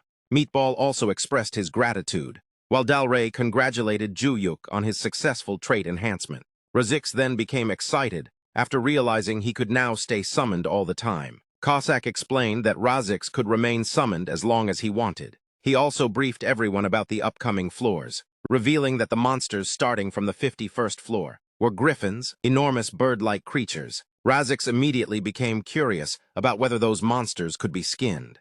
Cossack explained that griffins were not worth skinning. During repeat clears, their main objective would be mining ore instead. Valuable monster skins could only be obtained in the wyvern section, beginning from the 56th floor. After receiving the briefing, Joohyuk thanked Cossack. He then reminded everyone about their promise. With only 14 days remaining before the UAE's deadline to clear the 60th floor, he decided it was time to perform one more summon and push toward the 60th floor as quickly as possible. Everyone eagerly prepared to welcome the new summon. The atmosphere became extremely tense as Joohyuk activated a random summon, hoping for a powerful fighter. Moments later, a woman appeared before the group. The system window identified her as Veronica Caliber, the lone woman of the Magic Empire Ranger unit. She was introduced as a beautiful magic gunner with perfect accuracy. Her rarity was listed as SR, super rare. Her type was Magic Gunner, human. Her manifestation duration was 6 hours. Her satisfaction rating was none, and her resummon cooldown was 3 hours after unsummoning. Joohyuk was left completely shocked by the result. Del Rey happily pointed out that Veronica was the first woman to join the team besides herself. Meatball quietly compared the two, noting that although they were the same gender, they were completely different. Del Rey immediately became furious at the comparison. Meanwhile, Joohyuk felt relieved after realizing that this summon was finally a combat-oriented fighter. A magic gunner was exactly what the team needed. As he stepped forward to welcome Veronica, he suddenly noticed that she was asleep while standing. The other summons were equally stunned by the strange sight. Cossack looked at Veronica with disgust after noticing the drool hanging from her mouth. Before anyone could react, she suddenly sucked the drool back in. The unexpected scene horrified Cossack even more. A moment later, Veronica instantly snapped to attention, saluted sharply, introduced herself as Sergeant Veronica Caliber, and reported that she had arrived after receiving her summoning orders. Joohyuk smiled warmly and welcomed her to the team before asking her to briefly introduce herself to the other members.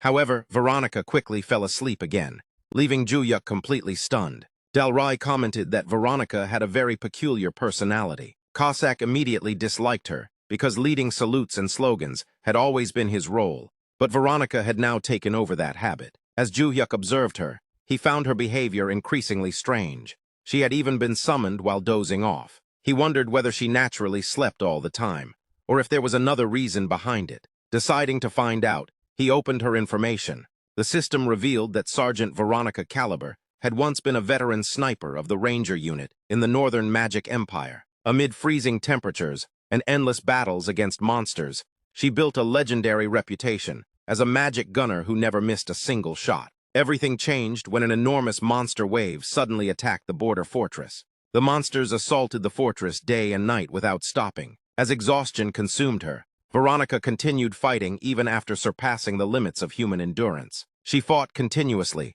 for 100 days and 100 nights until reinforcements finally arrived. Only after confirming that the reinforcements had secured the fortress did she allow herself to rest peacefully. Joohyuk finally understood the truth. Veronica had truly lost her life because of extreme sleep deprivation. Since time was running short, Cossack decided to wake her up. Joohyuk felt she was sleeping far too deeply and suggested leaving her alone. Cossack refused, believing a new recruit should never neglect her duties. Without hesitation, he struck Veronica on the head. The moment he did, Cossack realized he had accidentally hit her much harder than intended. Veronica instantly opened her eyes and glared at him with killing intent. She then pointed her gun directly at Cossack's stomach and questioned whether an SSR-ranked body was truly bulletproof. At that moment, Cossack began wondering if there was even such a thing as a normal summoned companion. Trying to calm the situation, he explained that they were about to head straight into the tower. Veronica immediately stood at attention, saluted sharply, and treated the mission with complete seriousness. Joohyuk confirmed that their objective was to hunt the flying magical beasts, known as griffins. Veronica accepted the mission without hesitation and vowed to eliminate every griffin before declaring victory. Soon afterward, the entire group entered the 51st floor of the Black Tower in Korea. The moment they arrived, Veronica fell asleep once again, frustrating everyone. Joohyuk reminded her that it was time to prepare for the mission.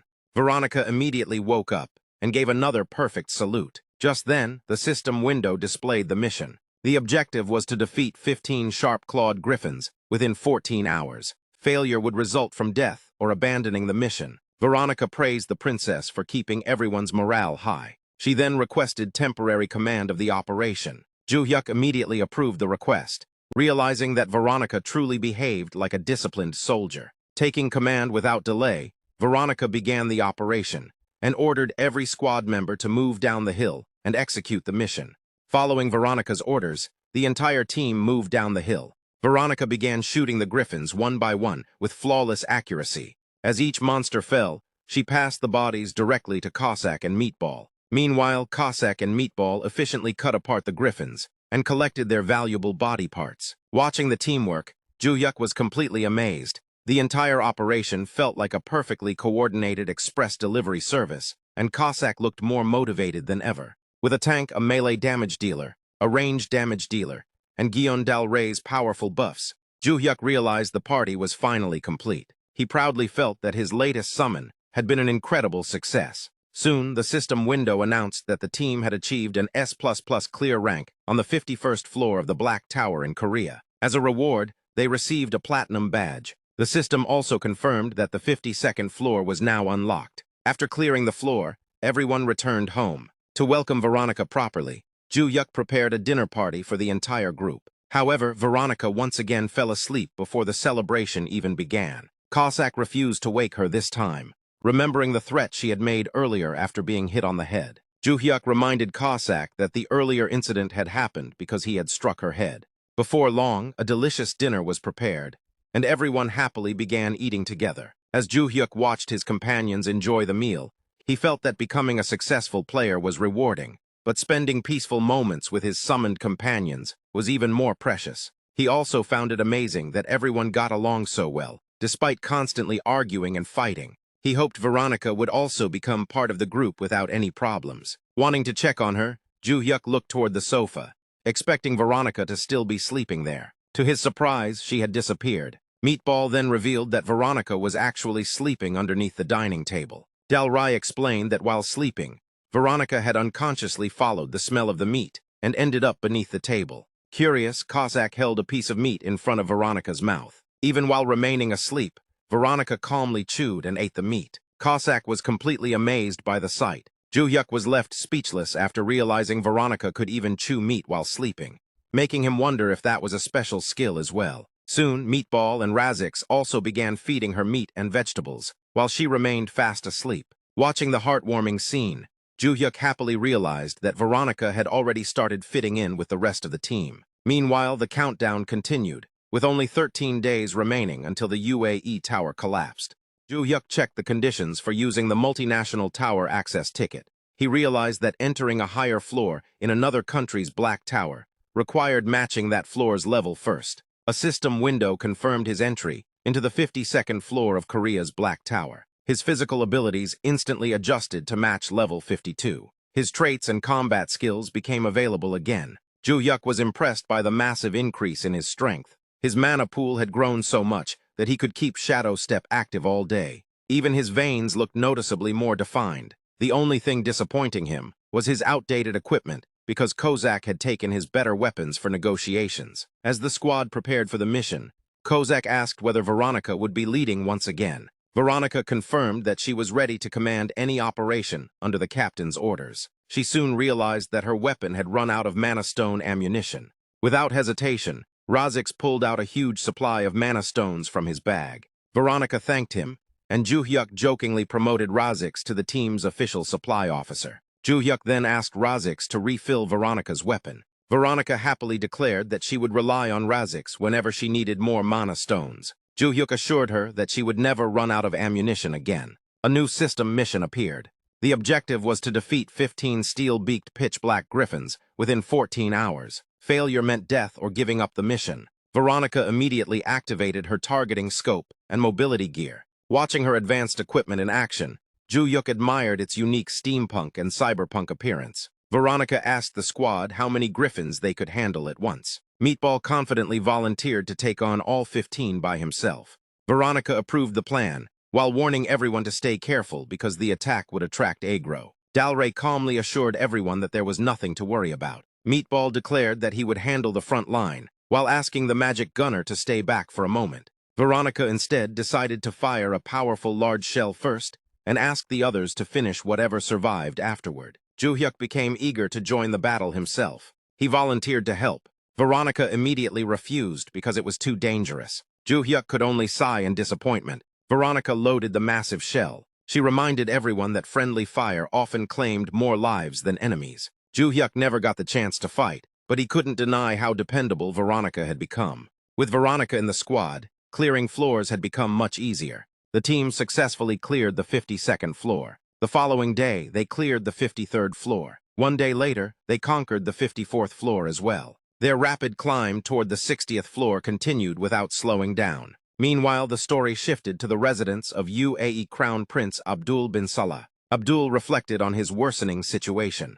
He had been banned from outside activities, and was even facing the possibility of losing his title as Crown Prince. If that happened, he would be exiled from the UAE. Exile would likely be followed by assassination attempts from hired killers. Just then, breaking news announced that Korea's Black Tower had cleared the 54th floor with an S++ rank. Abdul realized that Korea had achieved another S+ level clear. 4 consecutive days of rapid progress from the 51st floor to the 54th convinced him that Meatball was fulfilling his promise. If the 60th floor was truly cleared, Abdul decided he would immediately travel to Korea with an expensive collection of gifts. No matter what happened, he had to rebuild a friendly relationship with Meatball. The story then moved to the UAE Tower collapse, Day 10.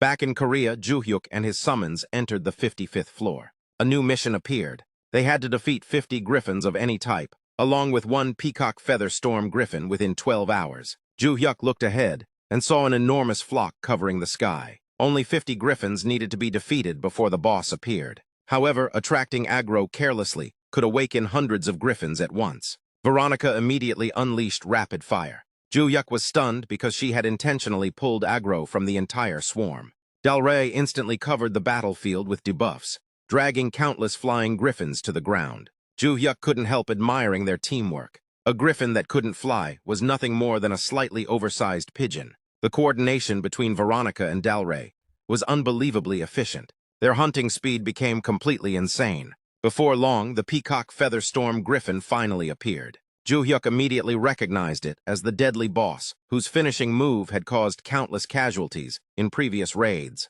The boss charged directly toward Veronica. Meatball stepped in without hesitation and blocked the attack. Veronica fired a massive explosive shell. The powerful blast severely wounded the boss and sent it crashing to the ground. Meatball finished the griffin with a decisive strike. A system notification announced an S++ clear on Korea's 55th floor. As a reward, Joohyuk received another platinum badge. After returning home, Joohyuk eagerly rushed to check his newest perks. He secretly hoped for a summon grade-up rune. Instead, the system displayed a completely different reward. After collecting 55 platinum badges, Joohyuk unlocked a new perk. He could now copy 1 skill from any of his summoned beings. The available targets included John Kosak, Meatball Guion Del Rey, Razix Mad Demon, and Veronica Caliber. Everyone immediately became excited after seeing the new ability. Joohyuk, however, became frustrated because he had to choose only 1 skill from all 5 of his summons. Dalray recommended support abilities such as Bell of Encouragement, Bell of Weakness, Bell of Confusion, Drum of Fighting Spirit, and Talisman Art, explaining that they would help Joohyuk predict danger and prepare in advance. Kozak completely disagreed. He recommended survival-focused skills like Stealth, Invisibility, Polymorph, Despicable Ambush, and Disruption, so Joohyuk could escape dangerous situations more easily. Meatball opposed both of them. He insisted that defensive abilities such as Diamond Skin, Rapid Regeneration, Gigantification, Iron Head, and Steadfast Soul were the best choice because staying alive was the highest priority. The 3 summons quickly started arguing with each other. Unable to handle the endless debate any longer, Joohyuk finally shouted at everyone to be quiet. Joohyuk's summons continued arguing endlessly over which skill he should copy, with each of them insisting that their own abilities were the best choice. While the heated debate continued, Joohyuk suddenly noticed a small system window quietly appear before him. The system revealed that the Mad Demon's rating was currently the lowest among all of his summons. Because the Mad Demon had only a 1-star rating, the number of available skills had been reduced to just a single option. The only skill available for selection was Blood Jade Gangi. Joohyuk then remembered that the Mad Demon had only been summoned twice so far, and because of his low rating, had unlocked only 1 skill. Realizing there was no reason to waste time thinking any further, Joohyuk immediately selected Blood Jade Gangi without any hesitation. His sudden decision instantly silenced the ongoing argument. Every summon turned toward him in complete shock, unable to believe he had chosen the Mad Demon's skill instead of theirs. Curious about what kind of ability he had just obtained, Joohyuk became even more excited. He couldn't wait to return to the Black Tower and test the mysterious skill for himself as soon as possible. A system window then appeared and displayed the full description of Blood Jade Gangi. The skill allowed the user to release a formless energy that transformed the entire body into a deadly weapon. Its power scaled according to the user's current level and the amount of mana they possessed. As the user's proficiency increased, both the range and the versatility of the body's Gangi would continue to expand, making the skill even more powerful over time.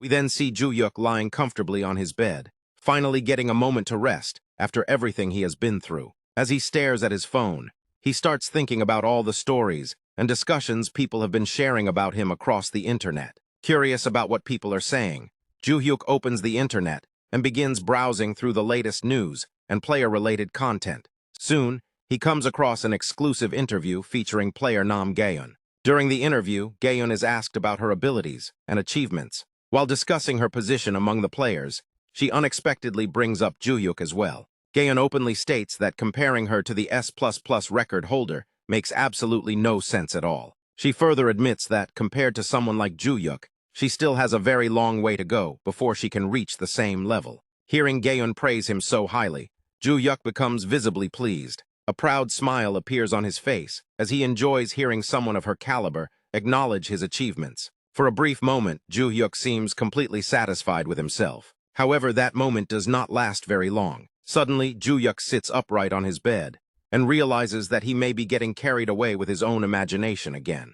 He reminds himself to stop having such delusions and return to reality. After all, despite all the praise Joohyuk receives from the public, not everyone views him positively. As always, alongside the admiration and praise surrounding him, there is also a considerable amount of suspicion. Many people continue to question how Joohyuk has managed to achieve such incredible results, and whether there is something more behind his extraordinary progress. The situation becomes even more complicated when they reach the Wyvern section beginning from the 56th floor. Clearing this section is extremely difficult, and without proper government support, completing it is considered almost impossible. Because of this, the doubts and suspicions surrounding Joohyuk inevitably become much stronger than usual. However, regardless of whether people believe in him or continue to doubt his achievements, Joohyuk knows there is very little he can do about it. He cannot waste his time worrying about every rumor or suspicion spreading among the public. There is simply something far more important occupying his mind.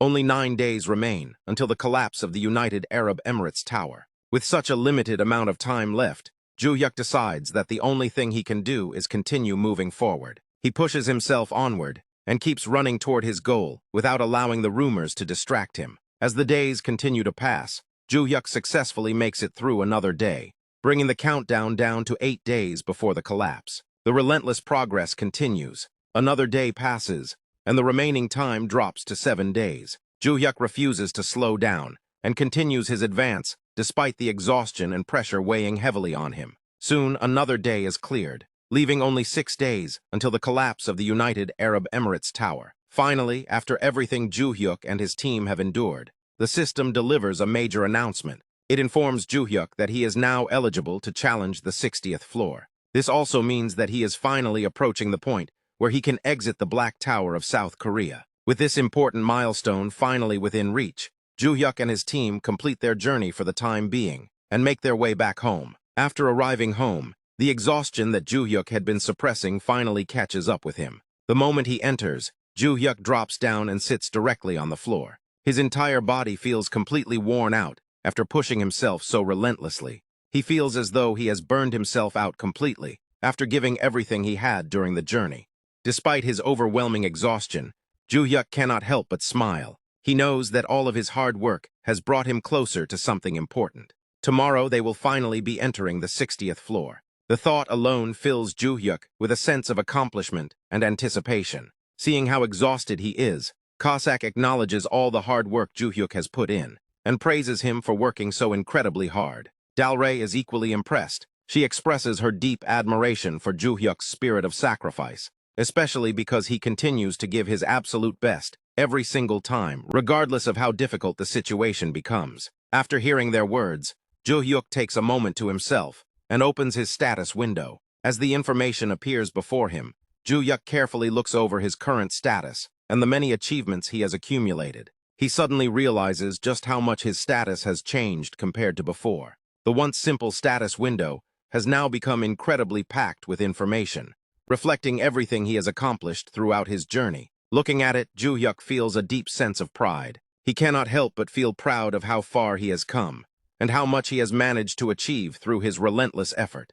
And with the 60th floor waiting for him tomorrow, Joohyuk knows that his journey is far from over. After checking his status, Joohyuk continues thinking about the incredible benefits of having tower entry twice a day. The more he thinks about it, the more he feels that the opportunity is an absolute steal. He can use one entry each day to clear the upper floors, while using the other entry for repeated farming runs. During his time in the Wyvern section, Joohyuk mainly focused on harvesting magic stones. He also farmed one hide of every Wyvern type as samples. However, a small problem occurred with the sample Wyvern hides. Nearby, Rosex angrily scolds Veronica for failing to follow his instructions, to shoot only the head. Veronica apologizes, while being reprimanded for leaving bullet holes across the body of the sample hide. With that situation handled, Joohyuk continues thinking about the next day. The long-awaited day of clearing floor 60 has finally arrived. Since Joohyuk had researched the floor in advance, he already knows that floor 60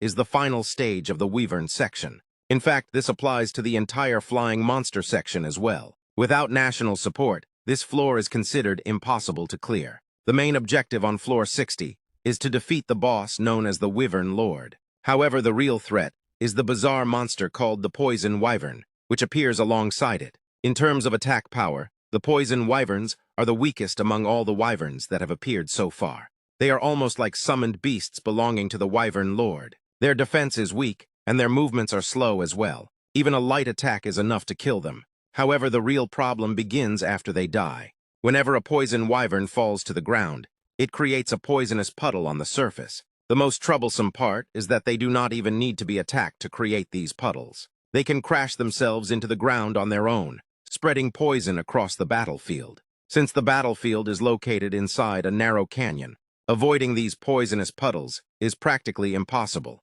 That is why floor 60 can only be cleared with full national support, including items that provide poison resistance. Joohyuk concludes that this amount of research is enough. Now it is time to call the members together and begin the real fight. Soon, all the members arrive and gather at the location. Once everyone is present, Joohyuk informs them that today they are finally going to clear floor 60. He reminds everyone that they are going to clear the United Arab Emirates Tower first. At that moment, Cossack presents a suggestion. He explains that he has prepared a tactical briefing and asks Joohyuk to review and approve it. A moment later, Joohyuk looks over the plan and is completely stunned by it. He cannot believe that such a strategy is actually possible. Cossack confidently confirms that it is. Joohyuk finds the entire situation incredibly ridiculous. It feels nothing like their usual battles, and he wonders why they are suddenly acting as if they are inside some transformation combining robot show. Instead of going through all this trouble, Joohyuk suggests simply overwhelming the enemies with firepower like they always do.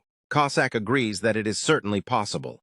However, he warns that doing so would cause a great deal of pain for everyone involved. As he says this, Cossack dramatically begins to cry. He argues that it would be better if only one person had to suffer instead. He insists that he is not thinking only about his own safety. Their lovely worker could end up dying a tragic death inside a poison pit while running around to deliver supplies. Joohyuk immediately realizes that he absolutely cannot allow Razix to be placed in such danger. Since everyone seems to agree with the proposed strategy, Joohyuk finally gives his approval. He decides that they will proceed according to Cossack's tactical briefing and prepares to enter the tower. Joohyuk then uses the multinational tower access ticket. The system immediately asks him to state the country name and floor number of the tower he wishes to enter. Joohyuk selects the United Arab Emirates and floor 60. With that selection made, Joohyuk and the others are transported inside the tower. The system announces the floor 60 mission. The mission is titled Hill 1, Wyvern Lord. The time limit is set to 12 hours. The clear condition is simple. They must defeat one Wyvern Lord. As everyone prepares for the battle, Veronica spots the approaching Wyvern Lord. She immediately warns the others that the boss is coming closer. Meatball steps forward and declares that he will protect everyone. As he says this, Meatball enlarges his body to an enormous size. Razix immediately jumps upward and lands on top of Meatball's head. At the same time, Veronica and Cossack take their positions by holding onto Meatball's two hands. With everyone positioned correctly, their complete formation is finally ready. Meatball then tells Joohyuk and Dalray to stay somewhere safe. Joohyuk realizes that things have already turned out this way. Since there is nothing else he can do, he decides that he should at least cheer for them from a safe distance. As Joohyuk watches the battle unfold, he realizes that Gobang is the core of this entire raid. Instead of directly clashing with the Wyvern Lord, Gobang continuously draws its aggro using endless taunt skills. He completely ignores the poisonous puddles scattered across the battlefield. His body has been hardened by diamond skin, allowing him to withstand the poison. Even if the poison manages to penetrate his defenses, his incredible regeneration ability quickly covers the damage. Meanwhile, Veronica has practically reached the stage of Manduk Bulchim. Suddenly, Veronica informs Razix that they have run out of magic stones. Razix immediately provides her with another magic stone. With her supply restored, Veronica begins firing her gun at the Wyvern Lord. The battle continues, according to their carefully prepared strategy. Eventually, Meatball grabs Cossack and throws him directly toward the Wyvern Lord. Cossack flies straight toward the boss. As he reaches the Wyvern Lord, Cossack slashes its throat and successfully kills it. Joohyuk watches the incredible attack and smiles. Although Cossack looks like an idiot at times, Joohyuk has to admit that his attack is incredibly cool. At that exact moment, the system announces that the Wyvern Lord has been killed. The Floor 60 mission is successfully completed. Joohyuk's level increases as well. The system then awards them 6 magic stones as the mission reward. Another notification immediately appears. Joohyuk has achieved an S++ clear grade on Floor 60 of the Black Tower in the United Arab Emirates. As an S++ clear reward, a platinum badge is awarded to him. Looking at the reward, Joohyuk suddenly realizes something surprising. He begins wondering whether the towers in other countries also give out badges as rewards. The scene then shifts to the Supreme Federal Council of the United Arab Emirates. Inside the council, several higher authorities are gathered to deliver the final verdict against Crown Prince Abdul bin Salah. One of the senior officials announces that they are proceeding immediately with the final verdict. He then reminds Abdul of the charges one last time. The first crime is handing over the Rune of Trait Enhancement without an official contract. The second crime is putting the United Arab Emirates Tower in danger of collapsing because of that decision. The official then asks Crown Prince bin Salah to admit to his crimes. However, Abdul firmly refuses to admit guilt. His response immediately angers several people in the council. Some of them accuse Abdul of being far too arrogant. They cannot believe that he intends to insist on his innocence until the very end. Abdul calmly maintains that his actions were merely an expression of his loyalty to the nation. The people sitting in the council dismiss his explanation as nothing more than foolishness. The situation quickly becomes heated. One of the higher authorities then orders everyone to remain silent. He tells Abdul that thanks to his refusal to admit his crimes, the verdict will now be easy to deliver. He then declares that the sentence will be based on the consensus of everyone present. As the final decision approaches, Abdul quietly thinks about Cossack. He remembers that he decided to place his trust in him and silently hopes that everything will work out. At that moment, one of the higher authorities officially seals the verdict. The council declares that Crown Prince Abdul bin Salah has leaked a precious national asset outside the country. They consider this a despicable crime equivalent to treason against the state. Based on this decision, the council resolves to exile Abdul bin Salah from the United Arab Emirates. However, just as the verdict is being finalized, a man standing nearby suddenly begins shouting loudly. The unexpected interruption immediately catches everyone's attention. The higher authorities become furious and demand to know the meaning of his actions. They cannot believe that he dared to scream during such a sacred verdict. They even threaten to charge him with intentional obstruction. But the man urgently explains the reason for his interruption. He announces that Floor 60 of the United Arab Emirates Black Tower has been cleared. Not only has the floor been cleared, but it has also been completed with an S++ grade. He then reveals that the global announcement has just been released. The news instantly shocks everyone inside the council. All the higher authorities are left completely stunned by the unexpected announcement. Meanwhile, Abdul remains calm. With a confident smile on his face, he turns the situation around by reminding them of the charges against him. He sarcastically asks them to repeat exactly what crime they had claimed he committed. Breaking news quickly spread across South Korea. The UAE Black Tower's 60th floor had been cleared with an S++ rank, and the achievement had not been accomplished by a South Korean player. A fact check revealed that, as of the previous day, South Korea's highest recorded S++ clear was only the 59th floor. Soon, reports began circulating about a high probability of naturalization. However, it remained unclear whether the naturalization was temporary or permanent. Public outrage also exploded, with heavy criticism directed toward the government and the Awakening Management Bureau. Outside Director Park Kyung-soo's office, numerous reporters gathered while live news broadcasts covered the developing situation. The reporters repeatedly questioned Park, but he completely ignored them. The news then reported that Director Park Kyung-soo had canceled all of his external schedules and was currently returning to the Awakening Management Bureau headquarters. As Park arrived, reporters surrounded him and demanded to know whether South Korea's S++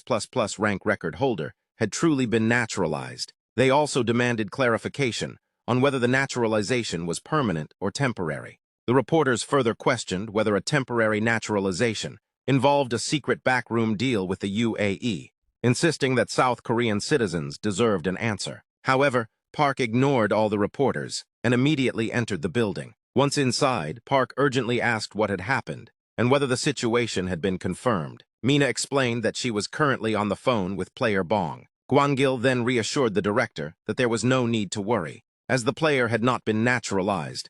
Director Park urgently asked whether Gwangil was absolutely sure. Gwangil confirmed that he had just verified everything directly over the phone. Player Bong Joohyuk was currently resting at his penthouse. He also planned to clear the 60th floor of South Korea's Black Tower that very day. Hearing this, Director Park felt relieved, admitting that the situation had nearly taken 10 years off his life. However, he still wondered how the LAE had managed to achieve an S++ clear. Just a few days earlier, they had been desperately asking for temporary naturalization. Gwangil honestly explained that among all the players in the UAE, and even in the entire world, there was no one else capable of accomplishing such a feat under those circumstances. Therefore, the only logical conclusion was that player Bong had cleared the tower floor for them. Director Park then asked whether player Bong had said anything else about the incident. Gwangil explained that Joohyuk had initially denied any involvement, so he had decided not to press the matter any further. Director Park praised Gwangil for handling the situation well.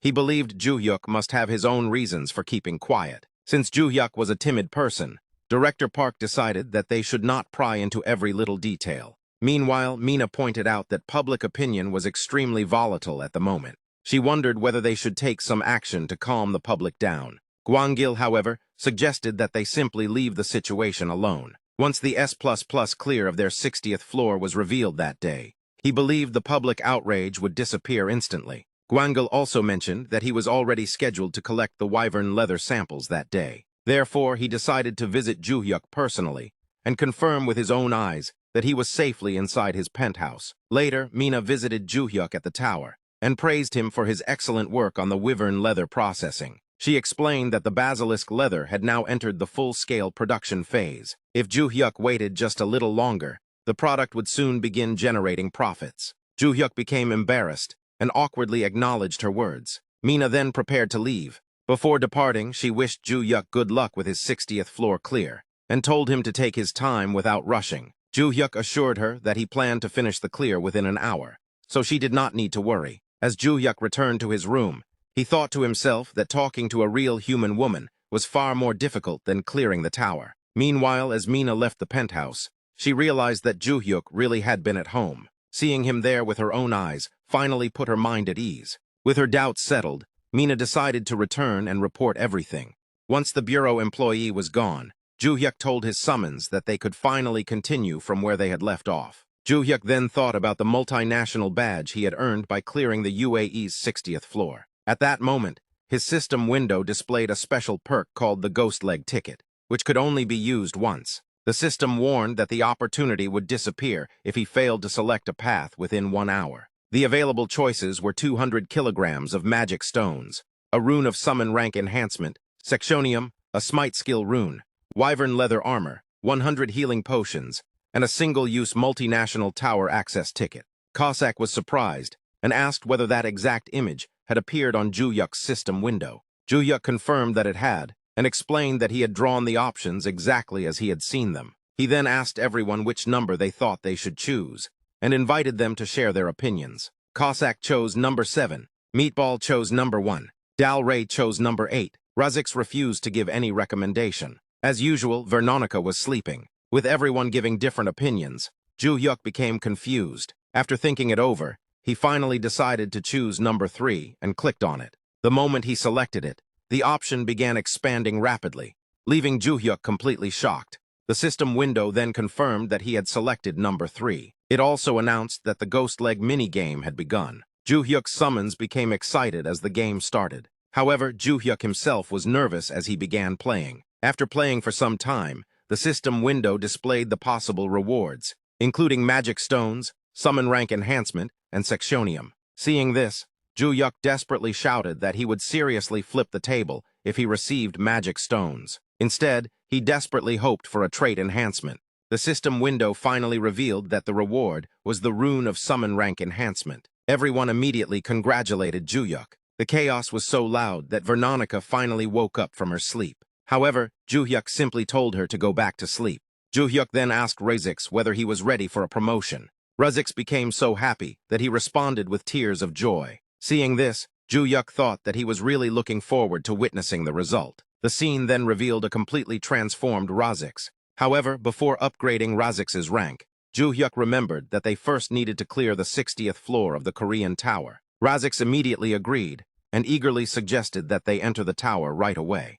Joohyuk and all his summons entered the 60th floor together. As they arrived, Joohyuk observed the surroundings and recognized the familiar environment. Although this was a tower in a different country, it was a floor he had already cleared with an S++ rank and earned a badge from. Joohyuk wondered whether clearing the same floor again in South Korea would grant him another S++ rating and another badge. Regardless, he decided that he never wanted to return to this goth floor again. He believed that even Go-bang must feel some level of pain from dealing with it. The Wyvern Lord was nothing more than a massive brute. Its leather was also such an ugly color that it was completely useless. Fortunately, the raid went smoothly. The battle ended after 2 giant anti-materiel magic bullets, followed by a final attack from Cossack. After the clear, Joohyuk wondered whether his previously earned badge would be recognized. The system window immediately notified him that he had achieved an S++ clear grade for the goth floor of the Black Tower in South Korea. As an S++ clear reward,